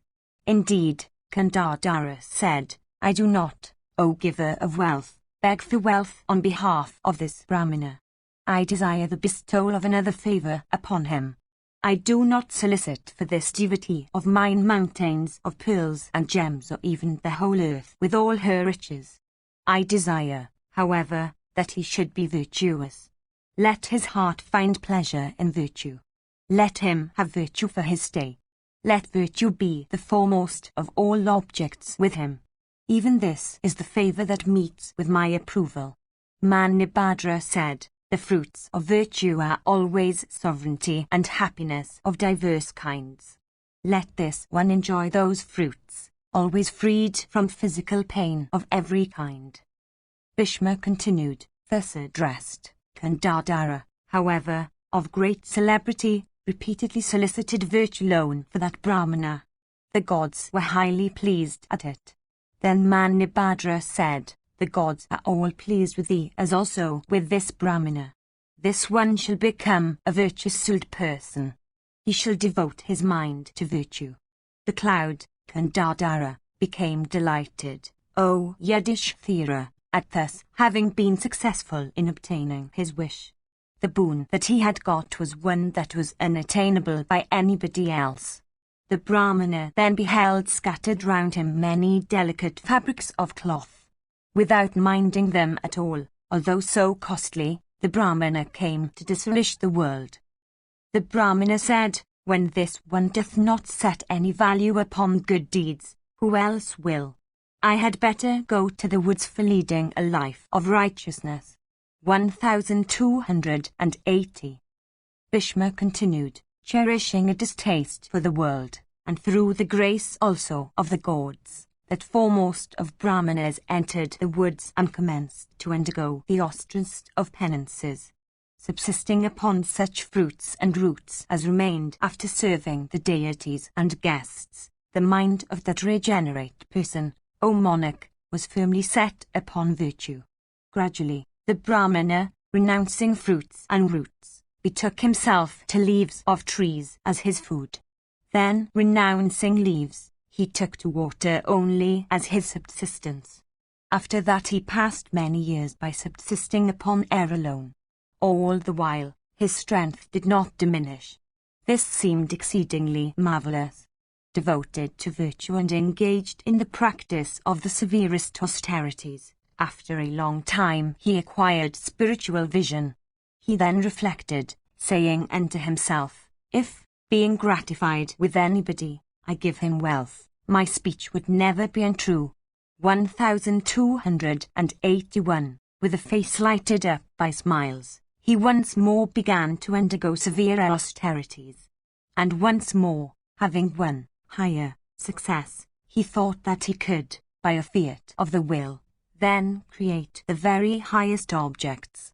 If, gratified with any person whatsoever I give him even sovereignty, he will immediately become a king, for my words will never be untrue. While he was thinking in this way, Gandhara, induced by his friendship for the Brahmana and no less by the ascetic success which the Brahmana had achieved, showed himself, O Bharata, unto his friend and devotee. Meeting with him, the Brahmana offered him worship according to the observances ordained. The Brahmana, however, felt some surprise, O king.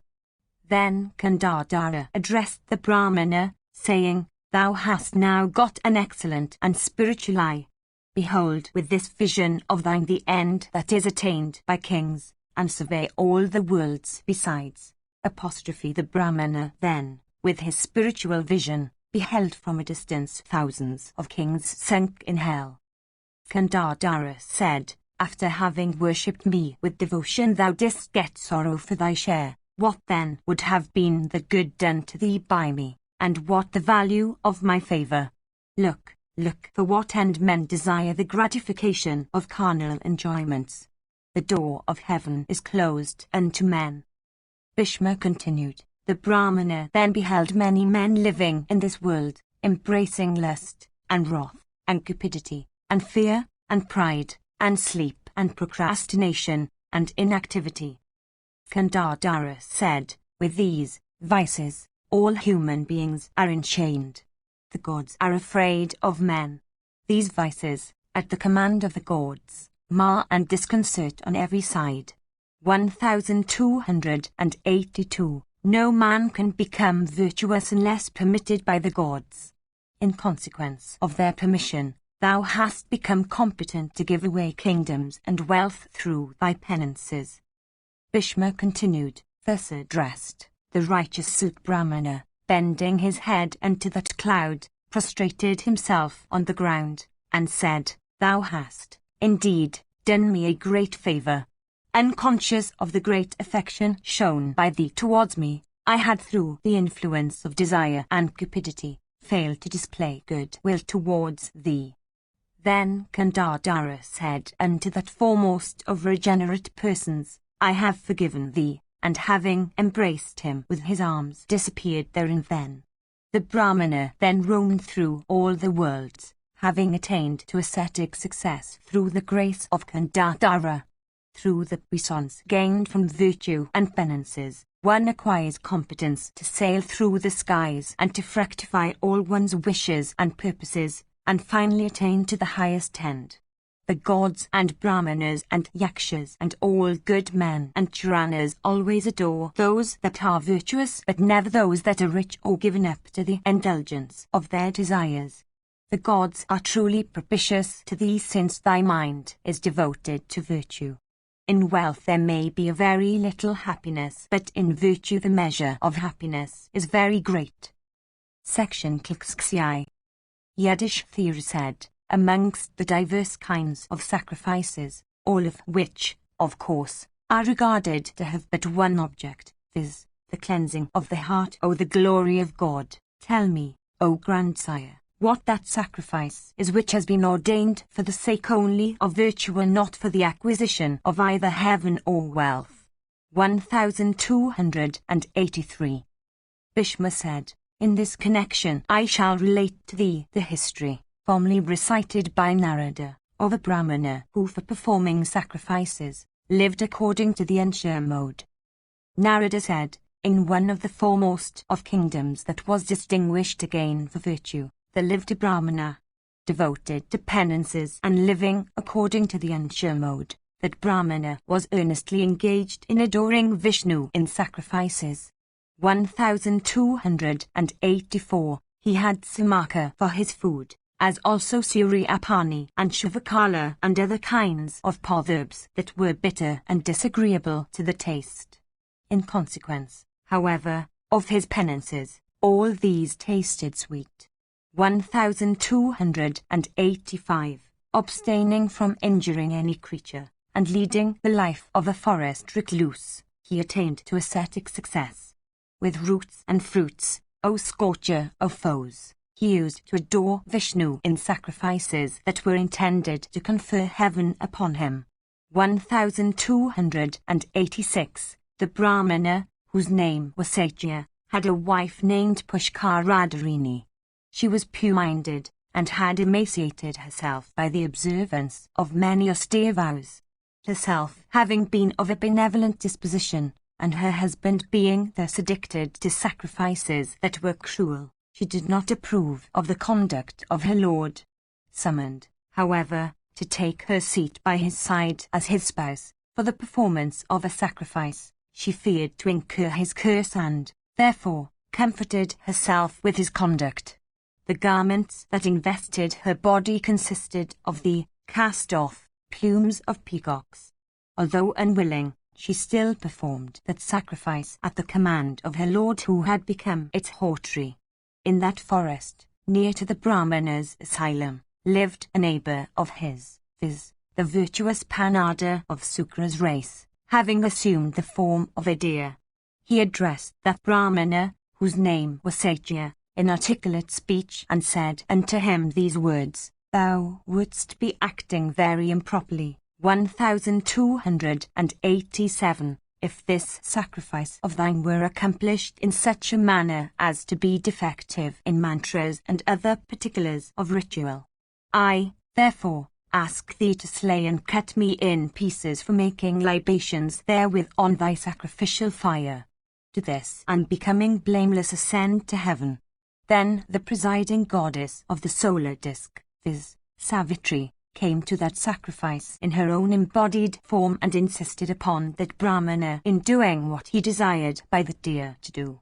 And to that goddess, however, who thus insisted, the Brahmana replied, saying, I shall not slay this deer who lives with me in the same neighborhood.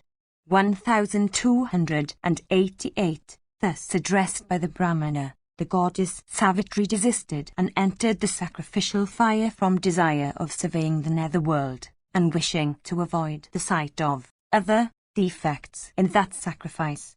1289. The deer, then, with joined hands, once more begged of Satya to be cut in pieces and poured into the sacrificial fire. Satya, however, embraced him in friendship and dismissed him, saying, "Go." 1290. At this, the deer seemed to leave that place. But after he had gone 8 steps, he returned, and said, "Verily, do thou slay me? Truly do I say, slain by thee I am sure to attain to a righteous end. I give thee spiritual vision. Behold the celestial Apsaras and the beautiful vehicles of the high-souled Gandharvas." Beholding that sight for a protracted space of time, with longing eyes, and seeing the deer, solicitous of sacrifice, and thinking that residence in heaven is attainable by only slaughter, he approved of the counsels the deer had given. It was Dharma himself who had become a deer that lived in those woods for many years. Seeing the Brahmana tempted by the prospect he beheld, Dharma provided for his salvation and counselled him, saying, "This, viz., slaughter of living creatures, is not conformable to the ordinances about sacrifices." 1291. The penances, which had been of very large measure, of that Brahmana whose mind had entertained the desire of slaying the deer, diminished greatly in consequence of that thought itself. The injuring of living creatures, therefore, forms no part of sacrifice. 1292. Then the illustrious Dharma, having assumed his real form, himself assisted that Brahmana, by discharging the priestly office, to perform a sacrifice. The Brahmana, after this, in consequence of his renewed penances, attained to that state of mind which was his spouse's. 1293. Abstention from injury is that religion which is complete in respect of its rewards. The religion, however, of cruelty is only thus far beneficial that it leads to heaven, which has a termination. I have spoken to thee of that religion of truth which, indeed, is the religion of those that are utterers of Brahma. 1294. Section Kxi. Yiddish theory said, by what means doth a man become sinful? By what doth he achieve virtue? By what doth he attain to renunciation? And by what doth he win emancipation? Bhishma said, Thou knowest all duties. This question that thou askest is only for confirmation of thy conclusions. Listen now to emancipation, and renunciation, and sin, and virtue to their very roots. Perceiving any one of the 5 objects, viz., form, taste, scent, sound, and touch, desire runs after it at first. Indeed, obtaining them within the purview of the senses, O chief of Bharata's race, desire or aversion springs up. 1295. 1. Then, for the sake of that object, that is, for acquisition of what is liked and avoidance of what is disliked, strives and begins acts that involve much labor. One endeavors one's best for repeatedly enjoying those forms and scents, and the 3 other objects of the remaining 3 senses, that appear very agreeable. Gradually, attachment, and aversion, and greed, and errors of judgment arise. The mind of one overwhelmed by greed and error and affected by attachment and aversion is never directed to virtue. One then begins with hypocrisy to do acts that are good. Indeed, with hypocrisy one then seeks to acquire virtue, and with hypocrisy one likes to acquire wealth. When one succeeds, O son of Kuru's race, in winning wealth with hypocrisy, one sets one's heart to such acquisition wholly. It is then that one begins to do acts that are sinful, notwithstanding the admonitions of well-wishers and the wise. and to all which he makes answers plausibly consistent with reason and conformable to the injunctions of the Scriptures. Born of attachment and error, his sins, of three kinds, rapidly increase, for he thinks sinfully, speaks sinfully, and acts sinfully. When he fairly starts on the way of sin, they that are good mark his wickedness. They, however, that are of a disposition similar to that of the sinful man, enter into friendship with him. He succeeds not in winning happiness even here. Whence then would he succeed in winning happiness hereafter? It is thus that one becomes sinful. Listen now to me as I speak to thee of one that is righteous. Such a man, inasmuch as he seeks the good of others, succeeds in winning good for himself. By practicing duties that are fraught with other people's good, he attains at last to a highly agreeable end. He who, aided by his wisdom, succeeds beforehand in beholding the faults above adverted to, who is skilled in judging of what is happiness and what is sorrow and how each is brought about, and who waits with reverence upon those that are good, makes progress in achieving virtue, both in consequence of his habit and such companionship of the good. The mind of such a person takes delight in virtue, and he lives on, making virtue his support. If he sets his heart on the acquisition of wealth, he desires only such wealth as may be acquired in righteous ways. Indeed, he waters the roots of only those things in which he sees merit. In this way, doth one become righteous and acquires friends that are good. In consequence of his acquisition of friends, of wealth, and of children, he sports in happiness both here and hereafter.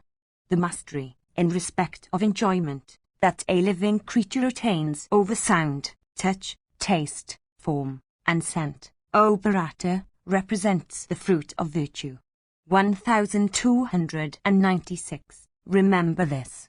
Having obtained the fruit of virtue, O Yudhishthira, such a man does not give himself up to joy. Without being contented with such visible fruits of virtue, he betakes himself to renunciation, led on by the eye of knowledge. When, having acquired the eye of knowledge, he ceases to take pleasure in the gratification of desire, in taste and in scent, when he does not allow his mind to run toward sound, touch and form, it is then that he succeeds in freeing himself from desire. 1297. He does not, however, even then cast off virtue or righteous acts. Beholding then all the worlds to be liable to destruction, he strives to cast off virtue, with its rewards in the form of heaven and its happiness, and endeavors to attain to emancipation by the well-known means. 1298. Gradually abandoning all sinful acts, he betakes himself to renunciation, and becoming righteous succeeds at last in attaining to emancipation. I have now told thee, O son, of that about which thou hadst tasked me, viz., the topics of sin, righteousness, renunciation, and emancipation, O Bharata. Thou shouldst, therefore, O Yudhishthira, adhere to virtue in all situations.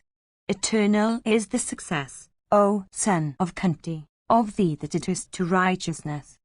1299. Section Glxxif. Yudhishthira said, Thou hast said, O grandsire, that emancipation is to be won by means and not otherwise. I desire to hear duly what those means are. Bhishma said, O thou of great wisdom, this inquiry that thou hast addressed to me and that is connected with a subtle topic, is really worthy of thee, since thou, O sinless one, always seekest to accomplish all thy objects by the application of means. That state of mind which is present when one sets oneself to make an earthen jar for one's use, disappears after the jar has been completed. After the same manner, that cause which urges persons who regard virtue as the root of advancement and prosperity ceases to operate with them that seek to achieve emancipation. 1300. That path which leads to the Eastern Ocean is not the path by which one can go to the Western Ocean. There is only one path that leads to emancipation. It is not identical with any of those that lead to any other object of acquisition. Listen to me as I discourse on it to thee in detail. One should, by practicing forgiveness, exterminate wrath, and by abandoning all purposes, root out desire.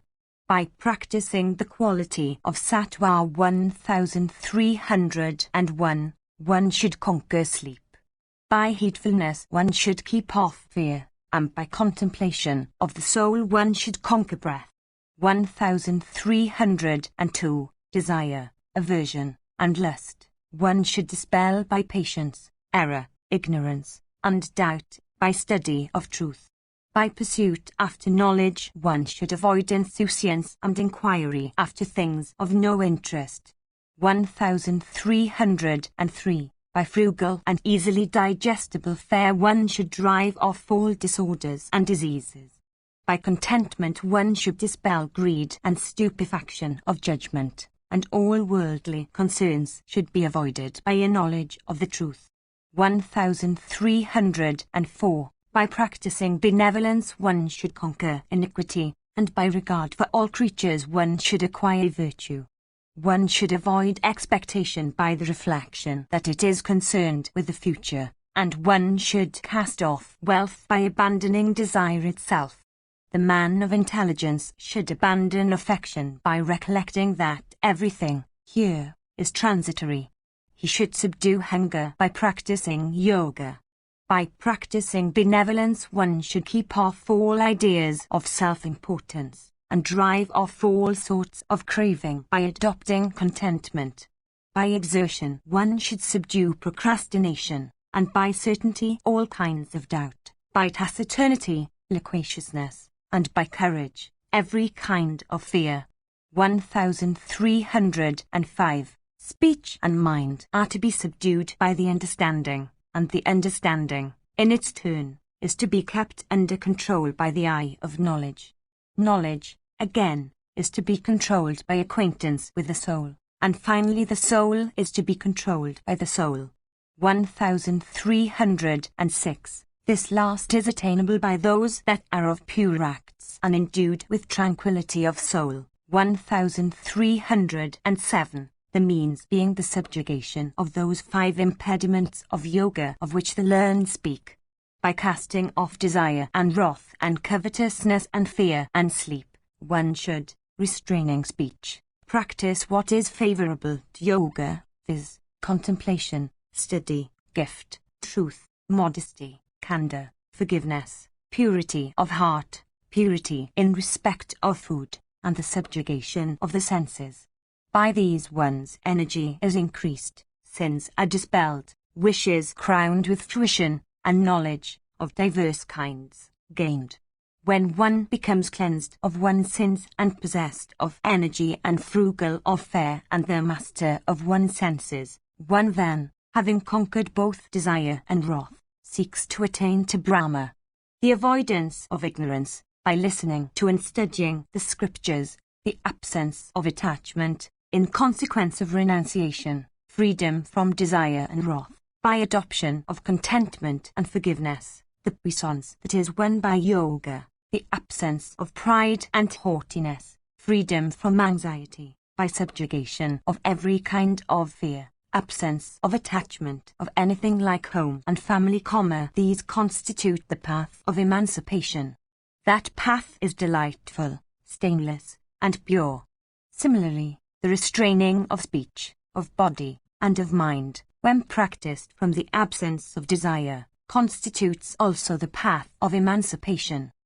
1308. Section CCLXXV.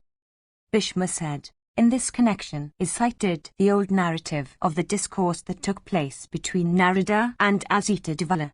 Once on a time Narada, beholding that foremost of intelligent men, viz., Devala of venerable years, seated at his ease, questioned him about the origin and the destruction of all creatures. Narada said, whence, O Brahmana, hath this universe, consisting of mobile and immobile objects, been created? When again doth the all-embracing destruction come, into whom doth it merge? Let thy learned self discourse to me on this.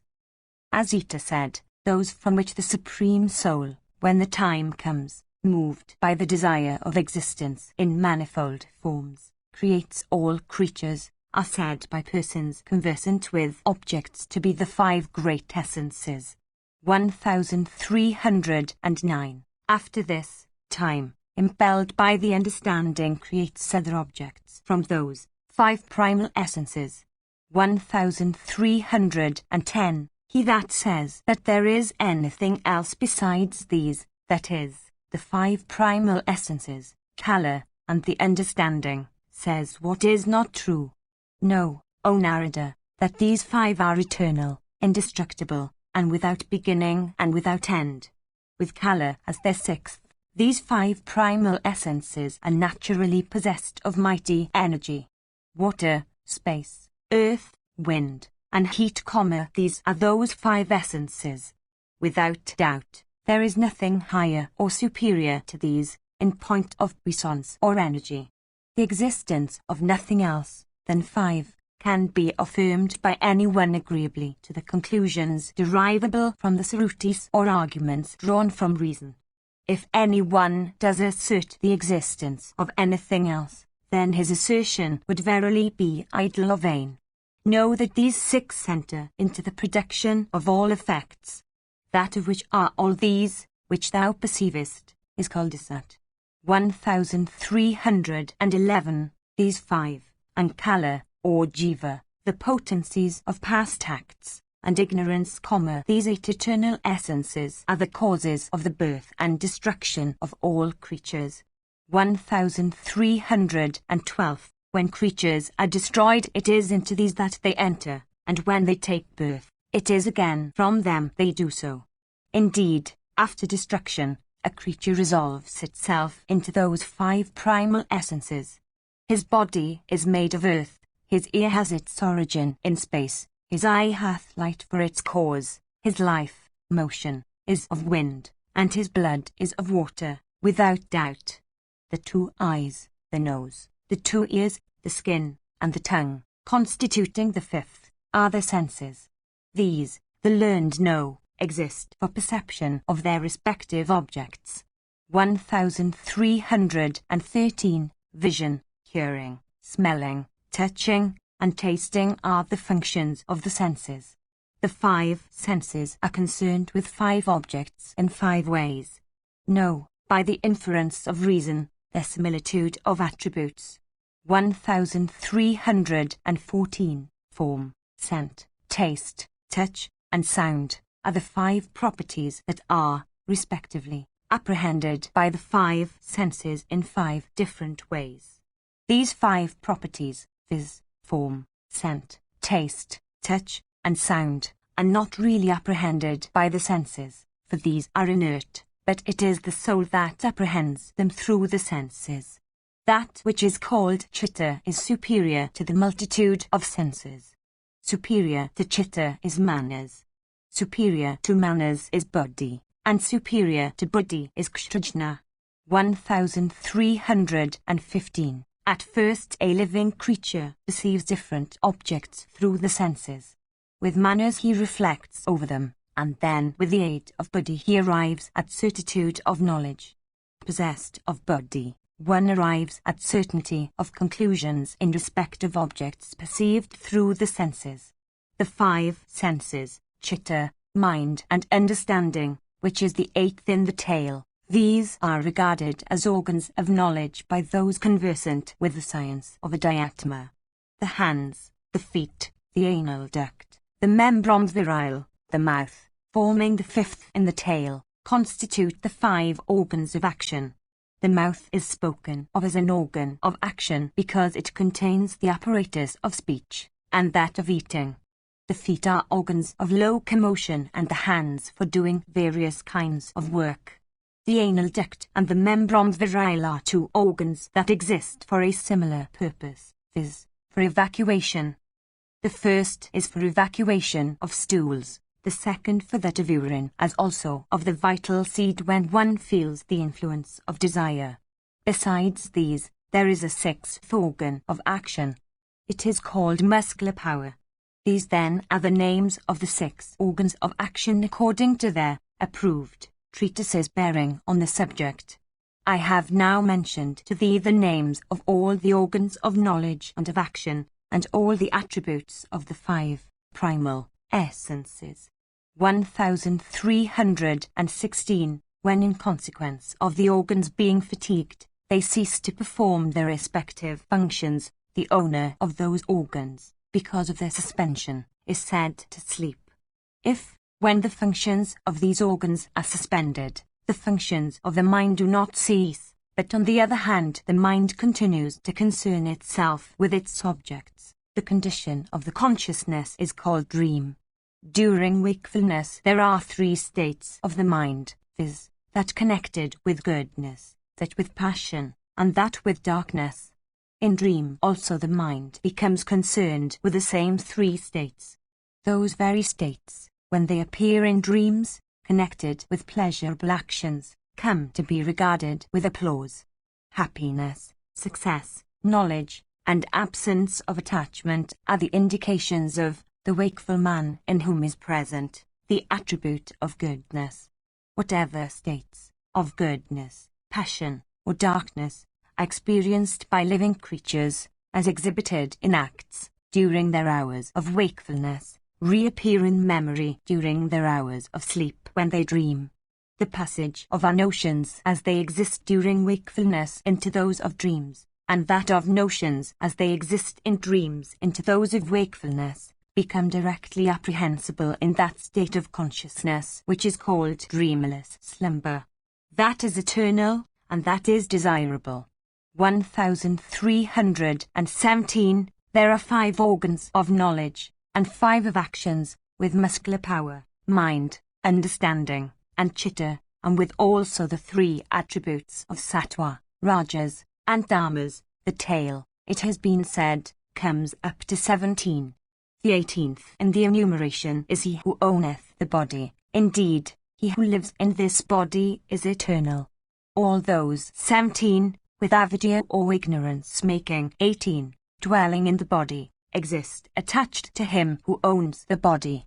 When the owner disappears from the body, those 18, counting avidya, cease to dwell together in the body. Or, this body made up of the 5 primal essences is only a combination that must dissolve away. The 18 attributes, including avidya, with him that owneth the body, and counting stomachic heat numbering 20th in the tail, form that which is known as the combination of the 5. There is a being called Mahat, which, with the aid of the wind, called prana, upholds this combination containing the 20 things that have been named, and in the matter of the destruction of that body the wind, which is generally spoken of as the cause, is only the instrument in the hands of that same Mahat. Whatever creature is born is resolved once more into the 5 constituent elements upon the exhaustion of his merits and demerits, and urged again by the merits and demerits one in that life enters into another body resulting from his acts. 1318. His abodes always resulting from avidya, desire, and acts, he migrates from body to body, abandoning one after another repeatedly, urged on by time, like a person abandoning house after house in succession. They that are wise, and endued with certainty of knowledge, do not give way to grief upon beholding this migration. Only they that are foolish, erroneously supposing relationships, where relationship in reality there is none, indulge in grief at sight of such changes of abode. This jiva is no one's relation, there is none again that may be said to belong to him. He is always alone, and he himself creates his own body and his own happiness and misery. This jiva is never born, nor doth he ever die. Freed from the bond of body, he succeeds sometimes in attaining to the highest end. Deprived of body, because freed through the exhaustion of acts from bodies that are the results of merits and demerits, jiva at last attains to Brahma. For the exhaustion of both merits and demerits, knowledge has been ordained as the cause in this Ankai school. Upon the exhaustion of merit and demerit, when Jiva attains to the status of Brahma, 1319, they that are learned in the scriptures, behold, with the eye of the scriptures, the attainment of Jiva to the highest end. Section v. Yudhishthira said, cruel and sinful that we are, alas, we have slain brothers and sires and grandsons and kinsmen and friends and sons. How, O grandsire, shall we dispel this thirst for wealth? Alas, through that thirst we have perpetrated many sinful deeds. Bhishma said, in this connection is cited the old narrative of what was said by the ruler of the Vedas unto the inquiring man Devya. The ruler of the Vedas said, I have nothing in this world, yet I live in great happiness. If the whole of Mithila, which is said to be my kingdom, burn in a conflagration, nothing of mine will be burned down. Tangible possessions, however valuable, are a source of sorrow to men of knowledge, while possessions of even little value fascinate the foolish.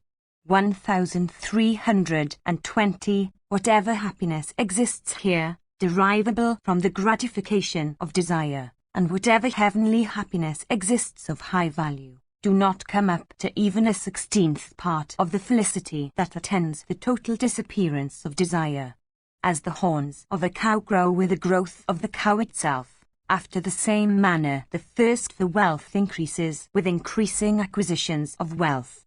Whatever the object for which one feels an attachment, that object becomes a source of pain when it is lost. One should not cherish desire. Attachment to desire leads to sorrow. When wealth had been acquired, one should apply it to purposes of virtue. One should even then give up desire. 1321. The man of knowledge always looks upon other creatures even as he looks upon himself. Having cleansed his soul and attained to success, he casts off everything here. 1322. By casting off both truth and falsehood, grief and joy, the agreeable and disagreeable, fearlessness and fear, one attains to tranquility, and becomes free from every anxiety.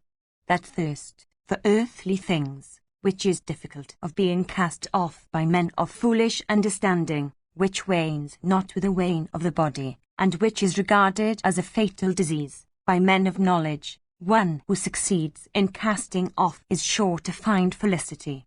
The man of virtuous soul, by beholding his own behavior that has become bright as the moon and free from evil of every kind, succeeds in happily attaining to great fame both here and hereafter.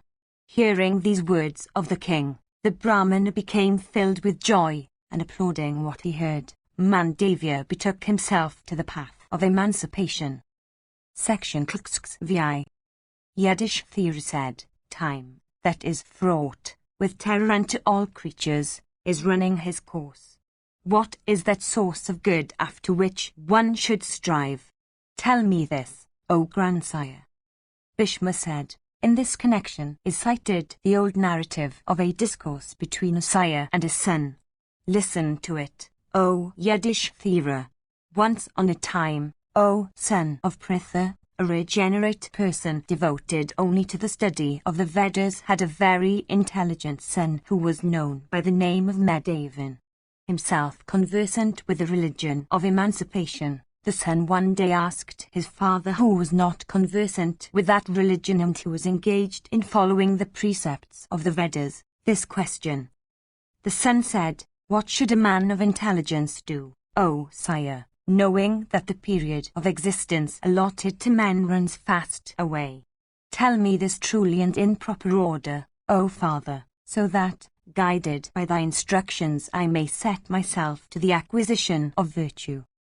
The sire said, having studied the Vedas all the while observing the duties of Brahmacharya, O son, one should then desire for offspring for the sake of rescuing one's sires. Having established one's fire then and performing the sacrifices that are ordained, one should then retire into the woods and, having lived as a forest recluse, One should then become a Muni, by casting off everything and calmly waiting for dissolution. The Sun said, when the world is thus assailed and thus besieged on all sides, and when such irresistible bolts are falling in every direction, how can you speak so calmly? The Sire said, how is the world assailed? By what is it besieged? What are those irresistible bolts that are falling on every side? Dost thou frighten me with thy words? The Sun said, the world is assailed by death. It is besieged by decrepitude. Days and nights are continually falling, like bolts. Why do you not take heed of these? When I know that death does not wait here for any one, but snatches all away suddenly and without notice, how can I possibly wait for his coming, thus enveloped in a coat of ignorance and, heedlessly, attending to my concerns? When as each night passes away the period of every one's life wears away with it, when, indeed, one's position is similar to that of a fish in a piece of shallow water, who can feel happy? Death encounters one in the very midst of one's concerns, before the attainment of one's objects, finding one as unmindful as a person while engaged in plucking flowers. 1323. That which is kept for being done tomorrow should be done today, and that which one thinks of doing in the afternoon should be done in the forenoon. Death does not wait, mindful of one's having done or not done one's acts. Do today what is for thy good, without keeping it for tomorrow. See that death, who is irresistible, may not overcome thee, before you accomplish thy acts. Who knows that death will not come to one this very day? Before one's acts are completed, death drags one away. One should, therefore, commence to practice virtue while one is still young, without waiting for one's old age, for life is uncertain. By acquiring virtue one is sure to eternal happiness both here and hereafter. Overpowered by folly one girds up one's loins for acting on behalf of one's sons and wives. By accomplishing acts foul or fair, one gratifies these relatives. Him possessed of sons and animals, and with mind devotedly attached to them, death seizes and runs away like a tiger bearing away a sleeping deer. 1324. While one is still engaged in winning diverse objects of desire, and while still unsatiated with one's enjoyment, death seizes one and runs away like a she-wolf seizing a sheep and running away with it. This has been done, this remains to be done, this other is half done, one may say thus to oneself, but death, unmindful of one's desire to finish one's unfinished acts, seizes and drags one away. One that has not yet obtained the fruit of what one has already done, amongst those attached to action, one busied with one's field or shop or house, death seizes and carries away. The weak, the strong, the wise, the brave, the idiotic, the learned, or him that has not yet obtained the gratification of any of his desires, death seizes and bears away. Death, decrepitude, disease, sorrow, and many things of a similar kind, are incapable of being avoided by mortals. How, then, O Father, canst thou sit so at thy ease? As soon as a creature is born, decrepitude and death come and possess him for his destruction. All these forms of existence, mobile and immobile, are possessed by these two, viz., decrepitude and death. When the soldiers that compose death's army are on their march, nothing can resist them, except that one thing, viz., the power of truth, for in truth alone immortality dwells. The delight that one feels of residing in the midst of men is the abode of death. The Shruti declares that that which is called the forest is the true fold for the devas, while the delight one feels in dwelling in the midst of men is, as it were, the cord for binding the dweller, and making him helpless. 1325. The righteous cut it and escape. The sinful do not succeed in cutting it, and freeing themselves. He who does not injure other creatures in thought, word and deed, and who never injures others by taking away their means of sustenance, is never injured by any creature. 1326. For these reasons, one should practice the vow of truth, be steadily devoted to the vow of truth, and should desire nothing but the truth. Restraining all one's senses and looking upon all creatures with an equal eye, one should vanquish death with the aid of truth. Both immortality and death are planted in the body. Death is encountered from folly, and immortality is won by truth. Transcending desire and wrath, and abstaining from injury, I shall adopt truth, and happily achieving what is for my good, avoid death like an immortal. Engaged in the sacrifice that is constituted by peace, and employed also in the sacrifice of Brahma, and restraining my senses, the sacrifices I shall perform are those of speech, mind, and acts, when the sun enters his northerly course. 1327. How can one like me perform an animal sacrifice which is fraught with cruelty?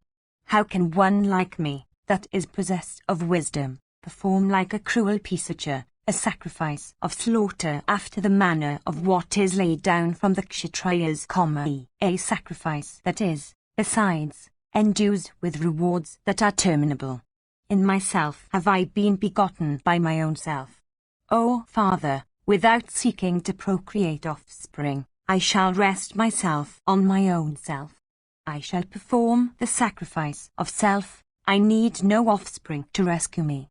1328. He whose words and thoughts are always well restrained, he who has penances and renunciation, and yoga, is sure to attain to everything through these. There is no eye equal to knowledge. There is no reward equal to knowledge. There is no sorrow equal to attachment. There is no happiness equal to renunciation.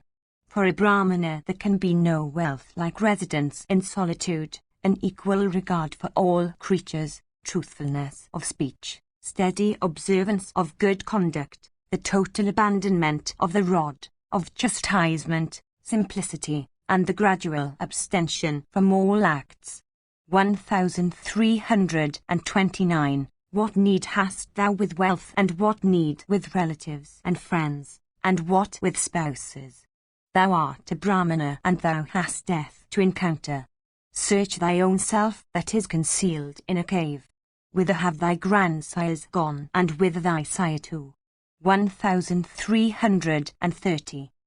Bhishma said, hearing these words of his son, the sire acted in the way that was pointed out, O king. Do thou also act in the same way, devoted to the religion of truth. Section VI. Yudhishthira said, of what behavior must a man be, of what acts, of what kind of knowledge, and to what must he be devoted, for attaining to Brahma's place which transcends Prakriti and which is unchangeable? Bhishma said, one that is devoted to the religion of emancipation, frugal in fare, and the master of one's senses, attains to that high place which transcends Prakriti and is unchangeable. 1331. Retiring from one's home, regarding gain and loss in the same light, restraining the senses, and disregarding all objects of desire even when they are ready for enjoyment, one should adopt a life of renunciation. 1332. Neither with eye, nor with word, nor in thought, should one disparage another. Nor should one speak evil of any person either in or out of his hearing. One should abstain from injuring any creature, and conduct oneself observing the course of the Sunday. 1333. Having come into this life, one should not behave with unfriendliness towards any creature. One should disregard opprobrious speeches, and never in arrogance esteem oneself as superior to another. When sought to be angered by another, one should still utter agreeable speeches. Even when calumniated, one should not calumniate in return. One should not behave in a friendly or an unfriendly way in the midst of human beings. One should not go about visiting many houses in one's round of mendicancy. nor should one go to any house having received a previous invitation to dinner. 1334. Even when bespattered with filth by others, one should, resting firmly in the observance of one's duties, refrain from addressing such bespatterers in disagreeable speeches. One should be compassionate. One should abstain from returning an injury. One should be fearless. One should refrain from self-laudation. The man of restrained senses should seek his dole of charity in a householder's abode when the smoke has ceased to rise from it, when the sound of the husking rod is hushed, when the hearth fire is extinguished, when all the inmates have finished their meals, or when the hour is over for setting the dishes. 1335. He should content himself with only as much as is barely necessary for keeping body and soul together. Even that much of food which produces gratification should not be coveted by him. When he fails to obtain what he wants, he should not suffer himself to cherish discontent. Success, again, in obtaining what he wants, should not make him glad. 1336. He should never wish for such things as are coveted by ordinary men. He should never eat at anybody's house when respectfully invited thereto. One like him should reprobate such gains as are obtained with honor.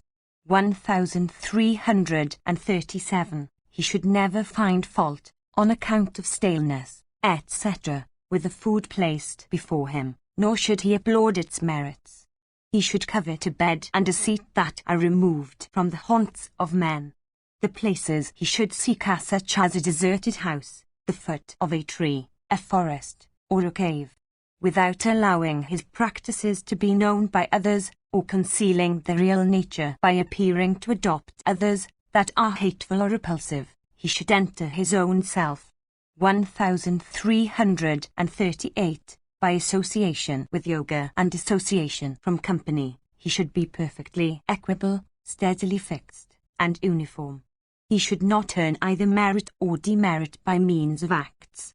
1339. He should be always gratified, well contented, of cheerful face and cheerful senses, fearless, always engaged in mental recitation of sacred mantras, silent, and wedded to a life of renunciation, beholding the repeated formation and dissolution of his own body with the senses that result from and resolve into the elemental essences, and seeing also the advent and departure of other creatures, he should become free from desire and learn to cast equal eyes upon all, subsisting upon both cooked and uncooked food. Frugal in respect of his fare, and subjugating his senses, he achieves tranquility of self by self. 1340. One should control their rising impulses of words, of the mind, of wrath, of envy, of hunger, and of lust. Devoted to penances for cleansing his heart, he should never allow the censures of others to afflict his heart. One should live, having assumed a status of neutrality with respect to all creatures, and regard praise and blame as equal. This, indeed, is the holiest and the highest path of the sannyasa mode of life. Possessed of high soul, the sannyasi should restrain his senses from all things and keep himself aloof from all attachments. He should never repair to the places visited by him and the men known to him while leading the prior modes of life. Agreeable to all creatures, and without a fixed home, he should be devoted to the contemplation of self. He should never mingle with householders and forest recluses. He should eat such food as he may obtain without effort, and without having thought of it beforehand. 1341. He should never suffer joy to possess his heart. To those that are wise, such a life of renunciation is the means for the attainment of emancipation. To those, however, that are fools, the practice of these duties is exceedingly burthensome. The sage Harita declared all this to be the path by which emancipation is to be achieved. He who sets forth from his home, having assured all creatures of his perfect harmlessness, attains to many bright regions of felicity which prove unending or eternal. Section 6. Yiddish theory said, all men speak of ourselves as highly fortunate. In truth, however, there is no person more wretched than ourselves. Though honoured by all the world, O best of the chorus, and though we have been born among men, O grandsire, having been begotten by the very gods, yet when so much sorrow has been our lot, it seems, O reverend chief, that birth alone in an embodied form is the cause of all sorrow. Alas, when shall we adopt a life of renunciation that is destructive of sorrow? 1342 sages of rigid vows freed from the 7 and 10, that is, the 5 breaths, mind, understanding, and the 10 organs of knowledge and action, from the 5 faults of yoga, viz., desire, wrath, covetousness, fear, and sleep, that constitute the chief causes for binding man to repeated rounds of earthly life, and from the other 8, viz., the 5 objects of the senses and the 3 attributes of sattva, rajas, and dharmas, have never to incur rebirth. When, O scorcher of foes, shall we succeed in abandoning sovereignty for adopting a life of renunciation? Bhishma said, everything, O great monarch, hath an end. Everything hath bounds assigned to it. Even a rebirth, it is well known, hath an end. In this world there is nothing that is immutable. Thou thinkest, O king, that this, viz., the affluence with which thou art invested, is a fault? That it is not so is not true, in regard to our present topic of disquisition. Ye, however, were conversant with virtue, and have readiness. It is certain, therefore, that ye shall attain to the end of your sorrow, viz., emancipation, in time. 1343 Jiva equipped with body, O king, is not the author of his merits and demerits, or their fruits as represented by happiness and misery. On the other hand, he becomes enveloped by the darkness of ignorance, having attachment and aversion for its essence, that is born of his merits and demerits. 1344 As the wind impregnated with dust of antimony once again seizes the efflorescence of Ralgarand, though itself destitute of colour, assumes the hues of the substances which it has seized and tinges the different points of the compass, which represent its own hueless progenitor, viz., space. After the same manner, Jiva, though himself colourless, assumes a hue in consequence of being enveloped by darkness and variegated by the fruits of action, and travels from body to body, making his own stainless and immutable progenitor appear as stained and changeful. 1345 When Jiva succeeds in dispelling by means of knowledge the darkness that invests him in consequence of ignorance, then immutable Brahma becomes displayed in all his glory. The sages say that a reversion to immutable Brahma is incapable of being achieved by acts. Thyself, others in the world, and the deities too, should reverence them that have achieved emancipation. All the great rishis never desist from culture of Brahma. 1346 In this connection is cited that discourse which was sung by the preceptor of the deities in days of old. Listen, O monarch, with undivided attention to the course of conduct that was followed by the Daitya Vritra after he became divested of all his prosperity. Depending only upon his intelligence, he did not indulge in sorrow in the midst of his enemies, although he was deprived of sovereignty, O Bharata. And to Vritra, when in days of old he was reft of sovereignty, his preceptor, Usanas, said, I hope, O Daniva, that in consequence of thy defeat thou dost not cherish any grief.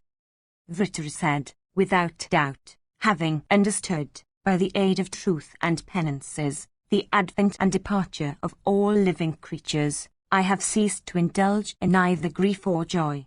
Urged by time, creatures sink helplessly in hell.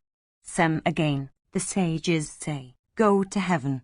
All these pass their time in contentment, passing their allotted periods in heaven and hell, and with some portion of their merits and demerits unexhausted, by enjoyment and suffering, they repeatedly take birth, impelled by time.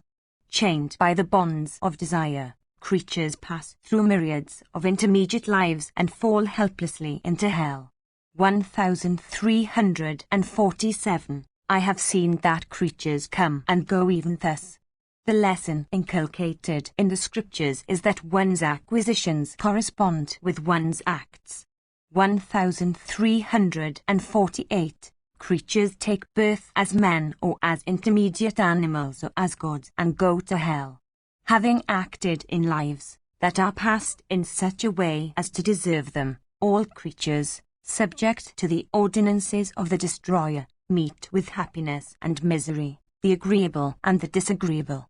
Having enjoyed the measure of weal or woe that corresponds with their acts, creatures always come back by the old path. 1349, which is measured by the measure of acts. Then the illustrious Usanas addressed the Azure of Ritra, who was thus talking of the highest refuge of the creation, saying, O intelligent Daitya, why, O child, dost thou utter such foolish rhapsodies? Vritra said, the severe penances which I underwent from greed of victory are well known to thee as also to other sages. Appropriating diverse scents and diverse kinds of tastes that other creatures had for enjoying, I swelled up with my own energy, afflicting the three worlds. Decked with myriads of effulgent rays I used to rove through the skies, on my celestial car, incapable of being defeated by any creature and fearing none. I achieved great prosperity through my penances and lost it again through my own acts. Relying on my fortitude, however, I do not grieve for this change. Desirous, in days of yore, of fighting the great Indra, the high-souled ruler of the heavens, I beheld in that battle the illustrious Hari, the puissant Narayana. 1350. He who is called Vaikuntha, Purusha, Ananta, Sakla, Vishnu, Sanatana, Manjagisa, Harismasru, and the grandsire of all creatures. 1351. Without doubt, there is still a remnant to be enjoyed by me, of the rewards attaching to that penance represented by a sight of the great Hari. It is in consequence of that unexhausted remnant that I have become desirous of asking thee, O illustrious one, about the fruits of action. 1352. Upon which order of men hath been established high Brahma prosperity? In what manner, again, doth high prosperity fall off? From whom do creatures spring and live? Through whom again do they act? What is that high fruit by attaining to which a creature succeeds in living eternally as Brahma? By what act or by what knowledge can that fruit be achieved? It behoveth thee, O learned Brahmana, to expound these to me. Recapitulated by me, O lion among kings, listen with undivided attention, O bull of men, with all thy brothers, to what the sage Usanas then said after he had been thus addressed by that prince of Danavas. Section CCLXXX. Usanas said, I bow to that divine and illustrious and puissant being who holds this earth with the firmament in his arms. I shall speak to thee of the pre-eminent greatness of that Vishnu whose head, O best of the Danavas, is that infinite place, called emancipation. While they were thus conversing with each other, there came unto them the great sage Sanat Kumara of righteous soul for the purpose of dispelling their doubts. Worshipped by the prince of Asuras and by the sage Usanas, that foremost of sages sat down on a costly seat. After Kumara of great wisdom had been seated at his ease, Usanas said unto him, Discourse to this chief of the Danavas on the pre-eminent greatness of Vishnu. Hearing these words, Sanat Kumara uttered the following, fraught with grave import, upon the pre-eminent greatness of Vishnu unto the intelligent chief of the Danavas. Listen, O Daitya, to everything about the greatness of Vishnu. Know, O scorcher of foes, that the entire universe rests on Vishnu. O thou with mighty arms, it is he who creates all creatures mobile and immobile. In course of time it is he, again, who withdraws all things, and in time it is he who once more casts them forth from himself. Into Hari all things merge at the universal destruction, and from him all things again come forth. Men possessed of scriptural law cannot obtain him by such law. Nor can he be obtained by penances, nor by sacrifices. The only means by which he can be attained is by restraining the senses. Not that sacrifices are entirely useless towards such an end. For one, by relying upon both external and internal acts, and upon one's own mind, can purify them by one's own understanding. By such means, one succeeds in enjoying infinity in the world. 1353. As a goldsmith purifies the dross of his metal by repeatedly casting it into the fire with very persistent efforts of his own, after the same manner Jiva succeeds in cleaning himself by his course through hundreds of births. One may be seen to purify himself in only one life by mighty efforts. As one should with care wipe stains from off one's person before they become thick, after the same manner one should, with vigorous efforts, wash off one's faults. 1354. By mixing only a few flowers with them, grains of sesame cannot be made to cast off their own odor, and become at once fragrant. After the same manner, one cannot, by cleansing one's heart only a little, succeed in beholding the soul. When, however, those grains are perfumed repeatedly with the aid of a large quantity of flowers, it is then that they cast off their own odor and assume that of the flowers with which they are mixed. After this manner, faults, in the form of attachments to all our environments, are dispelled by the understanding in course of many lives, with the aid of a large dose of the attribute of the sattva, and by means of efforts born of practice. 1355. Listen, O Daniva, by what means creatures attached to acts and those unattached to them attain the causes that lead to their respective states of mind. 1356. Listen to me with undivided attention. I shall, in their due order, discourse to thee, O puissant Daniva, as to how creatures betake themselves to action and how they give up action. 1357. The Supreme Lord creates all creatures mobile and immobile. He is without beginning and without end. Unendued with attributes of any kind, he assumes attributes when he chooses to create. He is the universal destroyer, the refuge of all things, the supreme ordainer, and pure chit.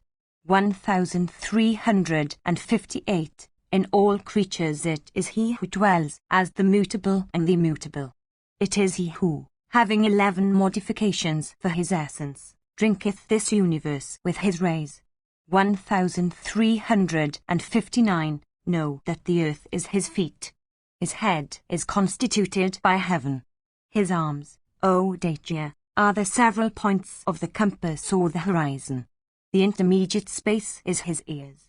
The light of his eye is the sun, and his mind is in the moon. His understanding dwells always in knowledge, and his tongue is in water. 1360. O best of Danavas, the planets are in the midst of his brows. The stars and constellations are from the light of his eyes. The earth is in his feet, O Daniva. Know also that the attributes of Rajas, Tamas, and Sattva are of him. He is the fruit, or end, of all the modes of life, and he it is who should be known as the fruit, or reward, of all pious acts, such as japa and sacrifice, etc. 1361. The highest and immutable, he is also the fruit of abstention from all work. The chandas are the hair on his body, and akshara, or pranava, is his word. The diverse orders of men and the modes of life are his refuge. His mouths are many. Duty, or religion, is planted in his heart. He is Brahma, he is the highest righteousness, he is Sat and he is Asat. 1362. He is Shruti, he is the scriptures, he is the sacrificial vessel, he is the 6 and 10 Ritwajas, he is all the sacrifices, he is the grandsire, Brahman, he is Vishnu, he is the twin Aswins, and he is Purandara. 1363. He is Mitra, he is Varuna, he is Yama, he is Kuvara, the Lord of Treasures. Although the Ritwajas seem to behold him as separate, he is, however, known to them as one and the same. Know that this entire universe is under the control of one divine being. 1364. The Veda that is in the soul, O Prince of Daityas, regards the unity of various creatures. When a living creature realizes this unity in consequence of true knowledge, he is then said to attain to Brahma. The period of time for which one creation exists or for which it ceases to exist is called a kalpa. Living creatures exist for 1,000 millions of such kalpas. Immobile creatures also exist for an equal period. The period for which a particular creation exists is measured by many thousands of lakes, in the following way, O Daitya. Conceive a lake that is 1 yojana in width, 1 kroza in depth, and 500 yojanas in length. Imagine many thousands of such lakes. Seek then to dry up those lakes by taking from them, only once a day, as much water as may be taken up with the end of a single hair. The number of days would pass in drying them up completely by this process represents the period that is occupied by the life of one creation from its first start to the time of its destruction. 1365. The highest evidence for all things says that creatures have 6 colors, viz., dark, tawny, blue, red, yellow, and white. These colors proceed from mixtures in various proportions of the 3 attributes of Rajas, Tamas, and Sattva. Where Tamas predominates, Sattva falls below the mark, and Rajas keeps to the mark. The result is the color called dark. When Tamas predominates as before, but the relations between Sattva and Rajas are reversed, the result is the color called tawny. When Rajas predominates, Sattva falls below the mark, and Tamas keeps to the mark. The result is the color called blue. When Rajas predominates as before and the proportion is reversed between Sattva and Tamas, the result is the intermediate color called red. That color is more agreeable than the preceding one. When Sattva predominates, Rajas falls below the mark and Tamas keeps to the mark. The result is the color called yellow. It is predictive of happiness. When Sattva predominates and the proportion is reversed between Rajas and Tamas, the result is the color called white. It is predictive of great happiness. 1366. The white is the foremost color. It is sinless in consequence of its being free from attachment and aversion. It is without grief and free from the toil involved in pravritti. Hence, white, O Prince of Danavas, leads to success or emancipation. Jiva, O Daitya, having undergone thousands of births derived through the womb, attains to success. 1367. That success is the identical end which the divine Indra declared after having studied many auspicious spiritual treatises and which has for its essence the apprehension of the soul. The end again that creatures obtain is dependent on their colour, and colour, in its turn, depends upon the character of the time that sets in, O Daitya. 1368. The stages of existence, O Daitya, through which Jiva must pass are not unlimited. They are 1400s of thousands in number. In consequence of them Jiva ascends, stays, and falls down as the case may be. 1369. The end that is attained by a Jiva of dark hue is very low, for he becomes addicted to acts that lead to hell and then has to rot in hell. 1370. The learned say that in consequence of his wickedness, the continuance, in such form, of the jiva is measured by many thousands of kalpas. 1371. Having passed many hundred thousands of years in that condition, jiva then attains to the color called tawny, and becomes born as an intermediate creature. In that condition he dwells, for many long years, in perfect helplessness. At last, when his sins are exhausted, in consequence of his having endured all the misery they are capable of bringing, his mind, casting off all attachments, cherishes renunciation. 1372. When jiva becomes endued with the quality of sattva, he then dispels everything connected with tamas by the aid of his intelligence, and exerts for achieving what is for his good. As the result of this, jiva attains to the color called red. If the quality of sattva, however, be not gained, jiva then travels in a round of rebirths in the world of men, having attained to the color called blue. 1373. Having attained to that end, viz., humanity, and having been afflicted for the duration of one creation by the bonds born of his own acts, jiva then attains to the color called yellow, or becomes a deity. Existing in that condition for the space of 100 creations, he then leaves it, for becoming a human being, to return to it once more. 1374. Having attained to the yellow color, jiva exists for thousands of kalpas, sporting as a diva. Without, however, being emancipated, even then, he has to stay in hell, enjoying or enduring the fruits of his acts of past kalpas and wandering through 9 and 10,000 courses. 1375. Know that jiva becomes freed from the hell of acts, as represented by heaven or godship. After the same manner, jiva gets off from the other births, corresponding with the other colors. Jiva sports for many long kalpas in the world of devas. Falling thence, he once more obtains the status of humanity.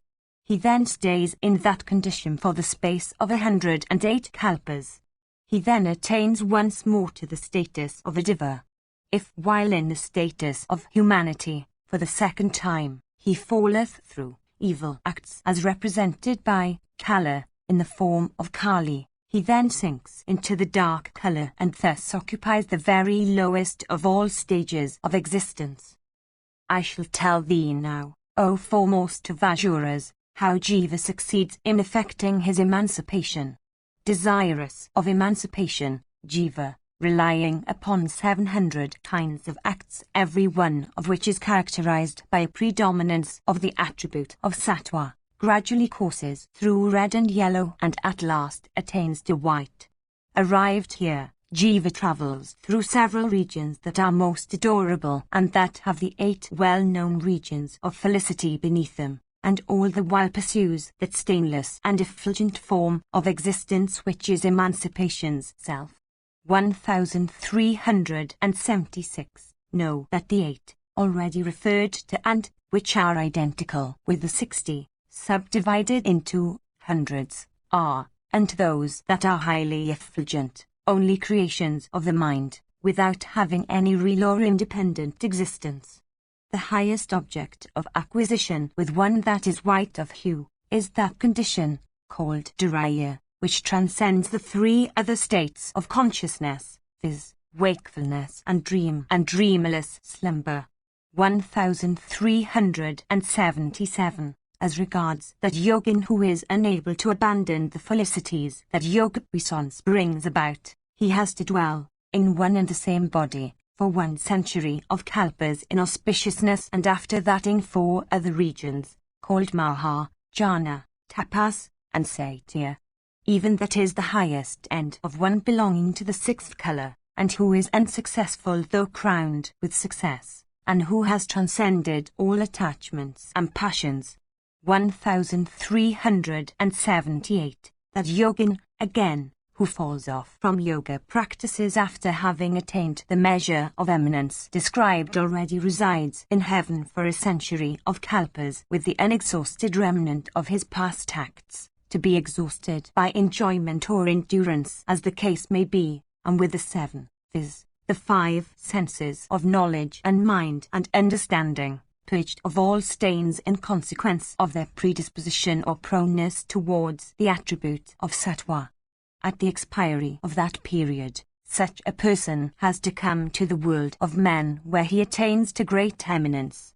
1379. Turning back from the world of men, he departs for attaining to new forms of existence that run larger and higher in the upward scale. While engaged in this, he courseth through 7 regions for 7 times, his puissance being always increased in consequence of his samadhi and the reawakening from it.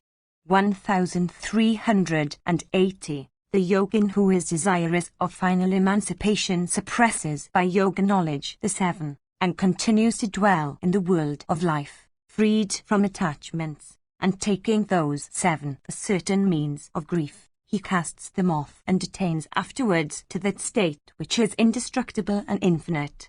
Some say that that is the region of Mahadeva, some of Vishnu, some of Brahman, some of Seshur, some of Nara, some of the effulgent Chit, and some of the all-pervading.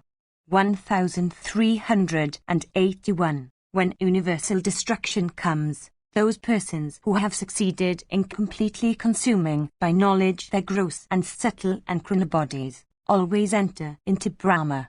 All their senses also which have action for their essence and which are not identical with Brahma, merge into the same. When the time of universal destruction comes, those jivas who have attained to the position of devas and who have an unexhausted remnant of the fruits of acts to enjoy or endure, revert to those stages of life in the subsequent kalpa which had been theirs in the previous one. This is due to the similarity of every successive kalpa to every previous one. Those again whose acts, at the time of universal destruction, have been exhausted by enjoyment or endurance in respect of their fruits, falling down from heaven, take birth among men in the subsequent kalpa. For without knowledge one cannot destroy one's acts in even 100 kalpas. All superior beings again, endued with similar powers and similar forms, revert to their respective destinies at a new creation after a universal destruction, ascending and descending precisely in the same manner as during the creation that is dissolved. 1382. As regards, again, the person who is conversant with Brahma, as long as he continues to enjoy and endure an exhausted remnant of his acts of previous kalpas, it is said that all creatures and the 2 stainless sciences live in his body. When his chitta becomes cleansed by yoga, and when he practices samyama, this perceptible universe appears to him as only his own 5-fold senses. 1383. Inquiring with a cleansed mind, Jiva attains to a high and stainless end. Thence he attains to a spot which knows no deterioration, and thence attains to eternal Brahma that is so difficult of acquisition. 1384. Thus, O thou of great might, I have discoursed to thee of the eminence of Narayana. Vritra said, these words of thine, I see perfectly according with the truth. Indeed, when this is so, I have no cause of grief. Having listened to thy words, O thou with great powers of mind, I have become freed from sorrow and sin of every kind. O illustrious Rishi, O Holy One, I see this wheel of time, endued with mighty energy, of the most effulgent and infinite Vishnu, has been set in motion. Eternal is that station from which all kinds of creation spring. That Vishnu is the Supreme Soul. He is the foremost of beings. In him this entire universe rests. Bhishma continued, having said these words, O son of Kunti, Vritra cast off his life breaths, uniting his soul, in yoga, with the Supreme Soul, and attained to the highest station. Yudhishthira said, "Tell me, O grandsire, whether this Janardana, Krishna, is that illustrious and puissant Lord of whom Sanat Kumara spoke unto Vritra in days of old." Bhishma said, "The highest deity, endues with the 6 attributes of puissance, etc., is at the root. Staying there, the Supreme Soul, with his own energy, creates all these diverse existent things." 1385. Know that this Kesava who knows no deterioration is from his 8th portion. Endues with the highest intelligence, it is this Kesava who creates the 3 worlds with an 8th portion of his energy. Coming immediately after him who lies at the root, this Kesava who is eternal, compared with all other existent things, changes at the end of each kalpa. He, however, who lies at the root and who is endued with supreme might and puissance, lies in the waters when universal destruction comes, in the form of the potential seed of all things. Kesava is that creator of pure soul who courseth through all the eternal worlds. 1386. Infinite and eternal as he is, he fills all space with emanations from himself, and courseth through the universe, in the form of everything that constitutes the universe. Freed as he is from limitations of every kind such as the possession of attributes would imply, he suffers himself to be invested with avidya and awakened to consciousness. Kesava of Supreme Soul creates all things. In him rests this wondrous universe in its entirety. Yudhishthira said, "O thou that art conversant with the highest object of knowledge, I think that Vritra saw beforehand the excellent end that awaited him. It is for this, O grandsire, that he was happy and did not yield to grief, in a view of his coming death. He who is white of hue, who has taken birth in a pure or stainless race, and who has attained to the rank of a Sadhya, doth not, O sinless one, come back into the world for rebirth. Such a person, O grandsire, is freed from both hell and the status of all intermediate creatures. He, however, who has attained to either the yellow or the red hue, is seen sometimes to be overwhelmed by tamas and fall among the order of intermediate creatures. As regards ourselves, we are exceedingly afflicted and attached to objects that are productive of sorrow or indifference or joy. Alas, what will the end be to which we shall attain? Will it be the blue or the dark which is the lowest of all hues?" Bhishma continued, "Ye are Pandavas. Ye have been born in a stainless race. Ye are of rigid vows. Having sported in joy in the regions of the gods, ye shall come back to the world of men. Living happily as long as the creation lasts, all of you at the next new creation will be admitted among the gods, and enjoying all kinds of the felicities ye will at last be numbered among the siddhas. Let no fear be yours. Be you cheerful." Section Glxxxi. Yudhishthira said, "How great was the love of virtue possessed by Vritra of immeasurable energy, whose knowledge was incomparable and whose devotion to Vishnu was so great. The status occupied by Vishnu of immeasurable energy is exceedingly difficult of apprehension. How, O tiger among kings, could Vritra, who was an Asura, comprehend it so well? Thou hast spoken of Vritra's acts. I too have listened to thee in full faith. In consequence, however, of my seeing that one point in thy discourse is unintelligible, and that, therefore, it requires explanation, my curiosity has been roused for questioning thee again." 1387. How, indeed, was Vritra, who was virtuous, devoted to Vishnu, endued with knowledge of truth derivable from a just comprehension of the Upanishads and Vedanta, vanquished by Indra, O foremost of men? O chief of the Bharatas, resolve me this doubt. Indeed, tell me, O tiger among kings, how Vritra was vanquished by Sakra. 1388. O grandsire, O thou of mighty arms, tell me in detail how the battle took place. between the chief of the deities and the foremost of Asuras. My curiosity to hear it is very great. Bhishma said, in days of yore, Indra, accompanied by the celestial forces, proceeded on his car, and beheld the Asura of Vritra stationed before him like a mountain. He was full 500 yojanas in height, O chastiser of foes, and 300 yojanas in circumference. Beholding that form of Vritra, which was incapable of being vanquished by the three worlds united together, the celestial became penetrated with fear and full of anxiety. Indeed, suddenly seeing that gigantic form of his antagonist, O king, Indra was struck with palsy in the lower extremities. Then, on the eve of that great battle between the deities and the Asuras, there arose loud shouts from both sides, and drums and other musical instruments began to beat and blow. Beholding Sakra stationed before him, O thou of Kuru's race, Vritra felt neither awe nor fear, nor was he disposed to muster all his energies for the fight. 1389. Then the encounter commenced, inspiring the three worlds with terror, between Indra, the chief of the deities, and Vritra of high soul.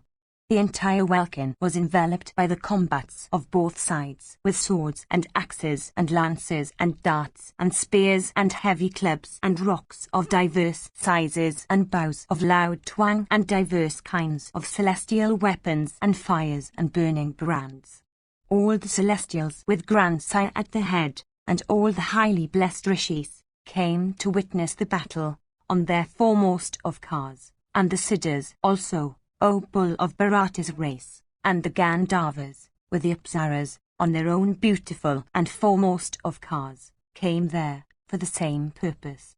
Then Vritra, that foremost of virtuous persons, quickly overwhelmed the welkin and the chief of the deities with a thick shower of rocks. The celestials, at this, filled with rage, dispelled with their showers of arrows that thick downpour of rocks showered by Vritra in battle. Then Vritra, O tiger among the Kurus, possessed of mighty strength and endued with large powers of illusion, stupefied the chief of the deities by fighting wholly with the aid of his powers of illusion. When he of 100 sacrifices, thus afflicted by Vritra, was overcome by stupefaction, the sage Vasishtha restored him to his senses by uttering samanas. 1390. Vasishtha said, Thou art the foremost of the gods, O chief of the deities, O slayer of Daityas and Asuras. The strength of the three worlds has in thee. Why, then, O Sakra, dost thou languish so? There, Brahman, and Vishnu, and Shiva, that Lord of the universe, the illustrious and divine Soma, and all the highest rishis, stand, beholding thee. Do not, O Sakra, yield to weakness, like an ordinary person. Firmly resolved on battle, slay thy foes, O chief of the celestials. There, that master of all the worlds, viz., the three-eyed Shiva, the adored of all the worlds, is eyeing thee. Cast off this stupefaction, O chief of the celestials. There, those regenerate rishis, headed by Vrihaspati, are praising thee, for thy victory, in celestial hymns. 1391. Bhishma continued, while Vasava of great energy was thus being restored to consciousness by the high Sud Vasishtha, his strength became greatly enhanced.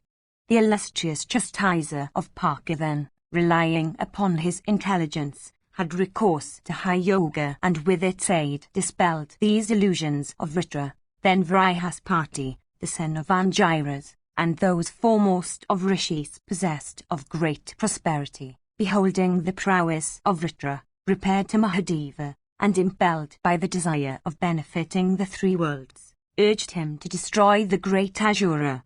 The energy of that illustrious Lord of the universe thereupon assumed the character of a fierce fever and penetrated the body of Vritra, the Lord of Asuras.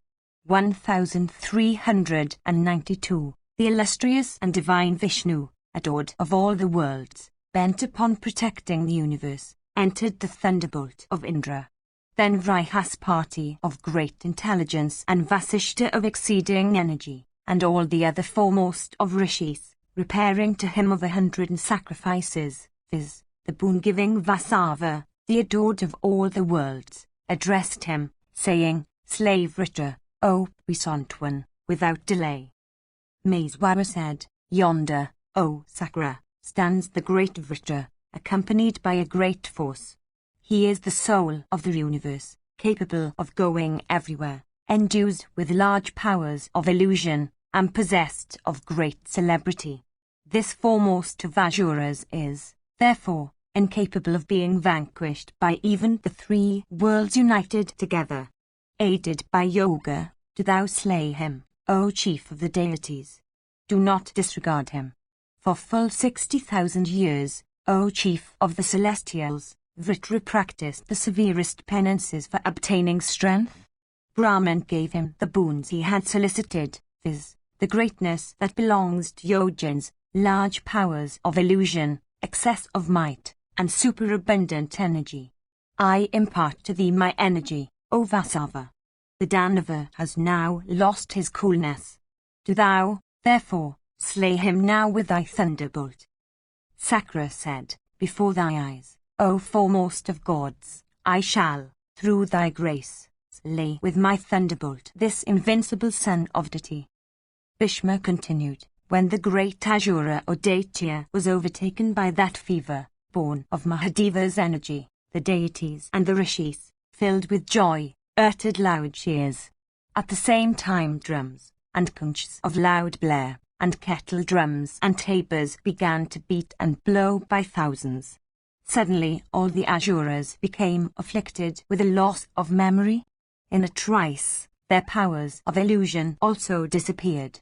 The rishis and the deities, ascertaining the foe to be thus possessed, uttered the praises of both Sakra and Dizana, and began to urge the former to make no delay in destroying Vritra. The form that Indra assumed on the eve of the encounter, while seated on his car and while his praises were being hymned by the rishis, became such that none could look at it without awe. 1393. Section Kxxi. Bhishma said, "Listen, O king, to me as I tell thee the symptoms that appeared on the body of Vritra when he was overtaken by that fever, born of the energy of Mahadeva. The heroic Asura's mouth began to emit flames of fire. He became exceedingly pale. His body began to tremble all over. His breath became hard and thick. His hairs stood on end. His memory, O Bharata, issued out of his mouth in the form of a fierce, dreadful, and inauspicious jackal. Burning and blazing meteors fell on his right and left. Vultures and kanakas and cranes, gathering together, uttered fierce cries as they wheeled over Vritra's head. Then, in that encounter, Indra, adored by the gods, and armed with a thunderbolt, looked hard at the Daitya as the latter sat on his car. Possessed by that violent fever, the mighty Asura, O monarch, yawned and uttered inhuman cries. 1394. While the Asura was yawning, Indra hurled his thunderbolt at him. Endued with exceedingly great energy and resembling the fire that destroys the creation at the end of the Yuga, that thunderbolt overthrew in a trice Vritra of gigantic form. Loud shouts were once more uttered by the gods on all sides when they beheld Vritra slain, O bull of Bharata's race. Having slain Vritra, Mahabharata, that foe of the Danavas, possessed of great fame, entered heaven with that thunderbolt pervaded by Vishnu. Just then, O thou of Kuru's race, the sin of Brahmanicide, in her embodied form, fierce and awful and inspiring all the worlds with dread, issued out of the body of the slain Vritra. Of terrible teeth and awful, hideous for ugliness, and dark and tawny, with hair dishevelled, and dreadful eyes, O Bharata, with a garland of skulls round her neck, and looking like an Atharvan incantation, in its embodied form, O bull of Bharata's race, covered all over with blood, and clad in rags and barks of trees, O thou of righteous soul, she came out of Rittera's body. Of such dreadful form and mien, O monarch, she sought the wielder of the thunderbolt, for possessing him. A little while after, O thou of Kuru's race, the slayer of Rittera, on some purpose connected with the good of the three worlds, was proceeding towards heaven. Beholding Indra of great energy thus proceeding on his mission, she seized the chief of the deities and from that moment stuck to him. 1395. When the sin of Brahmanicide thus stuck to his person and inspired him with terror, Indra entered the fibers of a lotus stalk and dwelt there for many long years. But the sin of Brahmanicide pursued him closely. Indeed, O son of Kuru, seized by her, Indra became deprived of all his energies. He made great efforts for driving her from him, but all those efforts proved abortive. Seized by her, O bull of Bharata's race, the chief of the deities at last presented himself before the grandsire and worshipped him by bending his head low.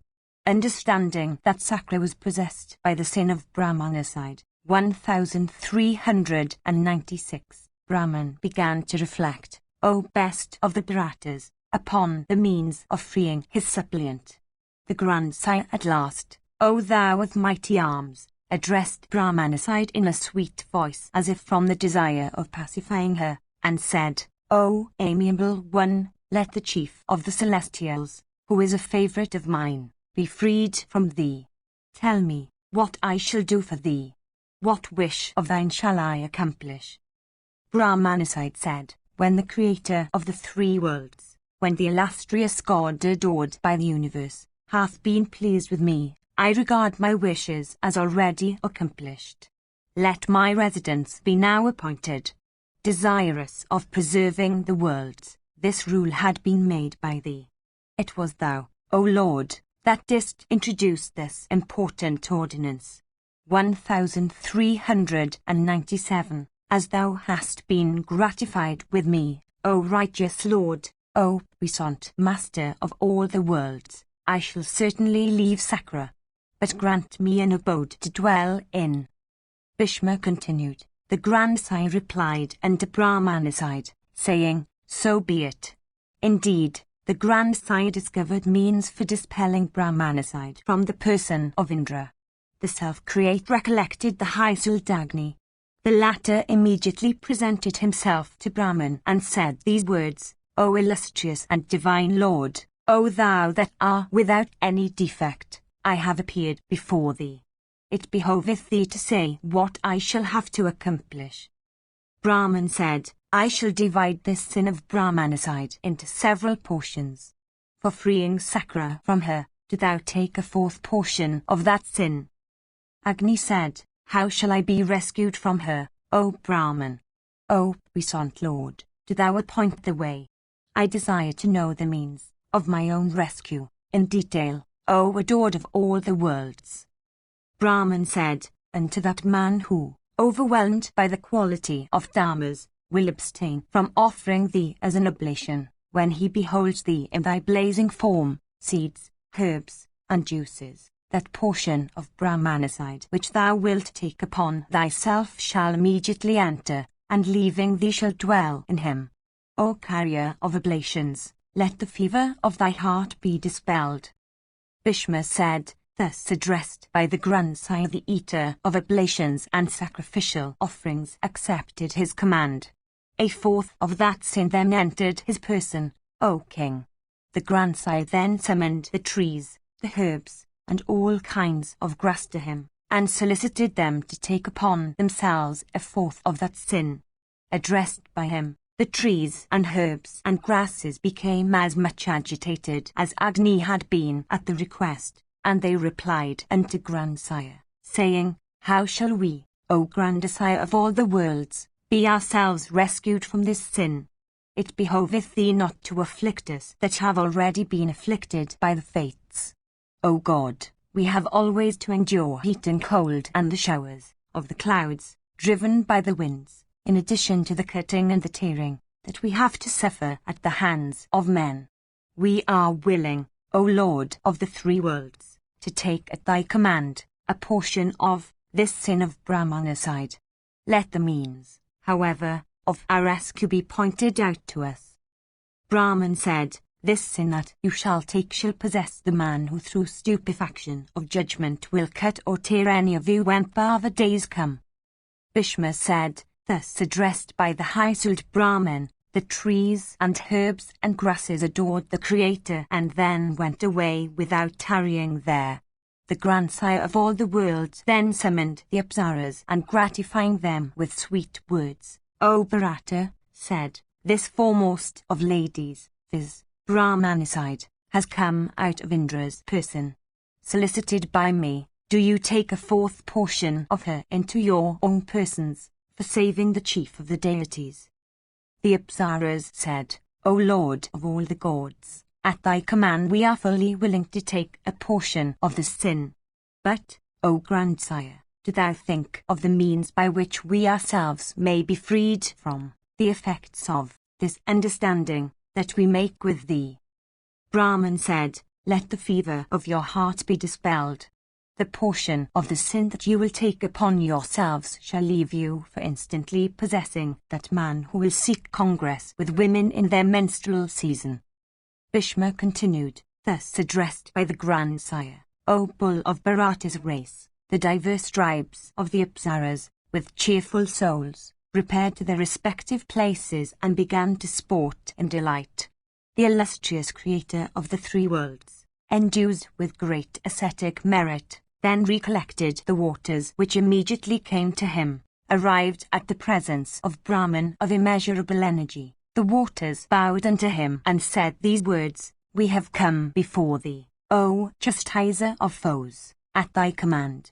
O puissant master of all the worlds, tell us what we are to accomplish.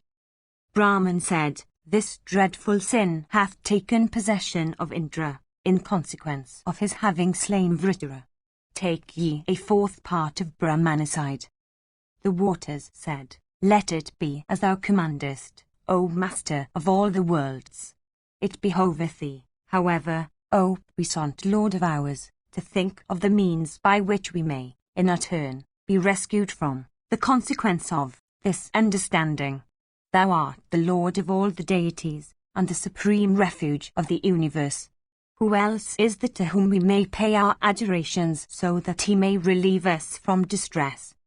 Brahman said, unto that man who stupefied by his understanding and regarding you lightly will cast into you phlegm and urine and excreta, this one shall immediately go and henceforth reside in him.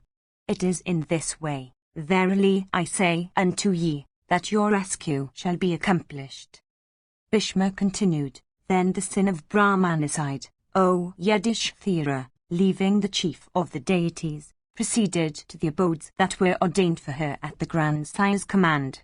It was thus, O ruler of men, that Indra had become afflicted by that dreadful sin, and it was thus that he got rid of her. With the grandsire's permission, Indra then resolved to perform a horse sacrifice. It is heard, O monarch, that Indra, having been thus possessed by the sin of Brahmanicide, afterwards became cleansed of her through the sacrifice, regaining his prosperity and slaying thousands of foes. Great was the joy that Vasudeva obtained, O Lord of earth. From the blood of Vritra, O son of Pritha, were born high-crested cocks. For this reason, those fowls are unclean, as food, for the regenerate classes, and those ascetics that have undergone the rite of initiation. Under all circumstances, O king, do thou accomplish what is agreeable to the twice-born, for those, O monarch, are known as gods on earth. It was in this way, O thou of Kuru's race, that the mighty Asura Vritra was slain by Sakra of immeasurable energy by the aid of subtle intelligence and through the application of means. Thou also, O son of Kunti, unvanquished on earth, wilt become another Indra and the slayer of all thy foes. Those men who, on every Bhava day, will recite this sacred narrative of Vritra in the midst of Brahmanas shall never be stained by any sin. I have now recited to thee one of the greatest and most wonderful feats of Indra connected with Vritra. What else dost thou wish to hear? Section XXXI. Yudhishthira said, O grandsire, thou art possessed of great wisdom and thoroughly conversant with every branch of learning. From this very narrative of the slaughter of Vritra the wish has arisen in my mind of asking thee a question. Thou hast said, O ruler of men, that Vritra was, first, stupefied by fever, and that then, O sinless one, he was slain by Vasava with a thunderbolt. How did this fever, O thou with great wisdom, arise? O Lord, I desire to hear in detail of the origin of fever. Bhishma said, Listen, O king, to the origin, celebrated over all the world, of fever. I shall speak in detail on this topic, fully explaining how fever first sprang into existence, O Bharata. In days of yore, O monarch, there was a summit, named Savitri, of the mountains of Meru. Worshipped by all the worlds, it was endued with great splendor and adorned with every kind of jewels and gems. That summit was immeasurable in extent and thither no one could go. 1398. On that mountain summit the divine Mahadeva used to sit in splendor as if on the bedstead adorned with gold. The daughter of the king of mountains, sitting by his side, shone in brilliance. 1399. The high-souled deities, the Vasas of immeasurable energy, the high-souled Aswins, those foremost of physicians, and King Vaisravana, waited upon by many a Gayaka, that lord of the Yakshas, endued with prosperity and puissance, and having his abode on the summit of Kailasa, all waited upon the high-souled Mahadeva, and the great sage Usanas, and the foremost of rishis, having Sanat Kumara for their first, and the other celestial rishis headed by Angiras, and the Gandharvas Vavasu, and Narada and Parvata, and the diverse tribes of Apsaras, all came there to wait upon the Master of the universe. A pure and auspicious breeze, bearing diverse kinds of perfumes, blew there. The trees that stood there were adorned with the flowers of every season. A large number of Vidyadharas and Siddhas and ascetics too, O Bharata, repaired thither for waiting upon Mahadeva, the Lord of all creatures. Many ghostly beings, also, of diverse forms and aspects, and many dreadful Rakshasas and mighty Pisachas, of diverse aspects, mad with joy, and armed with the diverse kinds of uplifted weapons, forming the train of Mahadeva, were there, every one of whom resembled a blazing fire in energy. The illustrious Nandi stood there at the command of the great god, blazing with his own energy and armed with a lance that resembled a flame of fire. Ganga also, that foremost of all rivers and born of all sacred waters in the universe, waited there in her embodied form, O son of Kuru's race, upon that illustrious deity. Thus adored by the celestial rishis and the gods, the illustrious Mahadeva of immeasurable energy dwelt on that summit of Meru. After some time had passed away, the Prajapati Daksha 1400 commenced to perform a sacrifice according to the ancient rites laid down in the Vedas. And to the sacrifice of Daksha, all the deities headed by Sakra, assembling together, resolved to repair. It hath been heard by us that the high-souled deities, with the permission of Mahadeva, mounted their celestial cars resembling the fire or the sun in splendor, and proceeded to that spot, on the Himavat, whence the Ganges is said to issue. Beholding the deities depart, the excellent daughter of the King of Mountains addressed her divine spouse, viz., the Lord of all creatures, and said, O illustrious one, whither are those deities headed by Satsa going? O thou that art conversant with the truth, tell me truly, for a great doubt has filled my mind. Maeswara said, O lady that art highly blessed, the excellent Prajapati Daksha is adoring the gods in a horse sacrifice. These denizens of heaven are proceeding even thither. Amma said, Why, O Mahadeva, dost thou not proceed to that sacrifice? What objection is there of thy going to that place? Mahabharata said, O highly blessed lady, the deities in days of your made an arrangement in consequence of which no share was assigned to me of offerings in all sacrifices. Agreeably to the course that was sanctioned in consequence of that arrangement, O thou of the fairest complexion, the deities do not give me, following the old custom, any share of the sacrificial offerings. Amma said, O illustrious one, among all beings thou art the foremost in puissance. In merit, in energy, in fame, and in prosperity, thou yieldest to none, and thou art, indeed, superior to all.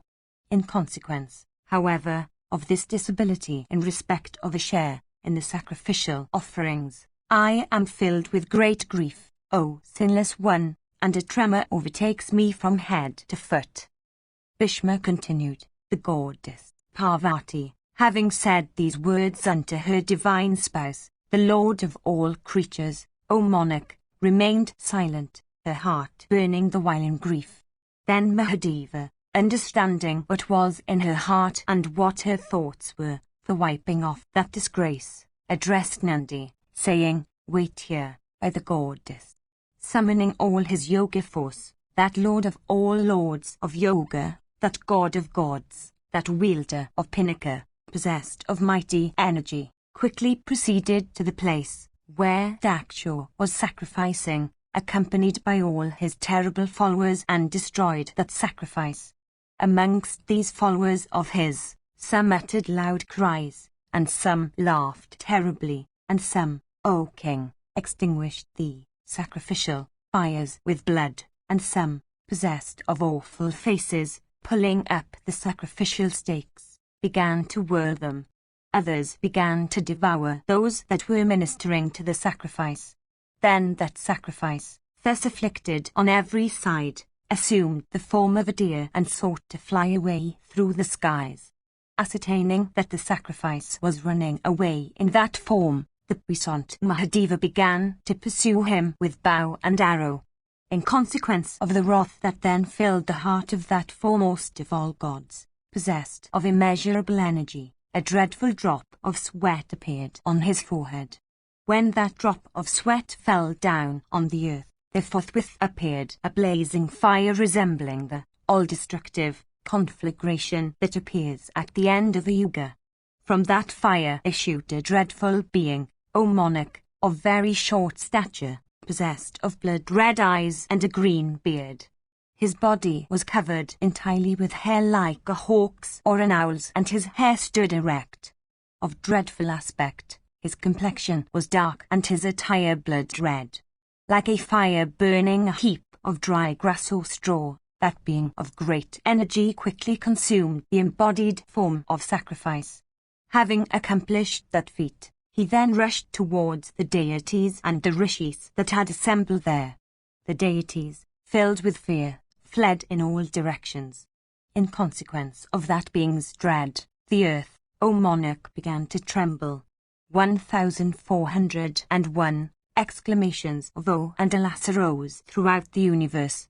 Marking this, the puissant grandsire, showing himself unto Mahadeva, addressed him in the following words. Brahman said, O puissant one, the deities will henceforth yield thee a share of the sacrificial offerings. O Lord of all the deities, let this wrath of thine be withdrawn by thee. O scorcher of foes, there, those gods, and the rishis, in consequence of thy wrath, O Mahadeva, have become exceedingly agitated. This being also, that hath sprung from thy sweat, O foremost of gods, shall wander among creatures, O righteous souled one, under the name of fever. O puissant one, if the energy of this being remains all collected together, then the entire earth herself will not be able to bear him. Let him, therefore, be distributed into many parts. When Brahman had said these words, and when his proper share was appointed of the sacrificial offerings, Mahadeva replied unto the grandsire of great energy, saying, So be it. Indeed, the wielder of Pinaka, viz. Bhava, smiled a little and became filled with joy. And he accepted the share that the grandsire appointed of the offerings and sacrifices. Conversant with the properties of everything, Mahadeva then distributed fever into many portions, for the peace of all creatures. Listen, O son, as to how he did this.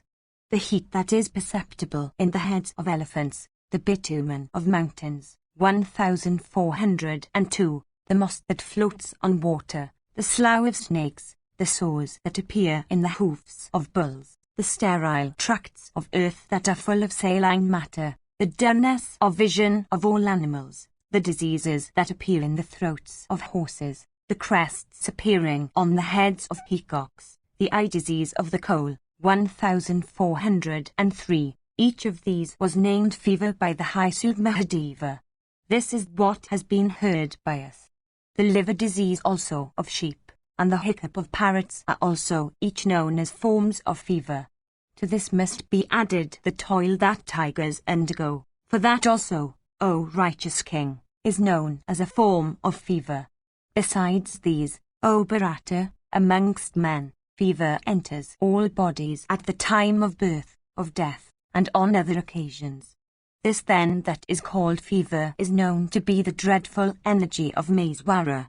He is endued with authority over all creatures and should, therefore, be held in respect and worshipped by all. It was by him that Vritra, that foremost of virtuous persons, was overtaken when he yawned. It was then that Sakra hurled his thunderbolt at him. Thunderbolt, penetrating the body of Vritra, O Bharata, divided him in twain. Divided in twain by the thunderbolt, the mighty Asura possessed of great yoga powers, proceeded to the region of Vishnu of immeasurable energy. It was in consequence of his devotion to Vishnu that he had succeeded in overwhelming the whole universe.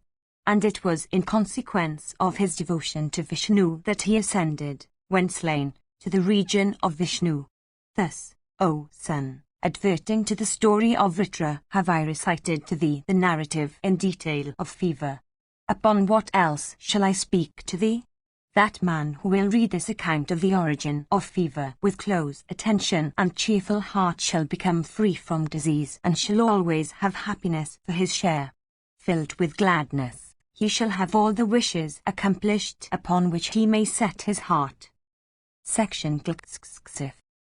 Janamjaya said, O Brahmana, was the horse sacrifice of the Prajapati Daksha, the son of Prishitas, destroyed during the age of Vayavaswatamanu. Understanding that the goddess Ama had become filled with rage and grief, the puissant Mahadeva, who is the soul of all things, gave way to wrath. How, again, through his grace, was Daksha enabled to reunite the divided limbs of that sacrifice? I desire to know all this. Tell me all this, O Brahmana, truly as it occurred.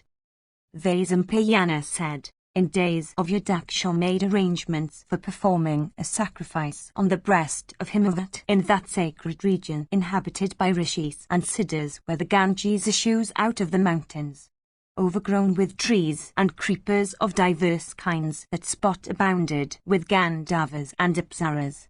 Surrounded by crowds of rishis, Daksha, that foremost of virtuous men, that progenitor of creatures, was waited upon by the denizens of the earth, the firmament, and the heavens, with their hands joined together in reverence.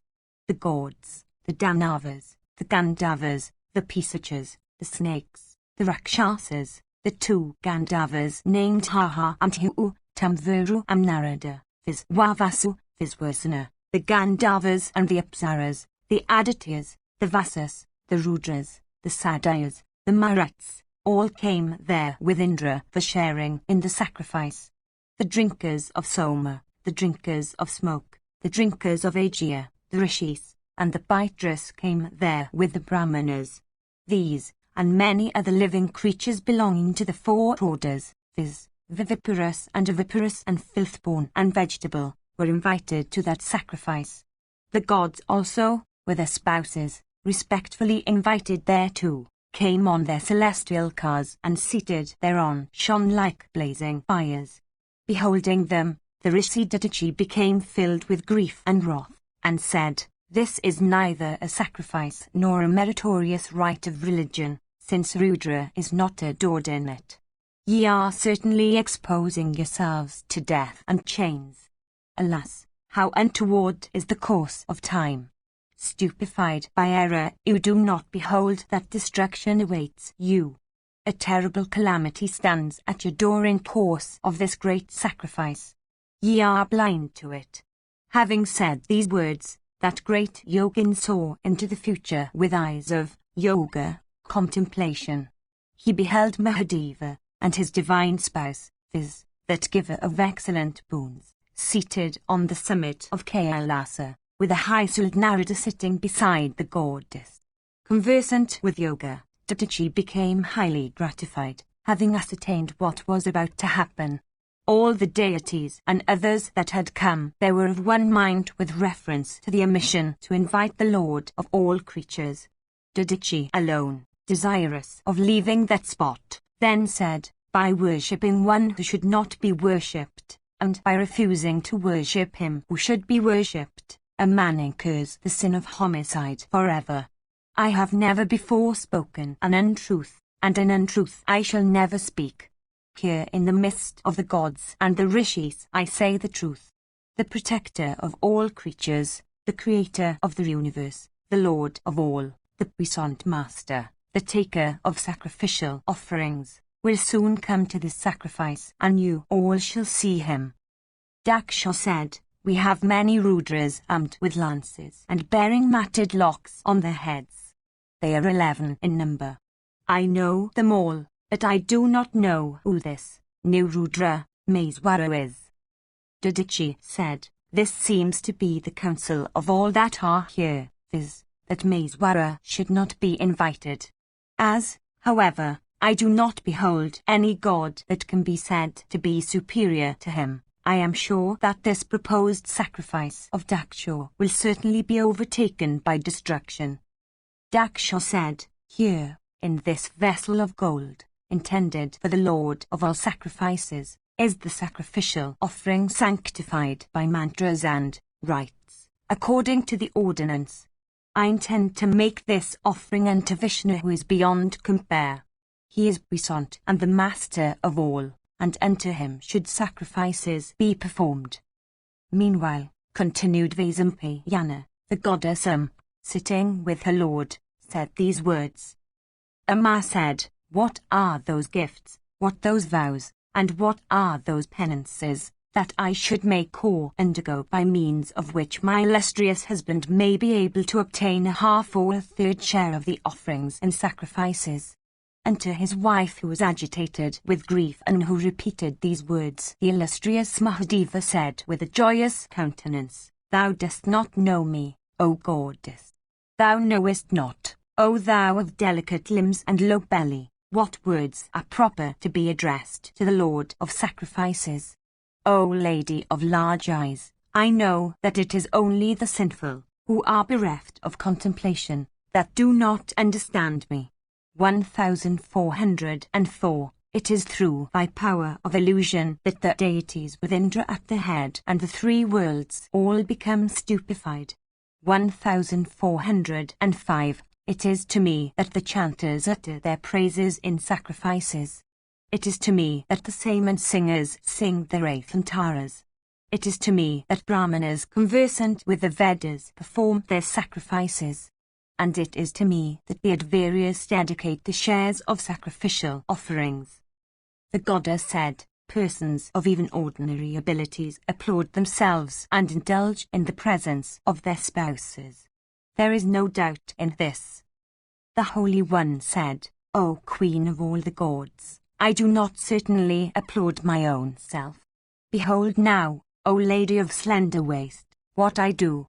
Behold the being that I will create, O thou of the fairest complexion, for destroying this sacrifice that has displeased thee, O my beautiful spouse."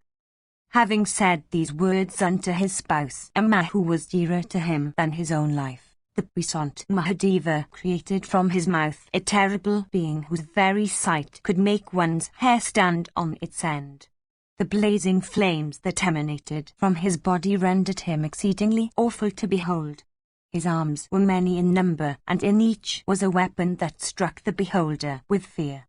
That being, thus created, stood before the great God, with joined hands, and said, "What commands shall I have to accomplish?"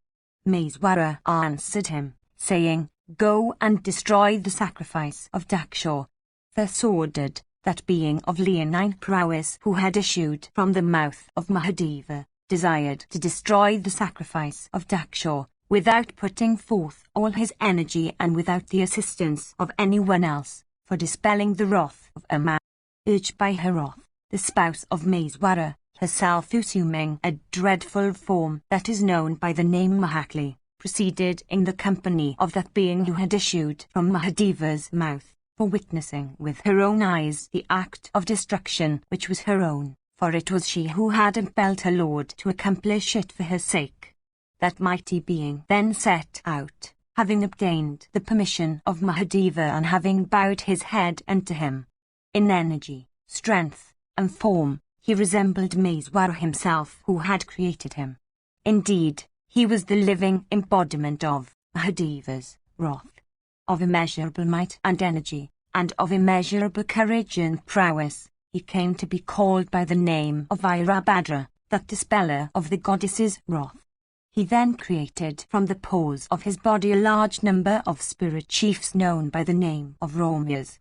Those fierce bands of spirits, endued with terrible energy and prowess and resembling Rudra himself on that account, rushed with the force of thunder to that place where Daksha was making preparations for his sacrifice, impelled by the desire of destroying it. Possessed of dreadful and gigantic forms, they numbered by hundreds and thousands. They filled the sky with their confused cries and shrieks. That noise filled the denizens of heaven with fear. The very mountains were riven and the earth trembled. Whirlwinds began to blow. The ocean rose in a surge. The fires that were kindled refused to blaze up. The sun became dimmed. The planets, the stars, and constellations, and the moon no longer shone. The rishis, the gods, and human beings looked pale. A universal darkness spread over earth and sky. The insulted Rudras began to set fire to everything. Some amongst them of terrible form began to smite and strike. Some tore up the sacrificial stakes. Some began to grind and others to crush. Endued with the speed of wind or thought, some began to rush close and far. Some began to break the sacrificial vessels and the celestial ornaments. The scattered fragments strewed the ground like stars bespangling the firmament. Heaps of excellent viands, of bottles of drink, and of eatables there were that looked like mountains. Rivers of milk ran on every side, with clarified butter and beer for their mire, creamy curds for their water, and crystallized sugar for their sands. Those rivers contained all the 6 tastes. There were lakes of treacle that looked very beautiful, meat of diverse kinds, of the best quality, and other eatables of various sorts, and many excellent varieties of drink, and several other kinds of food that might be licked and sucked, began to be eaten by that army of spirits with diverse mouths, and they began to cast off and scatter those varieties of food in all directions. In consequence of Rudra's wrath, every one of those gigantic beings looked like the all-destructive Yuga fire. Agitating the celestial troops, they caused them to tremble with fear and fly away in all directions. Those fierce spirits sported with one another, and seizing the celestial damsels shoved and hurled them on all sides. Of fear steeds, those beings, impelled by Rudra's wrath, very soon burnt that sacrifice, although it was protected with great care by all the deities. Loud were the roars they uttered, which struck every living creature with dread. Having torn off the head of sacrifice, they indulged in glee and shouts. Then the gods, headed by Brahman, and that progenitor of creatures, viz., Daksha, joining their hands in reverence, addressed that mighty being, saying, "Tell us who thou art." Virabhadra said, I am neither Rudra nor his spouse, the goddess Ama, nor have I come here for partaking of the fare provided in this sacrifice. Knowing the fact of Ama's wrath, the puissant Lord who is the soul of all creatures has given way to wrath. I have not come here for seeing these foremost of Brahmanas. I have not come here urged by curiosity. Know that I have come here for destroying this sacrifice of yours. I am known by the name of Virabhadra, and I have sprung from the wrath of Rudra. This lady, who is my companion, and who is called Bhadrakali, hath sprung from the wrath of the goddess. We have both been dispatched by that god of gods, and we have accordingly come here. O foremost of Brahmanas, seek the protection of that lord of the deities, the spouse of Ama. It is preferable to incur even the wrath of that foremost of gods than to obtain boons from any other deity. Hearing the words of Virabhadra, Daksha, that foremost of all righteous persons, bowed down unto Mahabharata and sought to gratify him by uttering the following hymn: I throw myself at the feet of the effulgent Dhyana, who is eternal, immutable, and indestructible, who is the foremost of all gods, who is endued with high soul, who is the Lord of all the universe. Here follow 5.5 slokas which appear to be interpolations. His praises having thus been hymned, the great god, Mahadeva, suspending both prana and apana, the two foremost of the 5 life breaths, by shutting his mouth properly, and casting benignant glances on every side, showed himself the possessed of many eyes, that vanquisher of all foes, that lord of even the gods of all gods, suddenly arose from within the pit in which was kept the sacrificial fire, possessed of the effulgence of 1,000 suns, and looking like another Samvataka, the great god smiled gently at Daksha, and addressing him, said, What, O Brahmana, shall I do for you? At this juncture, the preceptor of all the deities adored Mahadeva with the Vedic verses contained in the moksha sections. Then that progenitor of all creatures, viz., Daksha, joining his hands in reverence, filled with dread and fear, exceedingly agitated, and with face and eyes bathed in tears, addressed the great god in the following words. Daksha said, If the great god has been gratified with me, if indeed I have become an object of favor with him, if I have deserved his kindness, if the great Lord of all creatures is disposed to grant me boons, then let all these articles of mine that have been burnt, eaten, drunk, swallowed, destroyed, broken, and polluted, let all these articles, collected in course of these articles, be of use to me. Even this is the boon I crave. Unto him the many long years, and with great care and effort, go not for nothing. Let these articles be of use to me. Even this is the boon I crave. Unto him the illustrious Hara, the tearer of Bhaga's eyes, said, Let it be as thou sayest. Even these were the words of that illustrious progenitor of all creatures, that god of 3 eyes, that protector of righteousness. 1406. Having obtained that boon from Bhava, Daksha knelt down to him and adored that deity, having the bull for his mark, by uttering his 1,008 names. Section CCLXXXV. Yudhishthira said, It behoveth thee, O sire, to tell me those names by which Daksha, that progenitor of creatures, adored the great deity. O sinless one, a reverent curiosity impels me to hear them. Bhishma said, Hear, O Bharata, what the names, both secret and proclaimed, are of that god of gods, that deity of extraordinary feats, that ascetic of secret vows. Daksha said, I bow to thee, O Lord of all the gods, to the destroyer of the forces of the Asuras. Thou art the paralyzer of the strength of the celestial chief himself. Thou art adored by both gods and Danavas. Thou art 1,000-eyed, thou art fierce-eyed, and thou art 3-eyed. Thou art the friend of the ruler of the Yakshas. Thy hands and feet extend in all directions to all places. Thy eyes also and head and mouth are turned on all sides. Thy ears too are everywhere in the universe, and thou art thyself everywhere, O Lord. Thou art shaft-eared, thou art large-eared, and thou art pot-eared. Thou art the receptacle of the ocean. Thy ears are like those of the elephant, or of the bull, or like extended palms. Salutations to thee.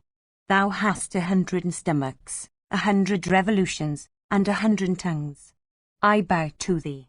The utterers of the Gayatri sing thy praises in uttering the Gayatri, and the worshippers of the sun adore thee in adoring the Sunday. The Rishis regard thee as Brahmana, as Indra, and as their illimitable firmament above. O thou of mighty form, the ocean and the sky are thy two forms. All the deities dwell in thy form, even as kind well within the fold. In thy body I behold Soma, and Agni, and the Lord of the waters, and Aditya, and Vishnu, and Brahmana, and Vrihaspati. Thou, O illustrious one, art cause and effect and action, an instrument of everything unreal and real, and thou art creation and destruction.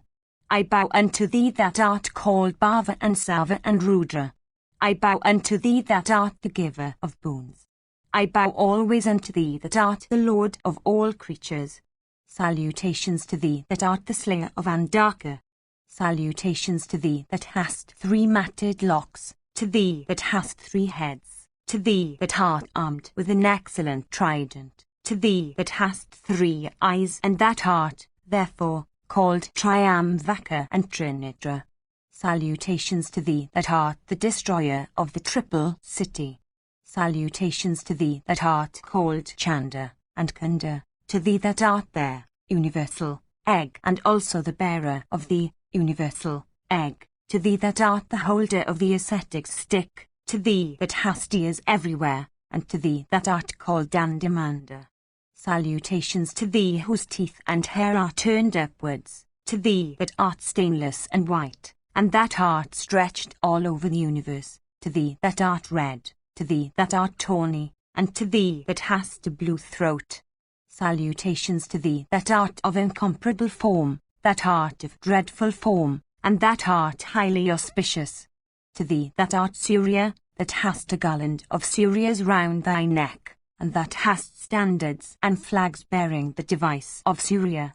Salutations to thee that art the Lord of spirits and ghosts, to thee that art bull-necked, and that art armed with the bow, to thee that crushest all foes, to thee that art the personification of chastisement, and to thee that art clad in leaves of trees and rags. Salutations to thee that bearest gold in thy stomach, to thee that art cased in golden mail, to thee that art gold-crested, to thee that art the Lord of all the gold in the world. Salutations to thee that hast been adored, that deservest to be adored, and that art still being adored, to thee that art all things, that devourest all things, and that art the soul of all things. Salutations to thee that art the haughty in sacrifices, that art there, Vedic mantras uttered in sacrifices, and that ownest white flags and standards. Salutations to thee that art the navel of the universe, that art both cause and effect in the form of the 5 primal elements, and that art the cover of all covers. Salutations to thee that art called Krishnasa, that art of thin limbs, and that art thin. Salutations to thee that art always cheerful, and that art the personification of confused sounds and voices. Salutations to thee that art about to be stretched on the earth, that art already stretched, and that standing upright. Salutations to thee that art fixed, that art running, that art bald, and that bearest matted locks on thy head. Salutation to thee that art fond of dancing, and that strikest thy puffed cheeks, making thy mouth a drum.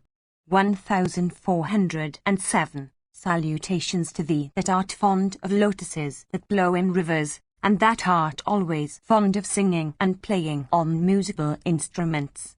Salutations to thee that art the eldest born, that art the foremost of all creatures, and that art the crusher of the azure of Bala. Salutations to thee that art the master of time, that art the personification of Kalpa, that art the embodiment of all kinds of destruction, great and small. Salutations to thee that laughest awfully and as loud as the beat of a drum, and that observest dreadful vows. Salutations forever to thee that art fierce, and that hast 10 arms. Salutations to thee that art armed with bones, and that art fond of the ashes of the funeral pyres. Salutations to thee that art awful, that art terrible to behold, and that art an observer of dreadful vows and practices. Salutations to thee that ownest an ugly mouth, that hast 2 tongue resembling a scimitar, and that hast large teeth. Salutations to thee that art fond of both cooked and uncooked meat, and that regardest the gaudied vina as highly dear. Salutations to thee that causest train, that helpest the cause of righteousness, that art identifiable with the form of Nandi, and that art righteousness itself. Salutations to thee that art ever moving like wind and the other forces, that the controller of all things, and that art always engaged in cooking all creatures in the cauldron of time. 1408. Salutations to thee that art the foremost of all creatures, that art superior, and that art the giver of boons. Salutations to thee that hast the best of garlands, the best of scents, and the best of robes, and that givest the best of boons to the best of creatures. Salutations to thee that art datched, that art freed from all attachments, that art of the form of yoga contemplation, and that art adorned with a garland of akshas. Salutations to thee that art united as cause and disunited as effects, and that art the form of shadow and of light. Salutations to thee that art amiable, and that art frightful, and that art exceedingly so. Salutations to thee that art auspicious, that art tranquil, and that art most tranquil. Salutations to thee that art of 1 leg and many eyes, and that hast only 1 head, to thee that art fierce, to thee that art gratified with little offerings, and thee that art fond of equity. Salutations to thee that art the artificer of the universe, and that art ever united with the attribute of tranquillity. Salutations to thee that bearest a full frightening bell, that art of the form of the jingle made by a bell, and that art of the form of sound when it is not perceptible by the ear. 1409. Salutations to thee that art like 1,000 bells jingled together, and that art fond of a garland of bells, that art like the sound that the life breaths make, that art of the form of all scents and of the confused noise of boiling liquids. Salutations to thee that art beyond 3 hands, and that art fond of 2 hands. Salutations to thee that art exceedingly tranquil, and that hast the shade of mountain trees for thy habitation. 1410. Thou art fond of the heart flesh of all creatures, that cleansest from all sins, and that art of the form of sacrificial offerings. Salutations to thee that art of the form of sacrifice, that art the sacrificer himself, that art the Brahmana into whose mouth is poured the sacrificial butter, and that art the fire into which is poured the butter inspired with mantras. 1411. Salutations to thee that art of the form of sacrificial Ritwajas, that hast thy senses under control, that art made of sattva, and that hast rajas also in thy make. Salutations to thee that art of the banks of rivers themselves, and of the Lord of all rivers, viz., the ocean. Salutations to thee that art the giver of the food, that art the Lord of all food, and that art identical with him that takes food. Salutations to thee that hast 1,000 heads and 1,000 feet, to thee that hast 1,000 tridents uplifted in thy hands, and 1,000 eyes.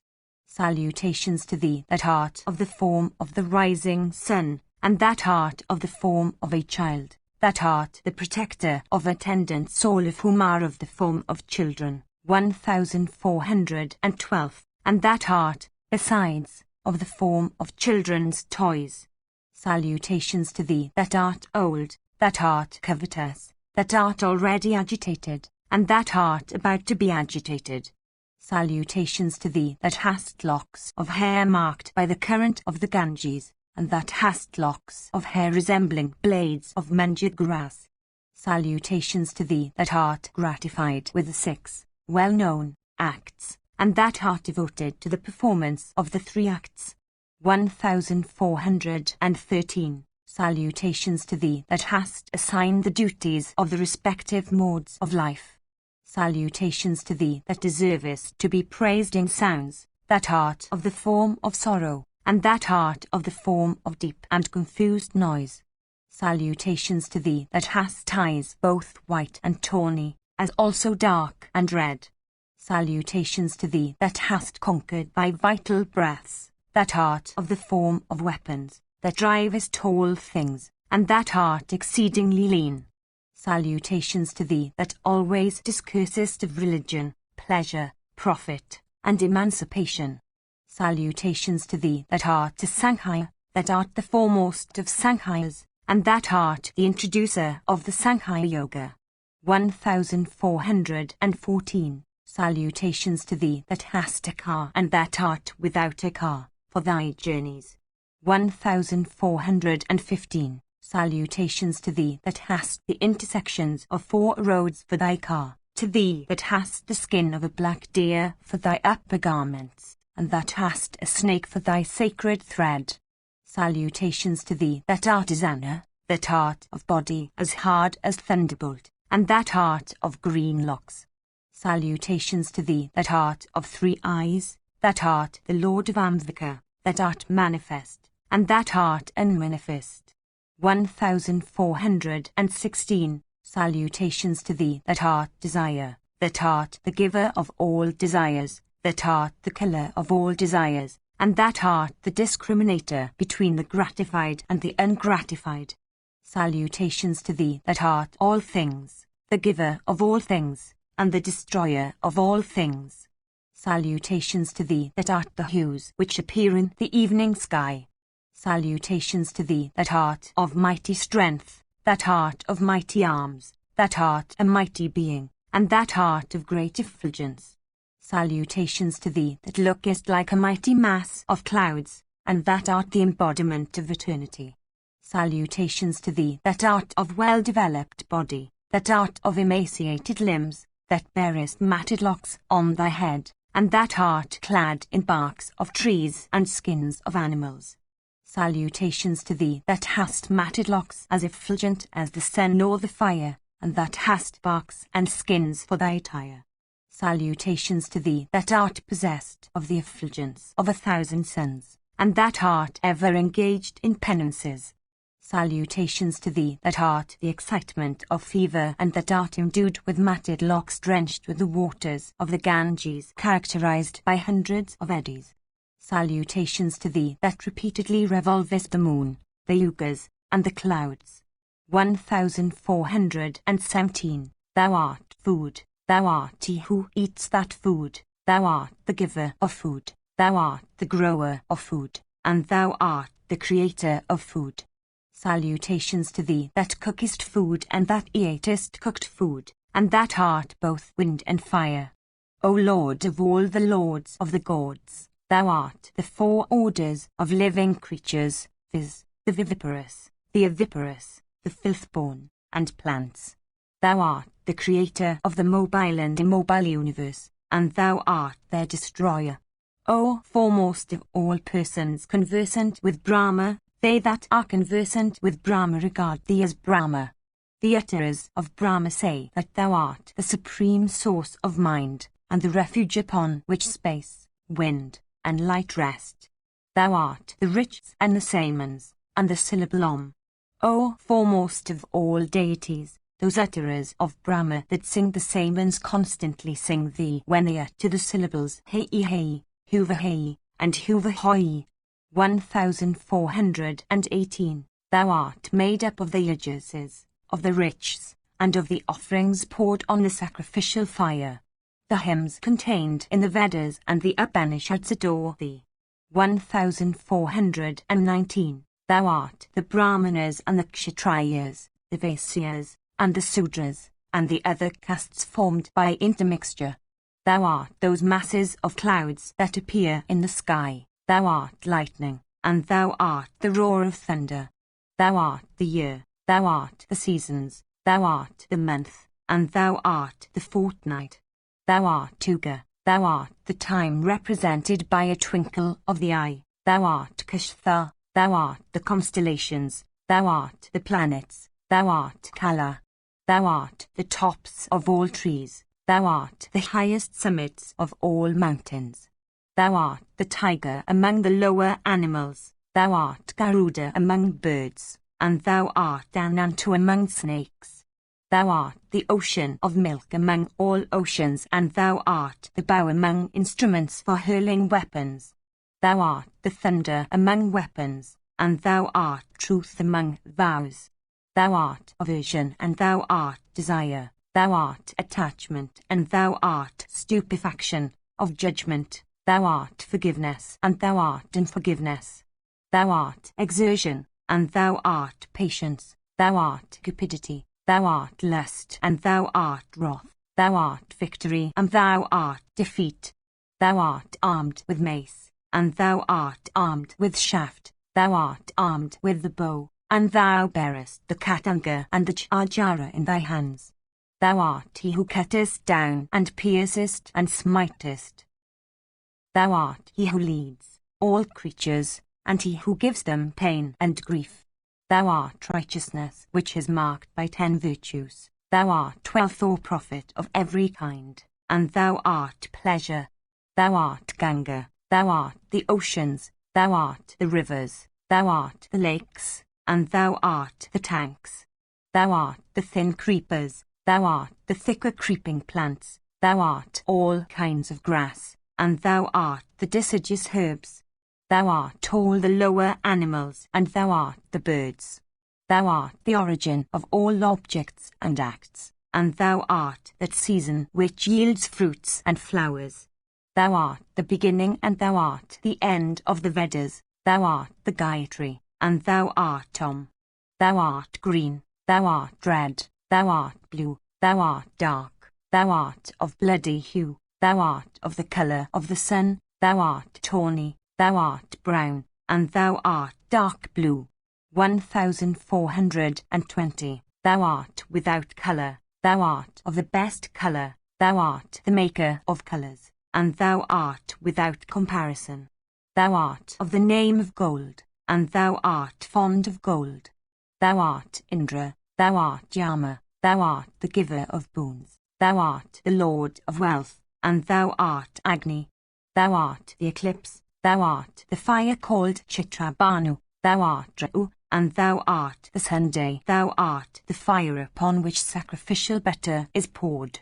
Thou art he who pours the butter. Thou art he in honour of whom the butter is poured. Thou art the butter itself that is poured, and thou art the puissant Lord of all.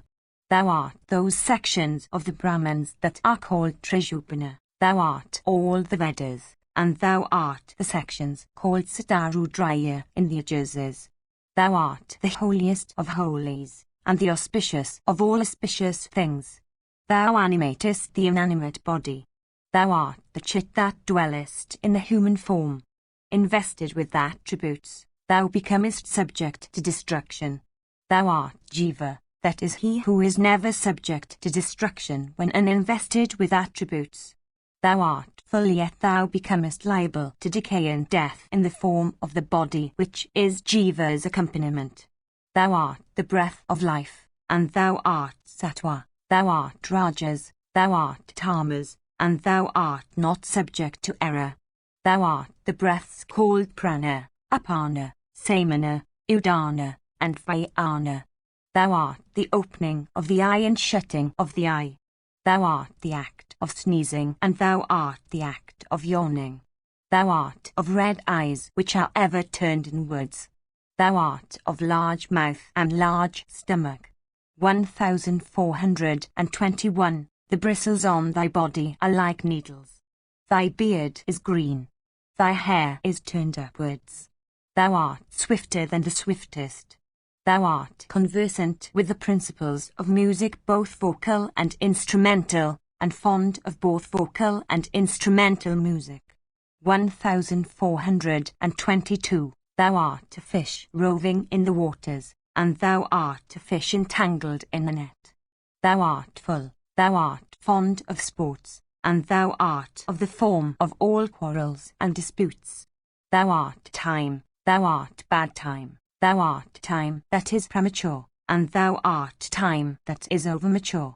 1423. Thou art the killing, thou art the razor that kills, and thou art that which is killed. Thou art the auxiliary and thou art the adversary, and thou art the destroyer of both auxiliaries and adversaries. Thou art the time when clouds appear, thou art of large teeth, and thou art Samvataka and Valahaka. 1424. Thou art manifest in the form of splendor. Thou art concealed in consequence of being invested with maya, or illusion. Thou art he who connects creatures with the fruits of their acts. Thou hast a bell in thy hand. Thou playest with all mobile and immobile things, as with thy toys. Thou art the cause of all causes. Thou art a Brahma, in the form of Praniva. Thou art Swaha. Thou art the bearer of the danda. Thy head is bald, and thou art he who has his words, deeds and thoughts under control. 1425. Thou art the four yugas, thou art the four Vedas, thou art he from whom the four sacrificial fires have flowed. 1426. Thou art the director of all the duties of the four modes of life. Thou art the maker of the four orders. Thou art always fond of dice. Thou art cunning. Thou art the chief of the spirits distributed into ganas, glands, and their ruler. Thou art adorned with red garlands and attired in robes that are red. Thou sleepest on the mountain breast, and thou art fond of the red hue. Thou art the artisan, thou art the foremost of artists, and it is thou from whom all arts have flowed. Thou art the tearer of the eyes of Bhaga, thou art fierce, and thou art he who destroyed the teeth of Pushan. 1427. Thou art Swaha, thou art Swada, thou art Vashat, thou art salutation's form, and thou art the words namas uttered by all worshippers. Thy observances and thy penances are not known to others. Thou art Praniva, thou art the firmament bespangled with myriads of stars. Thou art Datri, and Vitri, and Sandatri, Vitri, and the refuge of all things in the form of the supreme cause, and thou art independent of all refuge. Thou art conversant with Brahma, thou art penance, thou art truth, thou art the soul of Brahmacharya, and thou art simplicity.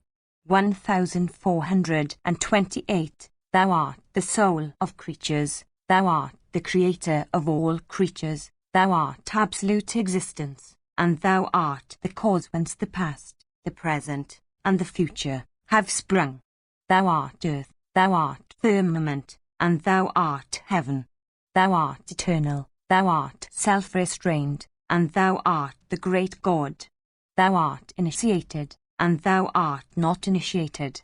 Thou art forgiving, thou art unforgiving, and thou art the chastiser of all who are rebellious. Thou art the lunar month, thou art the cycle of the yugas, that is, kalpa, thou art destruction, and thou art creation.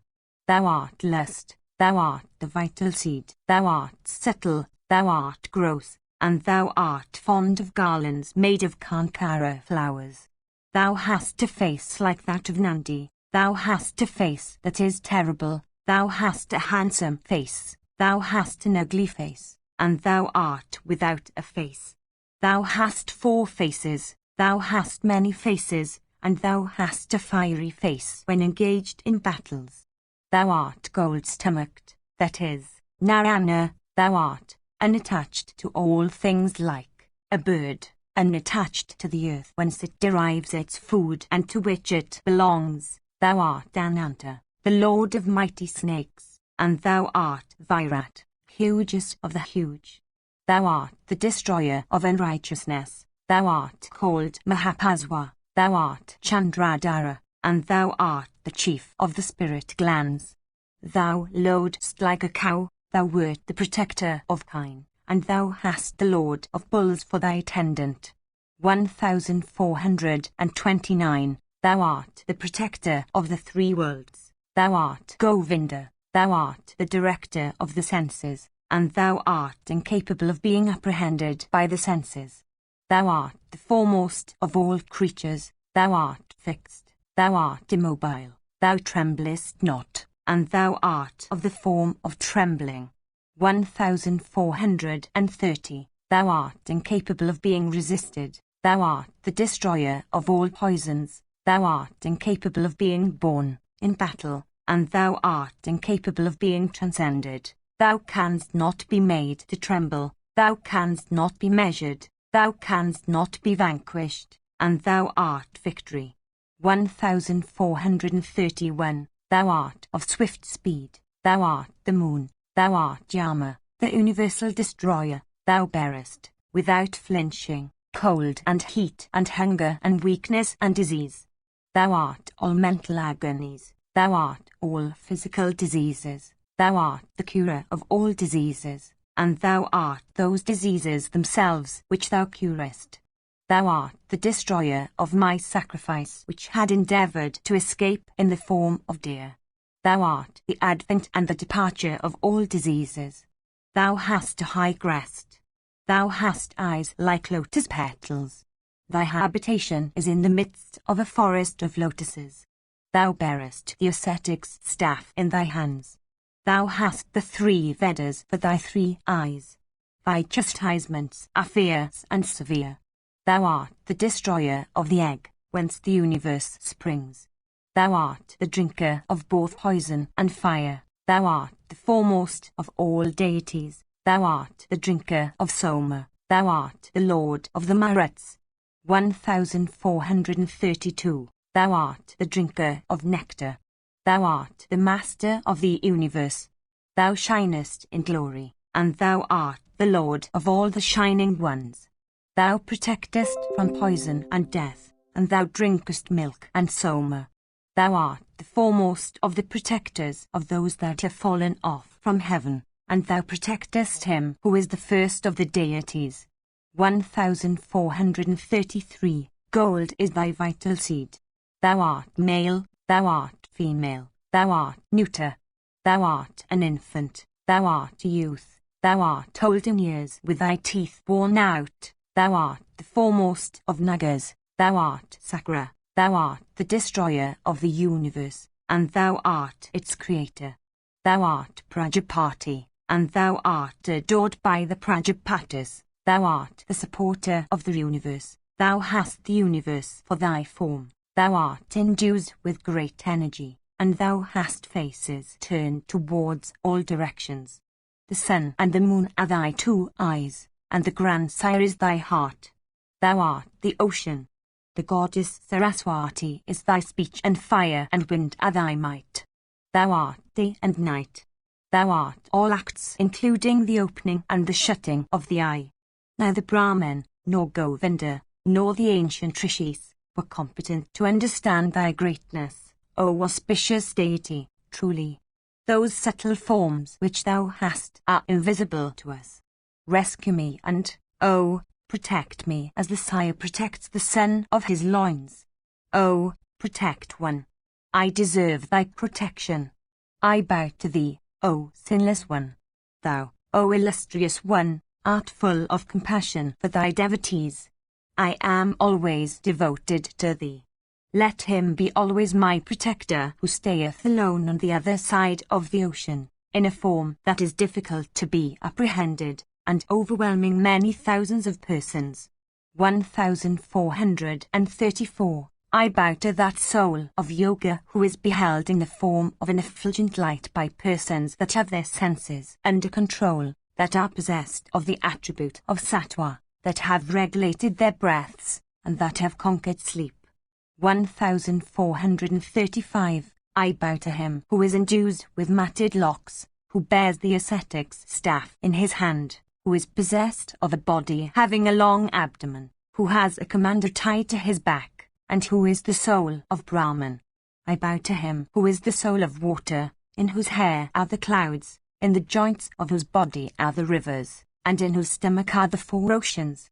I seek the protection to him who, when the end of the Yuga comes, devours all creatures and stretches himself, for sleep, on the wide expanse of water that covers the universe. Let him who entering Rahu's mouth drinketh Soma in the night, and who becoming Swabanu devoureth Surya also, protect me.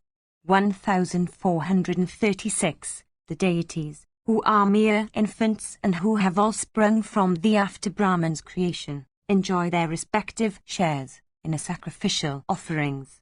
Let them, peacefully, enjoy those offerings made with Swaha and Swada, and let them derive pleasure from those presents.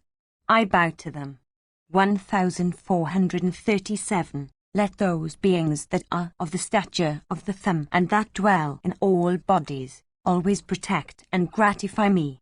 1438. I always bow to those beings who dwelling within embodied creatures make the latter cry in grief without themselves crying in grief, and who gladden them without themselves being glad. I always bow to those Rudras who dwell in rivers, in oceans, in hills and mountains, in mountain caves, in the roots of trees, in cowpens, in inaccessible forests, in the intersections of roads, in open squares, in banks of rivers and lakes and oceans, in elephant sheds, in stables, in car sheds, in deserted gardens and houses, in the five primal elements, and in the cardinal and subsidiary directions. I bow repeatedly unto them that dwell in the space amidst the sun and the moon, as also in rays of the sun and the moon, and them that dwell in the nether regions, and them that have betaken themselves to renunciation and other superior practices for the sake of the Supreme. 1439. I bow always unto them that are unnumbered, that are unmeasured, and that have no form, unto those Rudras, that is, that are endued with infinite attributes. Since thou, O Rudra, art the creator of all creatures, since, O Hara, thou art the master of all creatures, and since thou art the indwelling soul of all creatures, therefore wert thou not invited by me to my sacrifices. Since thou art he who is adored in all sacrifices with plentiful gifts, and since it is thou that art the creator of all things, therefore I did not invite thee.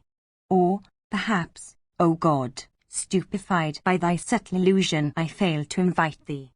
Be gratified with me, blessed by thyself, O Bhava, with me possessed by the quality of Rajas. My mind, my understanding, and my chitta all dwell in thee, O God. Hearing these adorations, that Lord of all creatures, viz., Mahadeva, ceased to think of inflicting further injuries on Daksha. Indeed, highly gratified, the illustrious deity addressed Daksha, saying, O Daksha of excellent vows, pleased have I been with these adorations of thine. Thou needest not praise me more. Thou shalt attain to my companionship. Through my grace, O progenitor of creatures, thou shalt earn the fruit of 1,000 horse sacrifices, and 100 Vajipas, in consequence of this one incomplete sacrifice of thine. Once more, Mahadeva, that thorough master of words, addressed Daksha and said unto him these words fraught with high consolation, Be thou the foremost of all creatures in the world.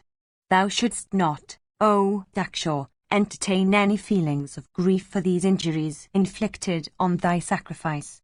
It has been seen that in former kalpas too I had to destroy thy sacrifice. 1440. O thou of excellent vows, I shall grant thee again some more boons. Take them from me. Dispelling this cheerlessness that overspreads thy face, listen to me with undivided attention. With the aid of arguments addressed to reason, the deities and the Danavas have extracted from the Vedas, consisting of 6 branches, and from the system of Sankhya and Yoga, a creed in consequence of which they have practiced the ostrich penances for many long years. The religion, however, which I have extracted, is unparalleled, and productive of benefits on every side. It is open to men in all modes of life to practice it. It leads to emancipation. It may be acquired in many years or through merit by persons who have restrained their senses. It is shrouded in mystery. They that are divested of wisdom regard it as censurable.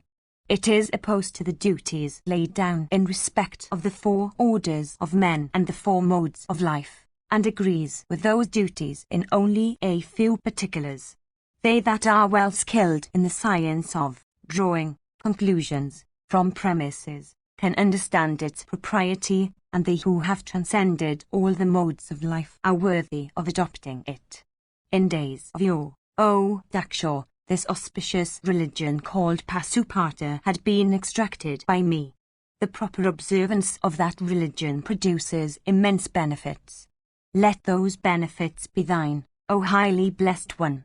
Cast off this fever of thy heart. Having said these words, Mahadeva, with his spouse, and with all his attendants, disappeared from the view of Daksha of immeasurable prowess. He who would recite this hymn that was first uttered by Daksha, or who would listen to it when recited by another, would never meet with the smallest evil and would attain to a long life. Indeed, as Shiva is the foremost of all the deities, even so is this hymn, agreeable with the Srutis, is the foremost of all hymns. Persons desirous of fame, kingdom, happiness, pleasure, profit, and wealth, as also those desirous of learning, should listen with feelings of devotion to the recital of this hymn.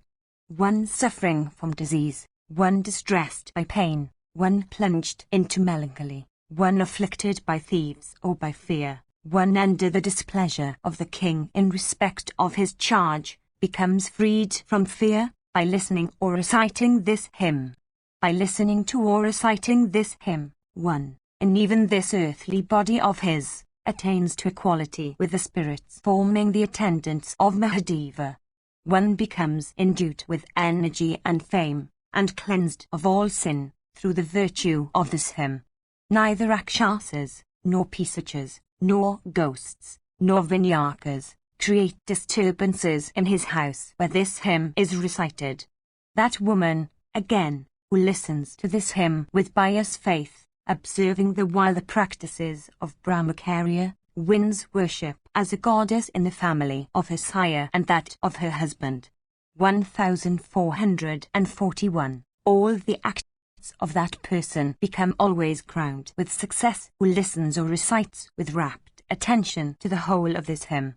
In consequence of the recitation of this hymn, all the wishes one forms in one's mind and all the wishes one clothes in words become crowned with fruition.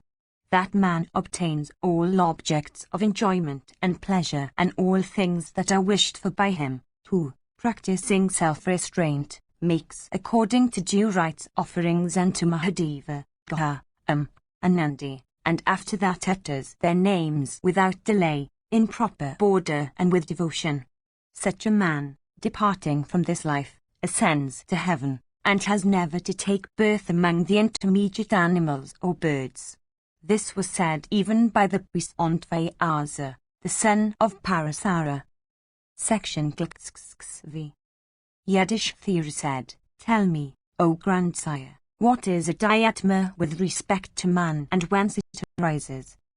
Bhishma said, Aided by the science of a Dhyatma one may know everything. It is, again, superior to all things. I shall, with the help of my intelligence, explain to thee that a Dhyatma about which thou askest me. Listen, O son, to my explanation. Earth, wind, space, water, and light forming the fifth, are the great essences. These are the causes of the origin and the destruction of all creatures. The bodies of living creatures, both subtle and gross, O bull of Bharata's race, are the result of the combination of the virtues of these 5. Those virtues, whose combinations produce the bodies of creatures, repeatedly start into existence and repeatedly merge into the original cause of all things, viz., the Supreme Soul.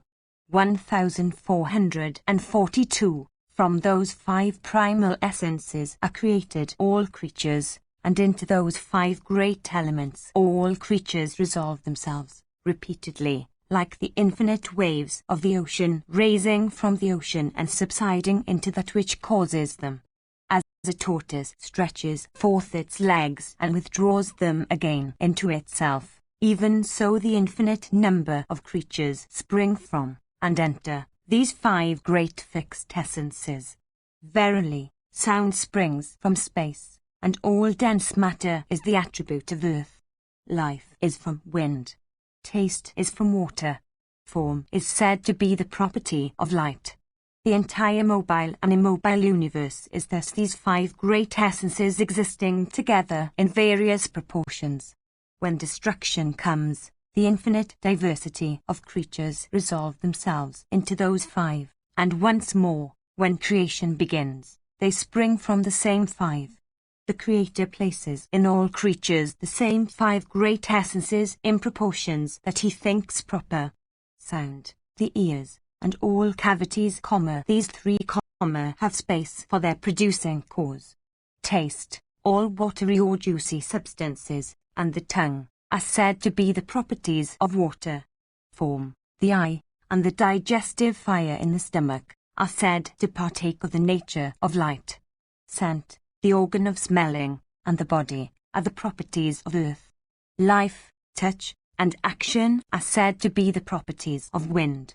I have thus explained to thee, O King, all the properties of the 5 primal essences. Having created these, the Supreme Deity, O Bharata, united with them Sattva, Rajas, Dharmas, time, consciousness of functions, and mind forming the 6th.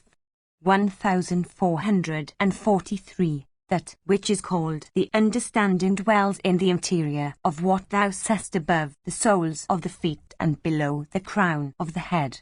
In man the senses of knowledge are 5. The 6th sense is the mind. The 7th is called the understanding. The kshrijna or soul is the 8th. The senses and that which is the actor should be ascertained by apprehension of their respective functions. The conditions or states called sattva, rajas, and dharmas depend upon the senses for their refuge or formation. The senses exist for simply seizing the impressions of their respective objects. The mind has doubt for its function. The understanding is for ascertainment. The kshrijna is said to be only an inactive witness of the functions of the others. Sattva, rajas, dharmas, time, and acts. O Bharata, these attributes direct the understanding. The understanding is the senses and the 5 aforementioned attributes. 1444. When the understanding is wanting, the senses with the mind, and the 5 other attributes, viz., sattva, rajas, dharmas, time, and acts, cease to be. That by which the understanding sees is called the eye. When the understanding hears, it is called the ear. When she smells, she becomes the sense of scent, and when she tastes the various objects of taste, she comes to be called by the name of tongue. When again she feels the touch of the various objects of touch, she becomes the sense of touch. It is the understanding that becomes modified diversely and frequently. When the understanding desires anything, she becomes mind. The 5 senses with the mind, which separately constitute the foundations of the understanding, are the creations of the understanding. They are called indriyas. When they become stained, the understanding also becomes stained. 1445. The understanding, dwelling in jiva, exists in 3 states. Sometimes she obtains joy, sometimes she indulges in grief, and sometimes she exists in a state that is neither pleasure nor pain. Having for her essence these conditions or states, viz., sattva, rajas, and dharmas, the understanding resolves through these 3 states. 1446. As the Lord of rivers, viz., the surging ocean, always keeps within his continents Even so the understanding, which exists in connection with their 3 states, exists in the mind, including the senses. When the state of rajas is awakened, the understanding becomes modified into rajas, transport of delight, joy, gladness, happiness, and contentedness of heart. These, when somehow excited, are the properties of sattva.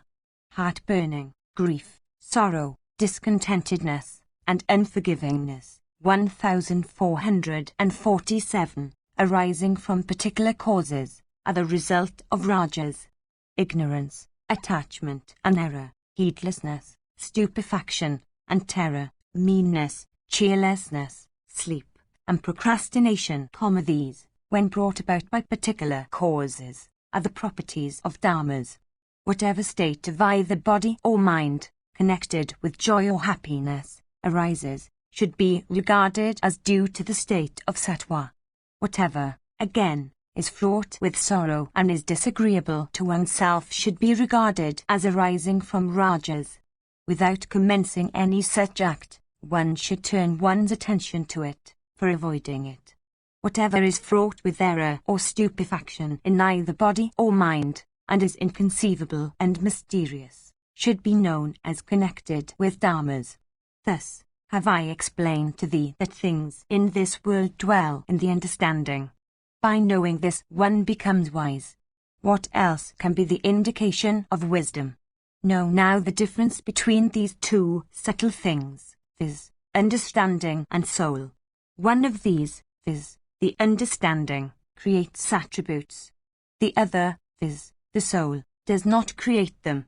Although they are, by nature, distinct from each other, yet they always exist in a state of union.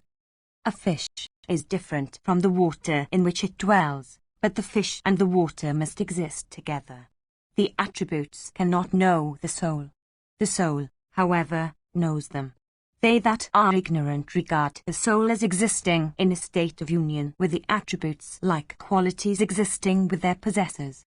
This, however, is not the case, for the soul is truly only an inactive witness of everything. The understanding has no refuge. 1448, that which is called life, involving the existence of the understanding, arises from the effects of the attributes coming together. Others than these attributes which are created by the understanding, acting as causes, create the understanding that dwells in the body. No one can apprehend the attributes in their real nature or form of existence. The understanding, as already said, creates the attributes. The soul simply beholds them, as an inactive witness. This union that exists between the understanding and the soul is eternal.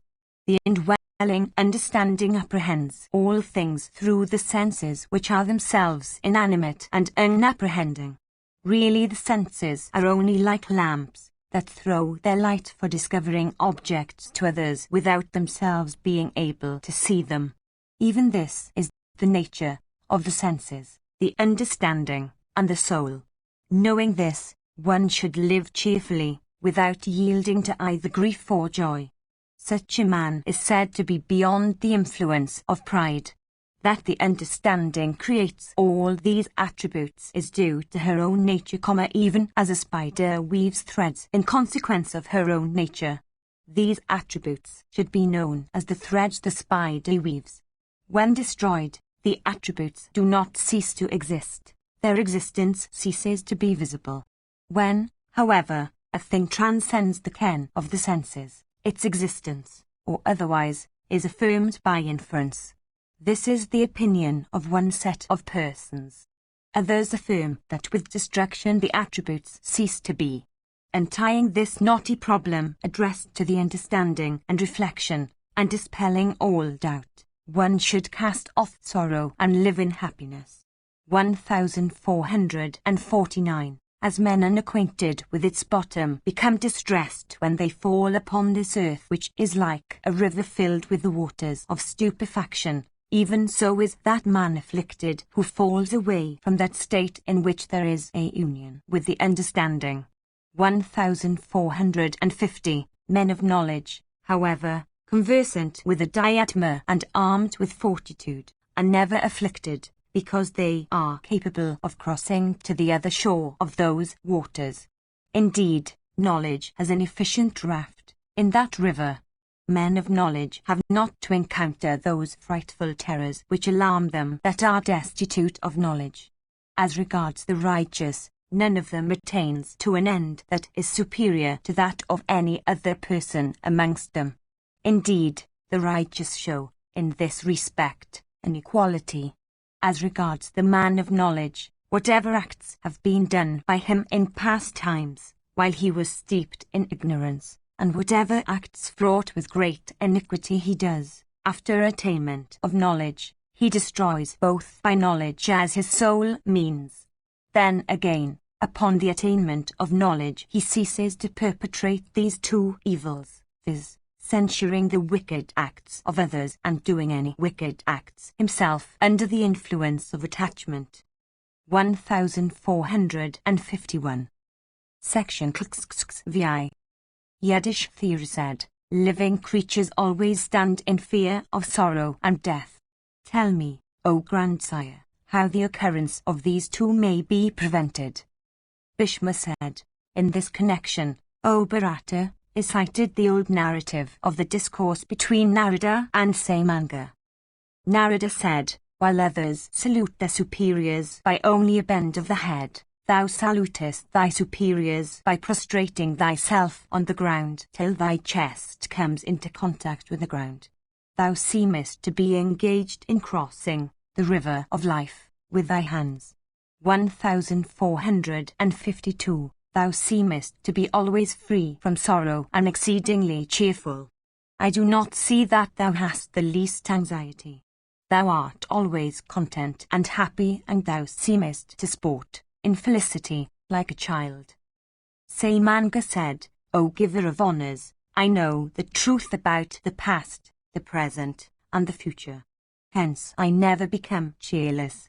1453. I know also what the beginning of acts is in this world, what the accession of their fruits, and how varied are those fruits. Hence I never yield to sorrow. 1454. Behold, the illiterate, the destitute, the prosperous, O Narada, the blind, idiots and madmen, and ourselves also, all live. 1455. These live by virtue of their acts of past lives.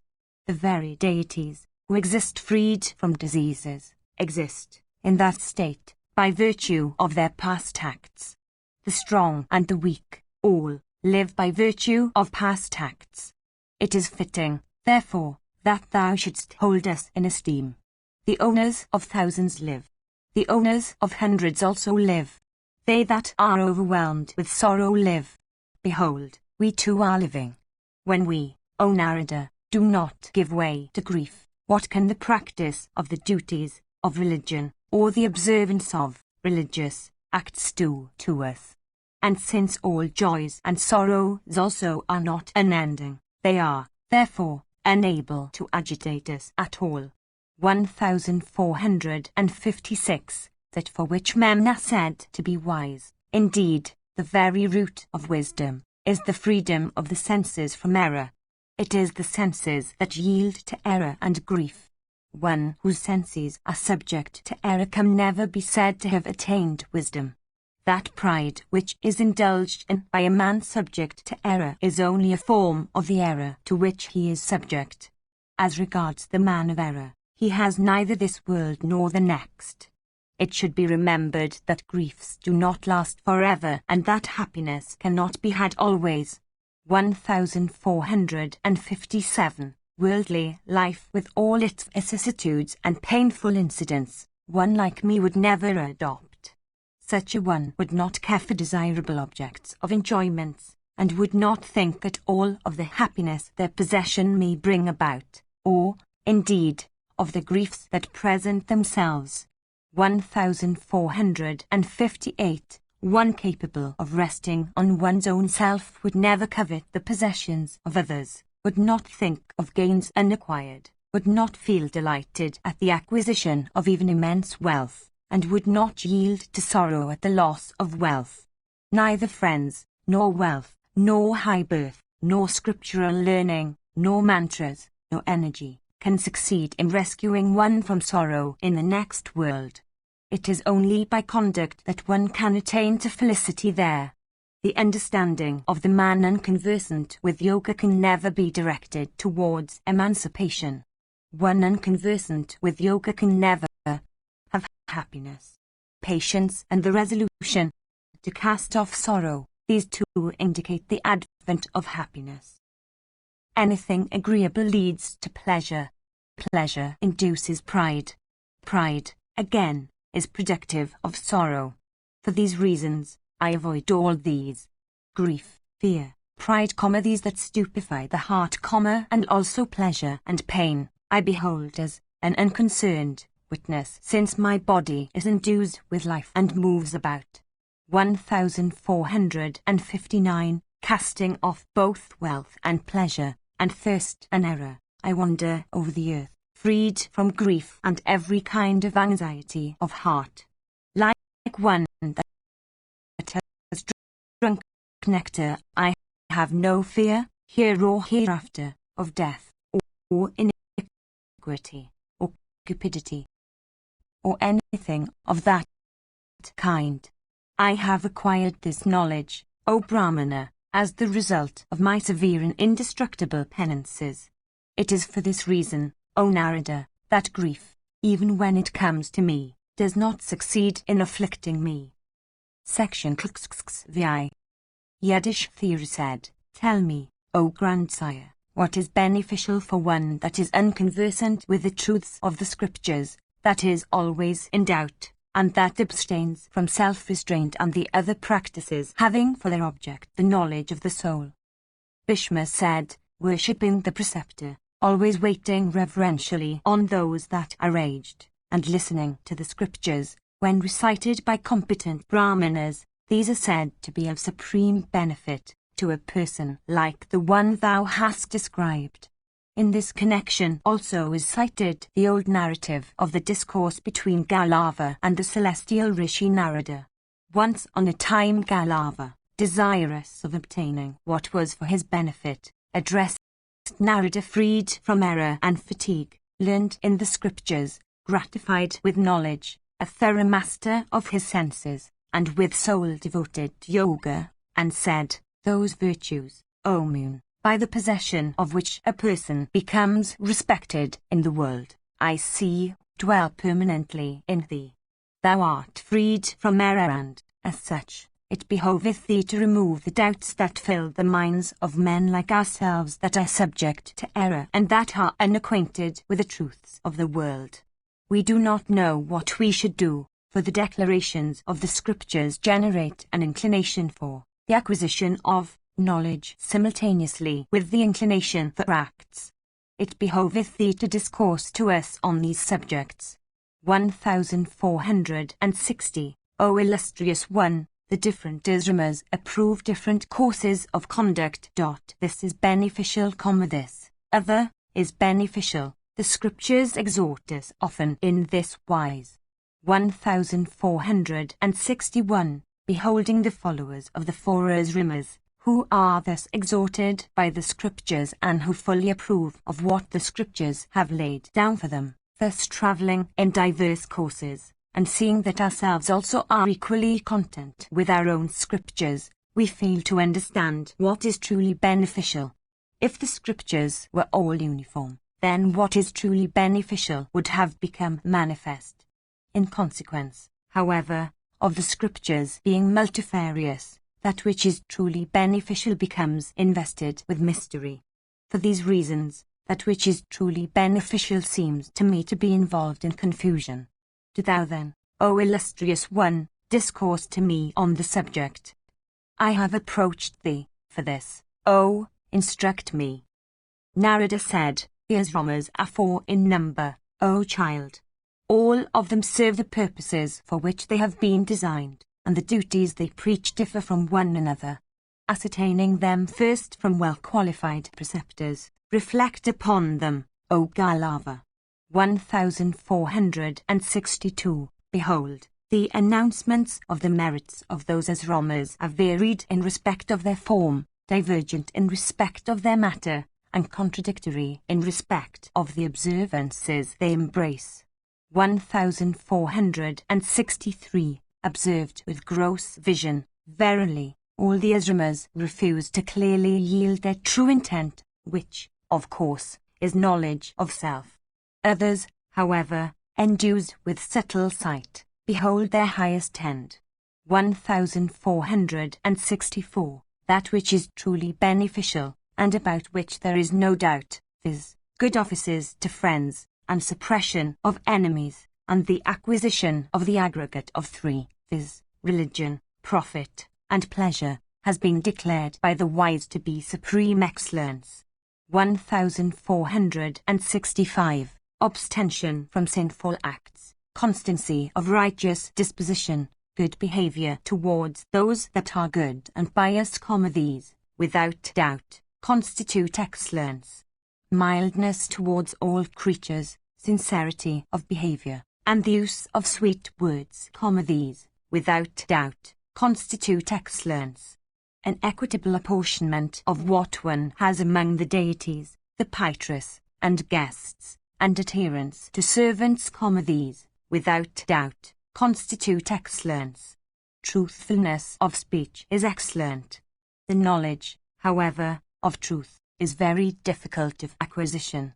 I say that is truth which is exceedingly beneficial to creatures.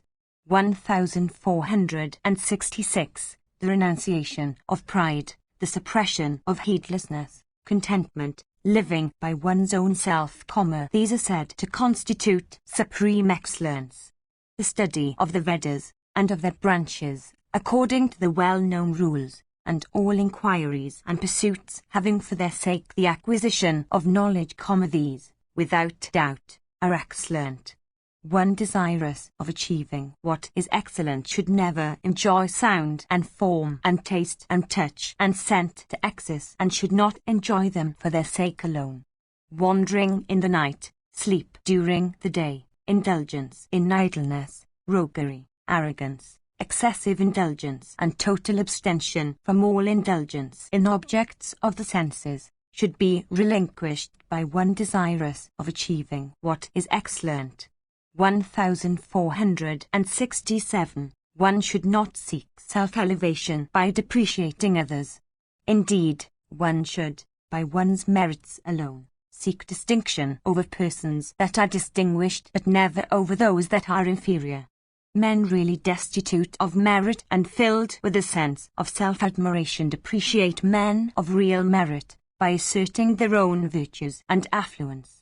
Swelling with a sense of their own importance, these men, when none interferes with them, for bringing them to a right sense of what they are, regard themselves to be superior to men of real distinction.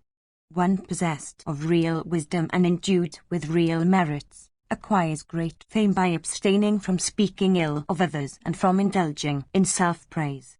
Flowers shed their pure and sweet fragrance without trumpeting forth their own excellence.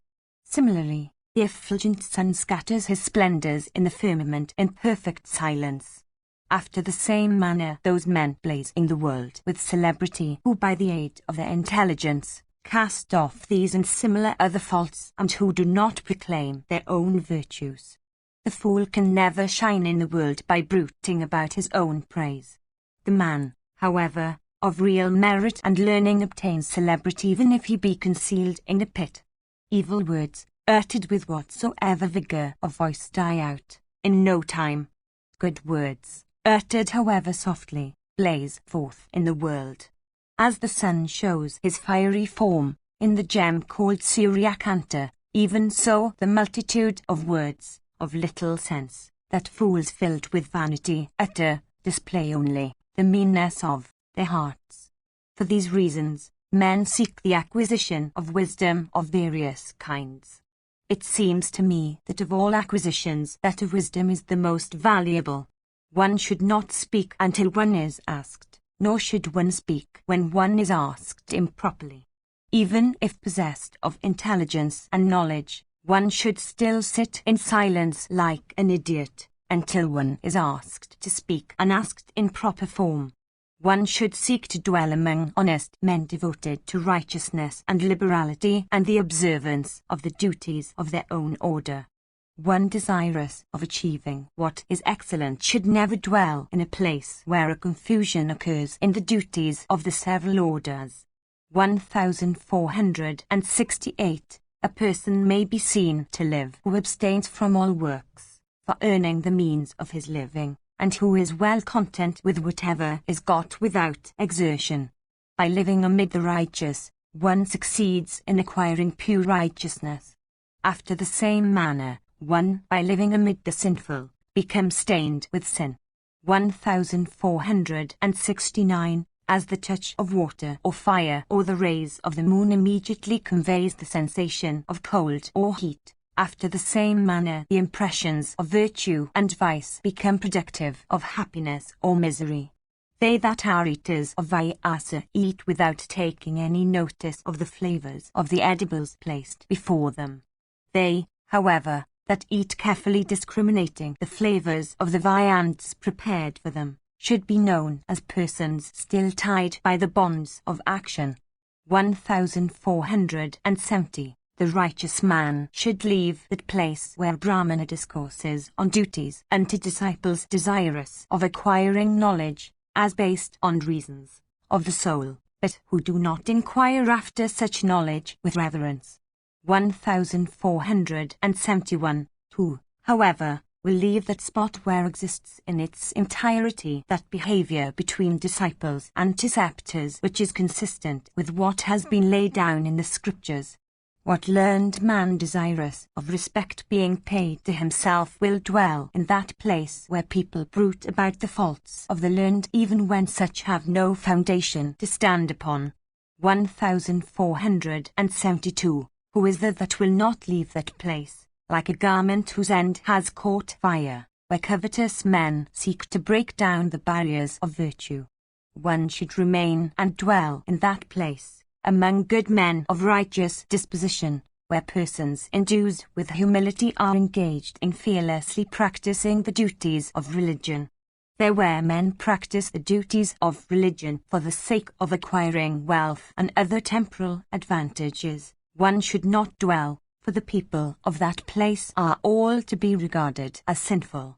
One should fly away with all speed from that place, as if from a room in which there is a snake, where the inhabitants, desirous of obtaining the means of life, are engaged in the practice of sinful deeds. One desirous of what is beneficial should, from the beginning, relinquish that act in consequence of which one becomes stretched, as it were, on a bed of thorn, and in consequence of which one becomes invested with the desires born of the deeds of past lives. 1473. The righteous man should leave that kingdom where the king and king's officers exercise equal authority and where they are given to the habit of eating before feeding their relatives, when the latter come as guests. 1474. One should dwell in that country where Brahmanas possessed of a knowledge of the scriptures are fed first, where they are always devoted to the due observance of religious duties, and where they are engaged in teaching disciples and officiating at the sacrifices of others. One should unhesitatingly dwell in that country where the sounds Swaha, Swada, and Vashat are duly and continuously uttered. 1475.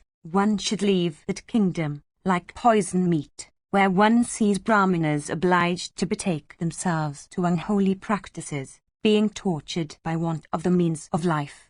With a contented heart and deeming all his wishes as already gratified, a righteous man should dwell in that country whose inhabitants cheerfully give away before even they are solicited.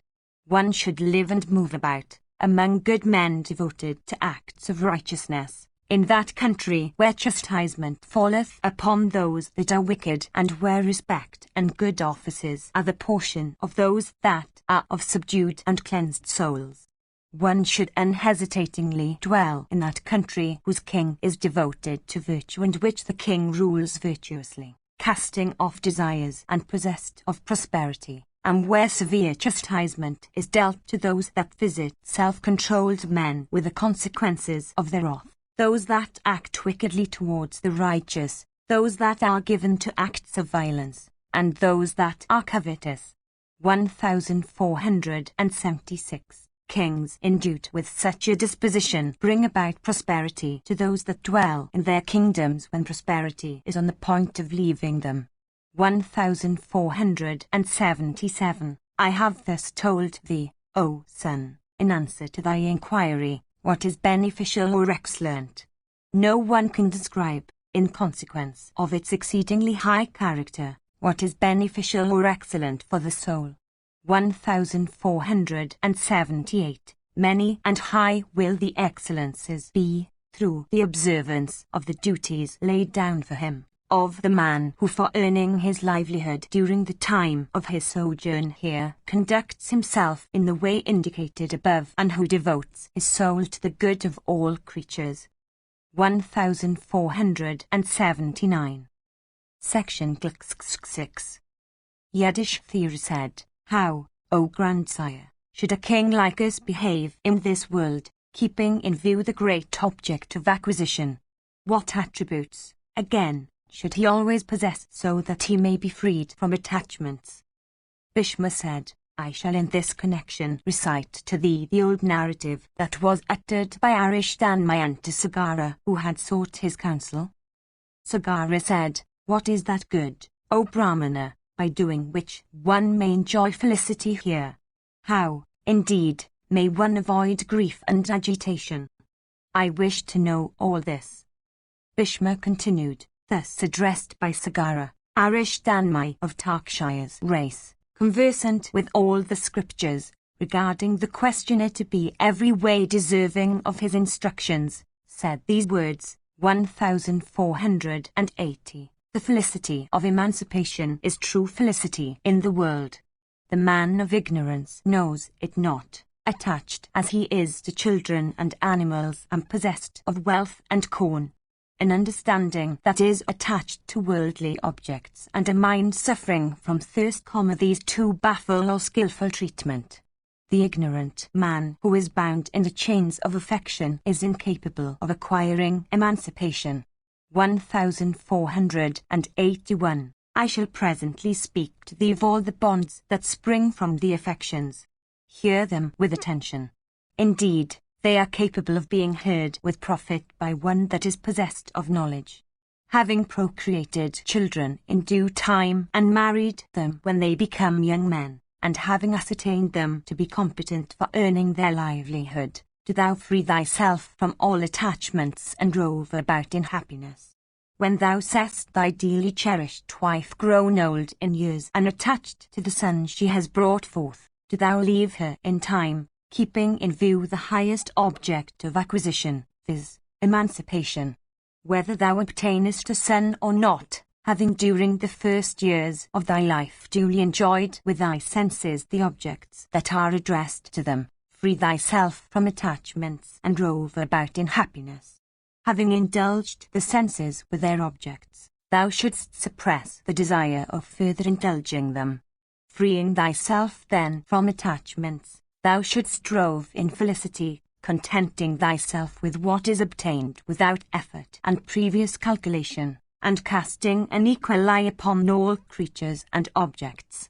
1482. Thus, O son, have I told thee in brief, of what the way is for freeing thyself from attachments. Hear me now, for I shall presently tell thee, in detail, the desirability of the acquisition of emancipation. 1483. Those persons who live in this world freed from attachments and fear, succeed in obtaining happiness. Those persons, however, who are attached to worldly objects, without doubt, meet with destruction. Worms and ants, like men, are engaged in the acquisition of food and are seen to die in the search. They that are freed from attachments are happy, while they that are attached to worldly objects meet with destruction.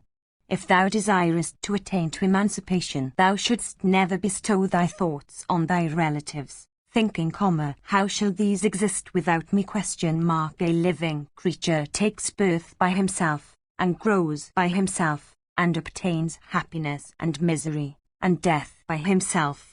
In this world people enjoy and obtain food and raiment and other acquisitions earned by their parents or themselves. This is the result of the acts of past lives, for nothing can be had in this life which is not the result of the past. All creatures live on the earth, protected by their own acts, and obtaining their food as the result of what is ordained by him who assigns the fruits of acts. A man is but a lump of clay, and is always himself completely dependent on other forces. One, therefore, being oneself so infirm, what rational consideration can one have for protecting and feeding one's relatives? When thy relatives are carried away by death in thy very sight, and in spite of even thy utmost efforts to save them, that circumstance alone should awaken thee. In the very lifetime of thy relatives, and before thy own duty is completed of feeding and protecting them, thyself mayst meet with death and abandon them. After thy relatives have been carried away from this world by death, thou canst not know what becomes of them, that is, whether they meet with happiness or misery. This circumstance ought to awaken thee. When in consequence of the fruits of their own acts thy relatives succeed in maintaining themselves in this world, whether thou livest or doest, reflecting on this thou shouldst do what is for thy own good. 1484. When this is known to be the case, who in the world is to be regarded as whose? Do thou, therefore, set thy heart on the attainment of emancipation. Listen now to what more I shall say unto thee. That man of firm soul is certainly emancipated who has conquered hunger and thirst and such other states of the body, as also wrath and cupidity and error. That man is always emancipated who does not forget himself, through folly, by indulging in gambling and drinking and concubinage and the chase. That man who is really touched by sorrow in consequence of the necessity there is of eating every day and every night for supporting life, is said to be cognizant of the faults of life. One who, as the result of careful reflection, regards his repeated births to be only due to sexual congress with women, is held to be freed from attachments. That man is certainly emancipated who knows truly the nature of the birth, the destruction, and the exertion, or acts, of living creatures. That man becomes certainly freed who regards, as worthy of his acceptance, only a handful of corn, for the support of life, from amidst millions upon millions of carts loaded with grain, and who disregards the difference between a shed of bamboo and reeds and a palatial mansion. 1485. That man becomes certainly freed who beholds the world to be afflicted by death and disease and famine.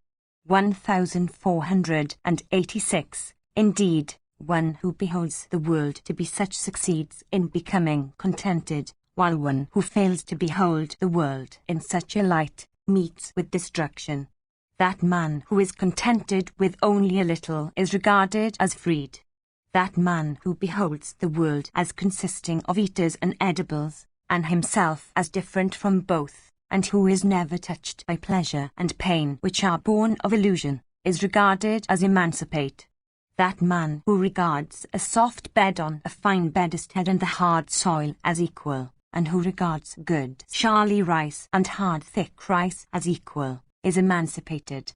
That man who regards linen and cloth made of grass as equal, and in whose estimation cloth of silk and barks of trees are the same, and who sees no difference between clean sheepskin and unclean leather, is emancipated. That man who looks upon this world as the result of the combination of the 5 primal essences, and who behaves himself in this world, keeping this notion foremost, is emancipated. That man who regards pleasure and pain as equal, and gain and loss as on a par, in whose estimation victory and defeat differ not, to whom like and dislike are the same, and who is unchanged under fear and anxiety, is wholly emancipated. That man who regards his body, which has so many imperfections, to be only a mass of blood, urine and excreta, as also of disorders and diseases, is emancipated. That man becomes emancipated who always recollects that this body, when overtaken by decrepitude, becomes assailed by wrinkles and white hairs and leanness and paleness of complexion and a bending of the form. That man who recollects his body to be liable to loss of virility, and weakness of sight, and deafness, and loss of strength, is emancipated. That man who knows that the very rishis, the deities, and the asuras are beings that have to depart from their respective spheres to other regions, is emancipated. That man who knows that thousands of kings possessed of even great offense and power have departed from this earth, succeeds in becoming emancipated. That man who knows that in this world the acquisition of objects is always difficult, that pain is abundant, and that the maintenance of relatives is ever attended with pain, becomes emancipated. 1487. Beholding the abundant faults of children and of other men, who is there that would not adore emancipation? That man who, awakened by the scriptures and the experience of the world, beholds every human concern in this world to be unsubstantial, becomes emancipated. Bearing in mind those words of mine, do thou conduct thyself like one that has become emancipated, whether it is a life of domesticity that thou wouldest lead or pursue emancipation without suffering thy understanding to be confounded. 1488. Hearing these words of his with attention, Sagara, that Lord of Earth, acquired those virtues which are productive of emancipation and continued, with their aid, to rule his subjects. Section CCXC. Yiddish theory said, this curiosity, O sire, is always dwelling in my mind. O grandsire of the Curus, I desire to hear everything about it from thee. Why was the celestial rishi, the high Suldusanas, called also Kavi, engaged in doing what was agreeable to the Asuras and disagreeable to the deities? Why was he engaged in diminishing the energy of the deities? Why were the Danavas always engaged in hostilities with the foremost of the deities? Possessed of the splendor of an immortal, for what reason did Usanas obtain the name of Sukra? How also did he acquire such superior excellence? Tell me all about these things. Though possessed of great energy, why does he not succeed in traveling to the center of the firmament? I desire, O grandsire, to learn everything about all these matters. 1489. Bhishma said, listen, O king, with attention to all this as it occurred actually. O sinless one, I shall narrate these matters to thee as I have heard and understood them. Of firm vows and honored by all, Usanas, that descendant of Bhrigu's race, became engaged in doing what was disagreeable to the deities for an adequate cause. 1490. The royal Guvara, the chief of the Yakshas and the Rakshasas, is the lord of the treasury of Indra, that master of the universe. 1491. The great ascetic Usanas, crowned with yoga success, entered the person of Guvara, and depriving the lord of treasures of his liberty by means of yoga, robbed him of all his wealth. 1492. Seeing his wealth taken away from him, the lord of treasures became highly displeased. Filled with anxiety, and his wrath also being excited, he went to that foremost of gods, viz., Mahadeva. Guvara represented the matter unto Shiva of immeasurable energy, that first of gods, fierce and amiable, and possessed of various forms. And he said, Usanas, having spiritualized himself by yoga, entered my form, and depriving myself of liberty, has taken away all my wealth. Having by yoga entered my body, he has again left it. Hearing these words, Maeswara of supreme yoga powers became filled with rage. His eyes, O king, became blood red, and taking up his lance he waited, ready to strike down Uzanas.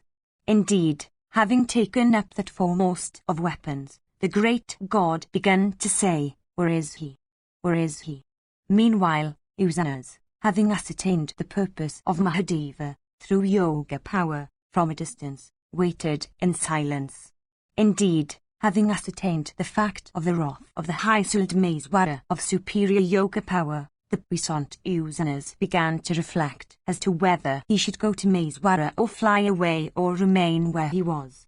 Thinking, with the aid of his severe penances, of the high-souled Mahadeva, Uzanas of soul crowned with yoga success, placed himself on the point of Mahadeva's lance.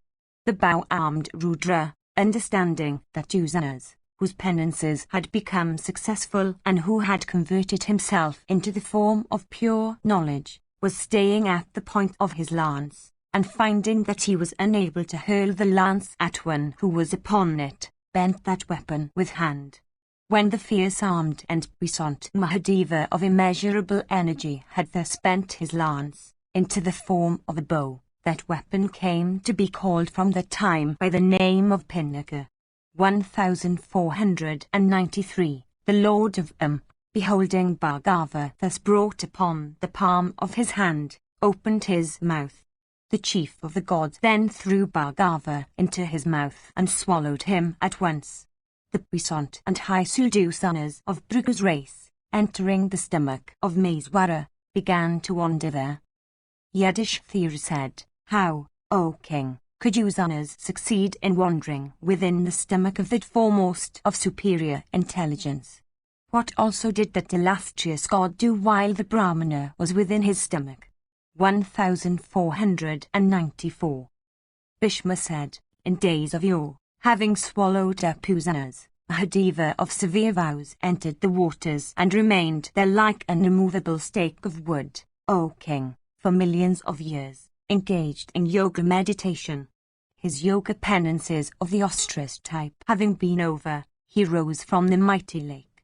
Then that primeval god of the gods, viz., the eternal Brahman, approached him, and inquired after the progress of his penances and after his welfare.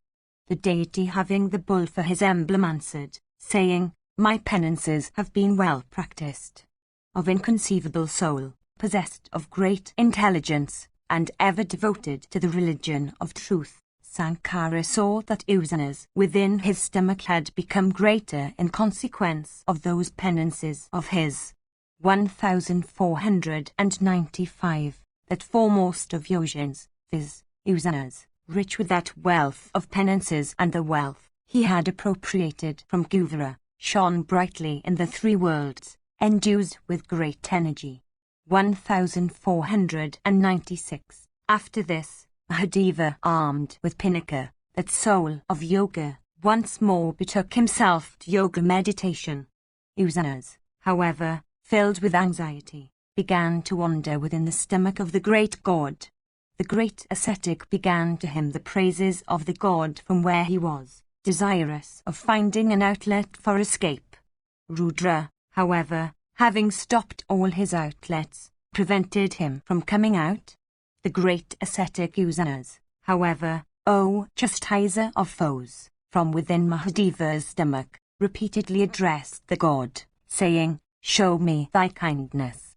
And to him Mahadeva said, "Go out through my urethra." He had stopped up all other outlets of his body. Confined on every side and unable to find out the outlet indicated, the ascetic began to wander hither and thither, burning all the while with Mahadeva's energy. At last he found the outlet and issued through it. In consequence of this fact he came to be called by the name of Sugra, and it is in consequence of that fact he also became unable to attain, in course of his wandering, the central point of the firmament. Beholding him come out of his stomach and shining brightly with energy, Bhava, filled with anger, stood with lance uplifted in his hand. The goddess Ama then interposed and forbade the angry lord of all creatures, viz., his spouse, to slay the Brahmana. and in consequence of as having thus prevented her lord from accomplishing his purpose, the ascetic Usanas, from the day, became the son of the goddess. The goddess said, "This Brahmana no longer deserves to be slain by thee. He has become my son. O God, one who comes out of thy stomach does not deserve slaughter at thy hands." Bhishma continued, pacified by these words of his spouse. Bhava smiled and said repeatedly these words, "O king, let this one go whithersoever he likes." Bowing unto the boon-giving Mahadeva and to also his spouse the goddess the great ascetic Usanas, endued with superior intelligence, proceeded to the place he chose. I have thus narrated to thee, O chief of the Bharatas, the story of the high-souled Bhargava about which thou didst ask me. Section C. Yudhishthira said, "O thou of mighty arms, tell me, after this what is beneficial for us. O grandsire, I am never satiated with thy words which seem to me like Amrita. What are those good acts, O best of men, by accomplishing which a man succeeds in obtaining what is for his highest benefit both here and hereafter, O giver of boons?" Bhishma said, "In this connection I shall narrate to thee what the celebrated King Janaka had inquired, in days of yore, of the high-souled Parasara, what is beneficial for all creatures both in this world and the next. Do thou tell me what should be known by all this connection." Thus questioned, Parasara, possessed of great ascetic merit and conversant with the ordinances of every religion, 1497, said these words, desirous of favoring the king. Parasara said, "Righteousness earned by acts is supreme benefit both in this world and the next. The sages of the old have said that there is nothing higher than righteousness. By accomplishing the duties of righteousness a man becomes honored in heaven. The righteousness, again, of embodied creatures, O best of kings, consists in the ordinance, laid down in the scriptures, on the subject of acts. 1498, all good men belonging to the several modes of life, establishing their faith on that righteousness, accomplish their respective duties. 1499, 4 methods of living, O child, have been ordained in this world. Those 4 methods are the acceptance of gifts for Brahmanas, the realization of taxes for Kshatriyas, agriculture for Vaisyas, and service of the 3 other classes for the Sudras. Wherever men live the means of support come to them of themselves, accomplishing by various ways acts that are virtuous or sinful, for the purpose of earning their means of support. Living creatures, when dissolved into their constituent elements, attain to diverse ends. 1500, as vessels of white brass, when steeped in liquefied gold or silver, catch the hue of these metals. Even so a living creature, who is completely dependent upon the acts of his past lives, takes his color from the character of those acts. Nothing can sprout forth without a seed. No one can obtain happiness without having accomplished acts capable of leading to happiness. When one's body is dissolved away into its constituent elements, one succeeds in attaining to happiness only in consequence of the good acts of previous lives.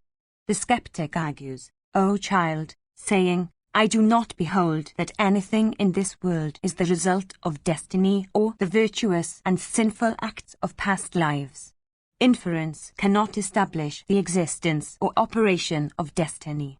1501. The deities, the Gandharvas and the Danavas, have become what they are in consequence of their own nature, and not of their acts of past lives. People never recollect in their next lives the acts done by them in previous ones. For explaining the acquisition of fruits in any particular life, people seldom name the 4 kinds of acts alleged to have been accomplished in past lives. 1502. The declarations having the Vedas for their authority have been made for regulating the conduct of men in this world, and for tranquilizing the minds of men. These, the skeptic says, O child, cannot represent the utterances of men possessed of true wisdom. This opinion is wrong. In reality, one obtains the fruits of whatever among the four kinds of acts one does with the eye, the mind, the tongue, and muscles. 1503. As the fruit of his acts, O king, a person sometimes obtains happiness wholly, sometimes misery in the same way, and sometimes happiness and misery blended together. Whether righteous or sinful, acts are never destroyed, except by enjoyment or endurance of their fruits. 1504. Sometimes, O child, the happiness due to good acts remains concealed and covered in such a way that it does not display itself in the case of the person who is sinking in life's ocean till his sorrows disappear. After sorrow has been exhausted, by endurance, one begins to enjoy the fruits of one's good acts. And know, O king, that upon the exhaustion of the fruits of good acts, those of sinful acts begin to manifest themselves. Self-restraint, forgiveness, patience, energy, contentment, truthfulness of speech, modesty, abstention from injury, freedom from the evil practices called vyasana, and cleverness, these are productive of happiness. No creature is eternally subject to the fruits of his good or bad acts. The man possessed of wisdom should always strive to collect and fix his mind. One never has to enjoy or endure good and bad acts of another. Indeed, one enjoys and endures the fruits of only those acts that one does oneself. The person that casts off both happiness and misery walks along a particular path, the path, viz., of knowledge.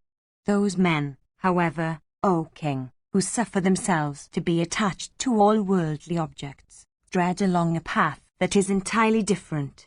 A person should not himself do that act which, if done by another, would call down his censure.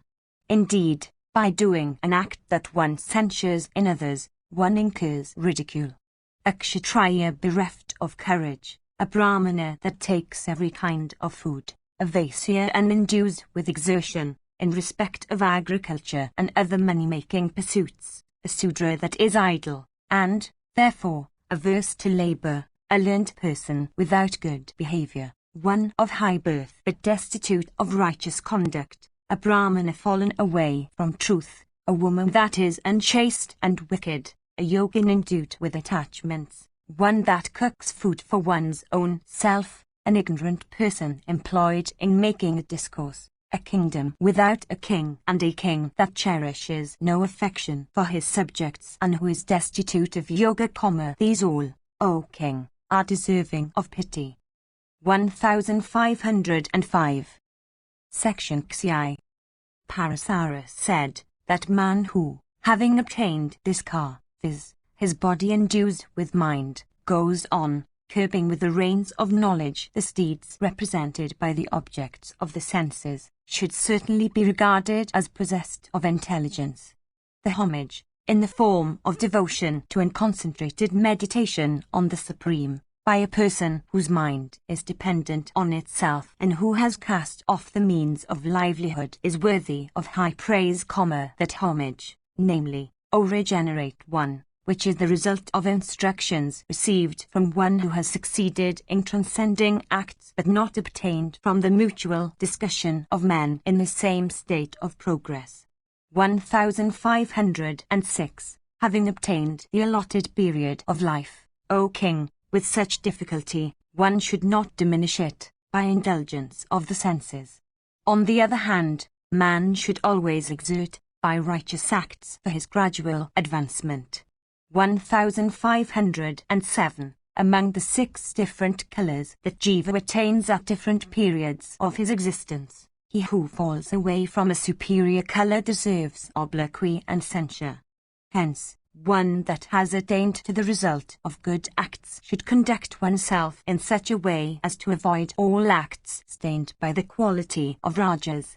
1508. Man attains to a superior color by righteous acts. Unable to acquire a superior hue, for such acquisition is extremely difficult, a person, By doing sinful acts only slays himself, by sinking into hell and falling down into an inferior color. All sinful acts that are committed unconsciously or in ignorance are destroyed by penances. A sinful act, however, that is committed knowingly, produces much sorrow. Hence, one should never commit sinful acts which have for their fruit only sorrow.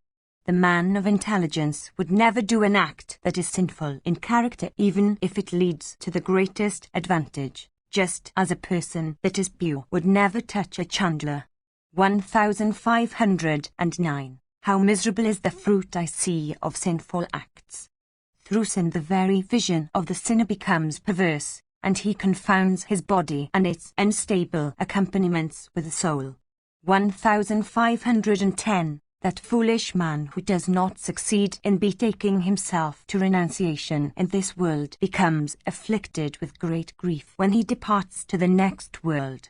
1511. An uncoloured cloth, when dirty, can be cleaned, but not a piece of cloth that is dyed with black. Even so, O king, listen to me with care. Is it the case with sin? That man who, having knowingly committed sin, acts righteously for expiating that sin, has to enjoy and endure the fruits of his good and bad acts separately. 1512. The utterers of Brahma maintain, under the authority of what has been laid down in the Vedas, that all acts of injury committed in ignorance are cancelled by acts of righteousness. A sin, however, that is committed consciously is never cancelled by righteousness. Thus say the regenerate utterers of Brahma who are conversant with the scriptures of Brahmana.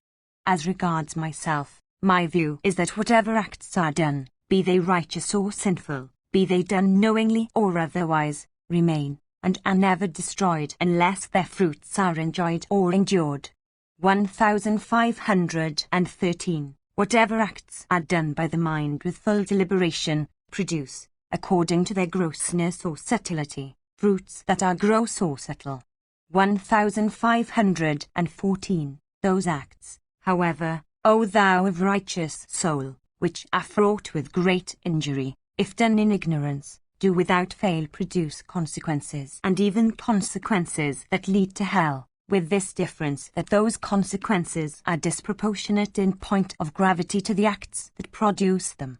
1515. As to those acts, of a doubtful or unrighteous nature, that may be done by the deities or ascetics of reputation, a righteous man should never do their like or, informed of them, should never censure them. 1516. That man who, reflecting with his mind, O king, and ascertaining his own ability, accomplishes righteous acts, certainly obtains what is for his benefit. Water poured into the unbaked vessel gradually becomes less and finally escapes altogether. If kept, however, in a baked vessel, it remains without its quantity being diminished. After the same manner, acts done without reflection with the aid of the understanding do not become beneficial, while acts done with judgment remain with undiminished excellence and yield happiness as their result. If into a vessel containing water other water be poured, the water that was originally there increases in quantity, even so all acts done with judgment, be they equitable or otherwise, only add to one's stock of righteousness. A king should subjugate his foes and all who seek to assert their superiority, and he should properly rule and protect his subjects. One should ignite one's sacred fires and pour libations on them in diverse sacrifices, and retiring in the woods into either one's middle or old age, should live there, practicing the duties of the two last modes of life.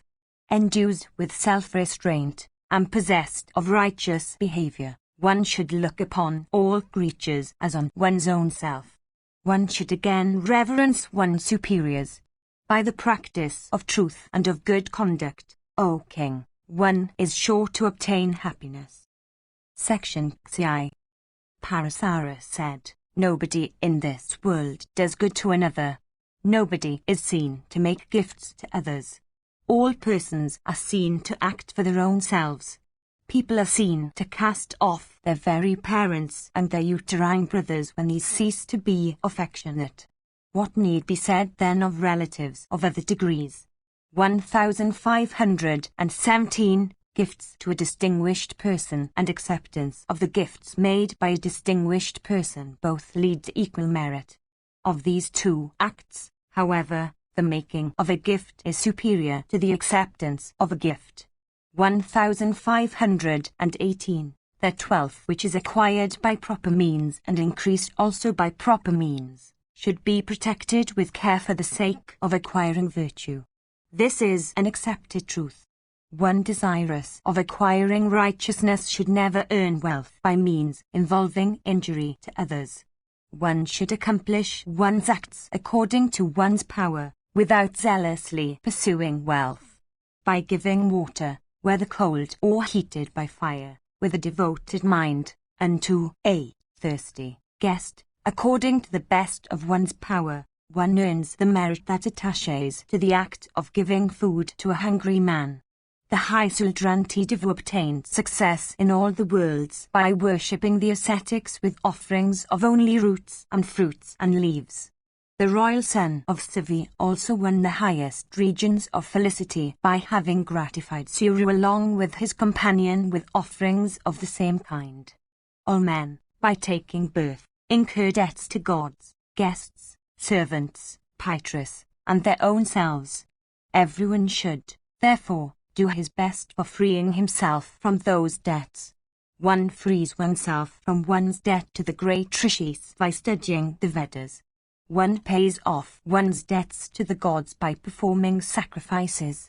By performing the rites of the Sarada, one is freed from one's debts to the Pythrus.